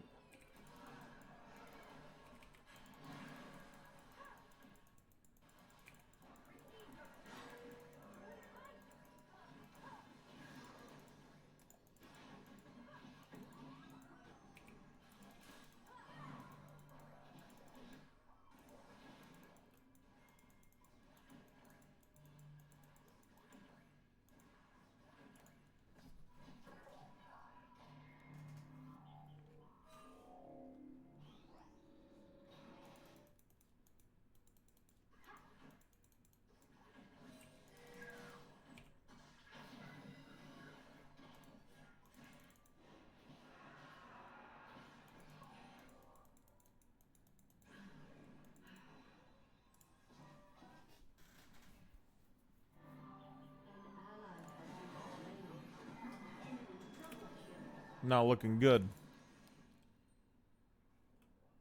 to be honest. Where's Trailblazer? Looks like one of those games that we need the old thingamajig, the old defensive items, maybe.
Symbiotic souls.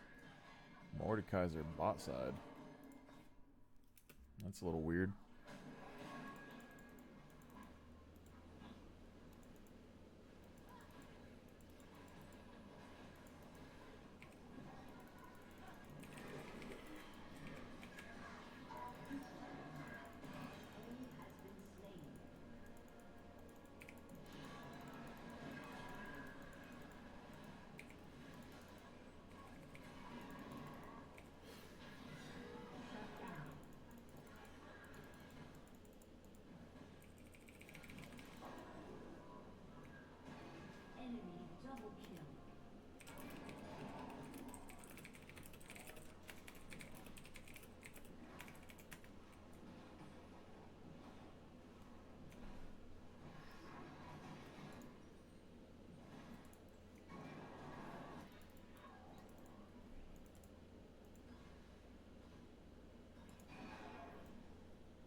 Maybe we needed to use this. I mean, they have 2 tanks on their team, so maybe we should just build it.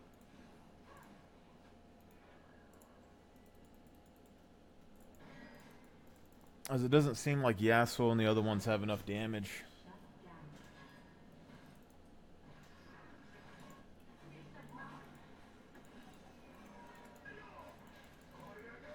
Maybe Yasuo does.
You get a line, I get a pole. We'll go fishing in a crawfish home.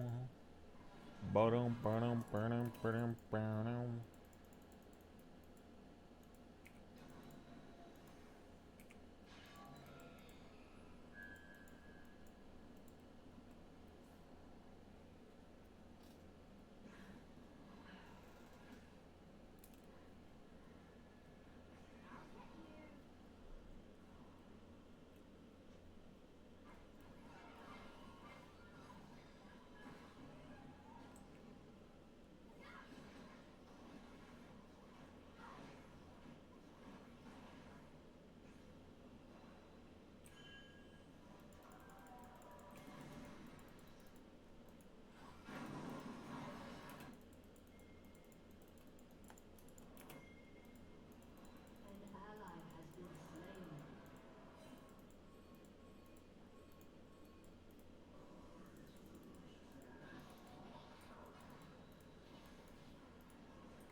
Shoo.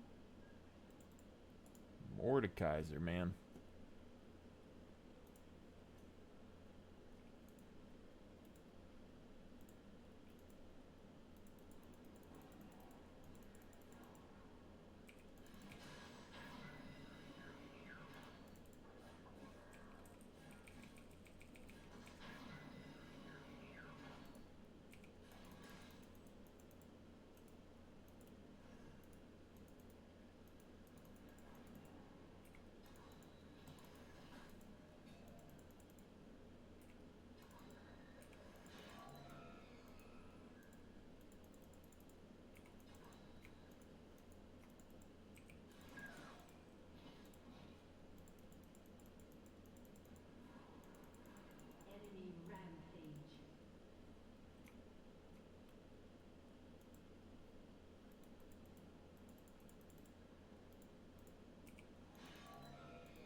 alting too soon.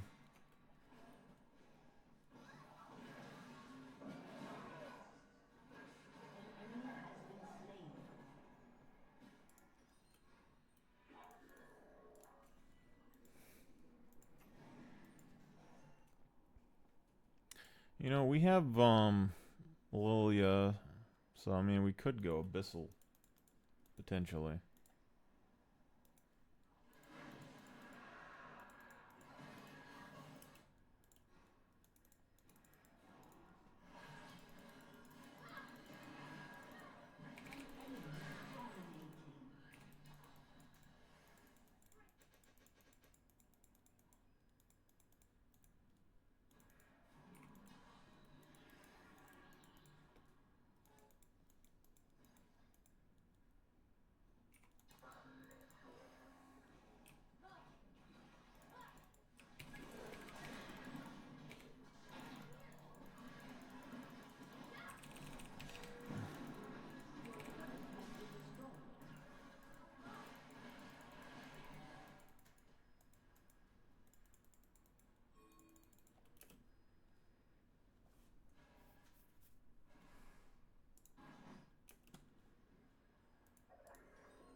We're losing. Pretty bad, honestly.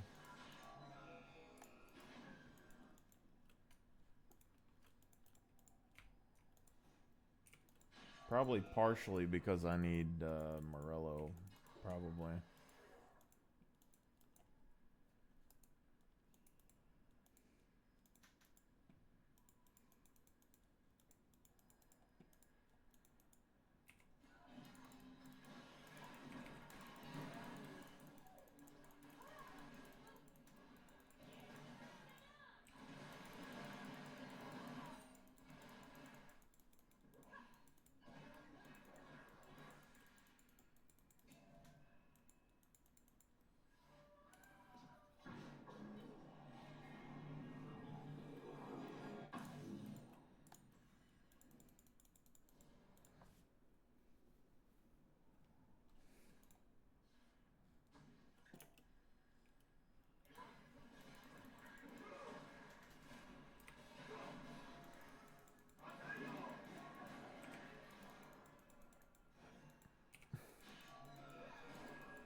I think I need to save my ult until after the fight starts because they all have spell shields.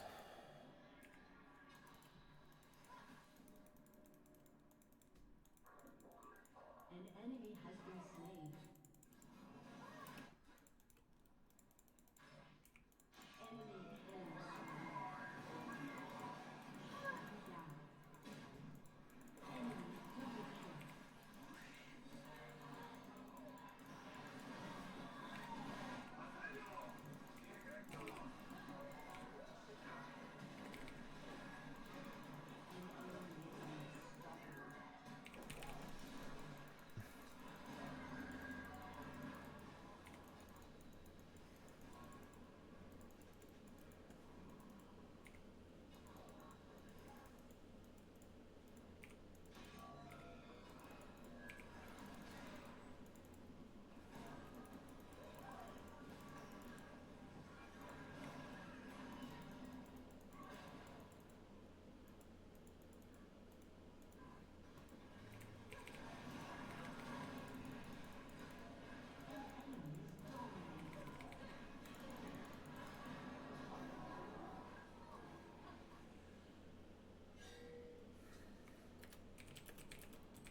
enemy is unstoppable.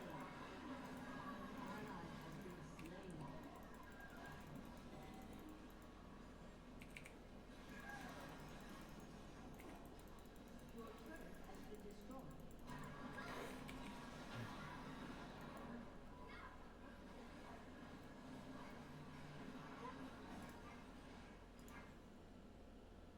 Damn, I knew I should have just built like, I don't know, Locket and Redemption, I guess. Got this Proto Belt Mordekaiser. I don't know how people with Proto Belt make it like work so well. It's like they go twice the distance as I. Every time I build Proto Belt, it feels ass. It doesn't go anywhere.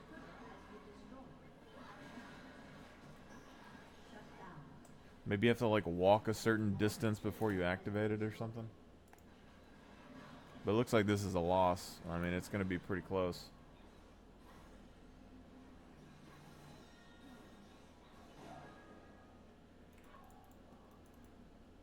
I don't think we can cut through Mordekaiser in them quick enough. And I'm like 6 levels down. I'm super weak.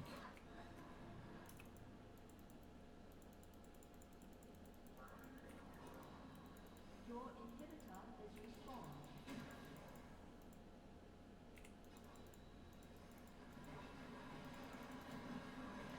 Enemy is legendary.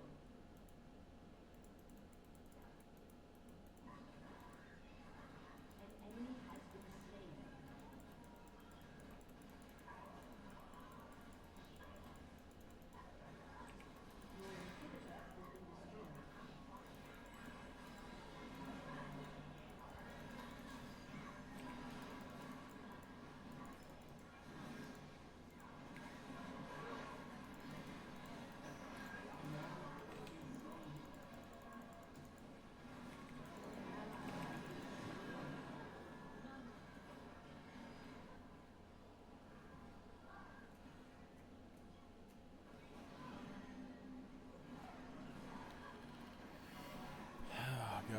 if we just had time to get like they're level 17 and I'm level 14, so I can't do a lot of anything.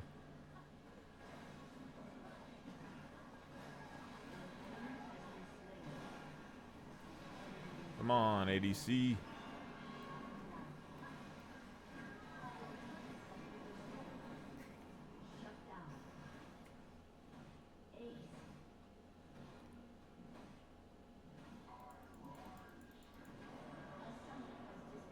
Damn.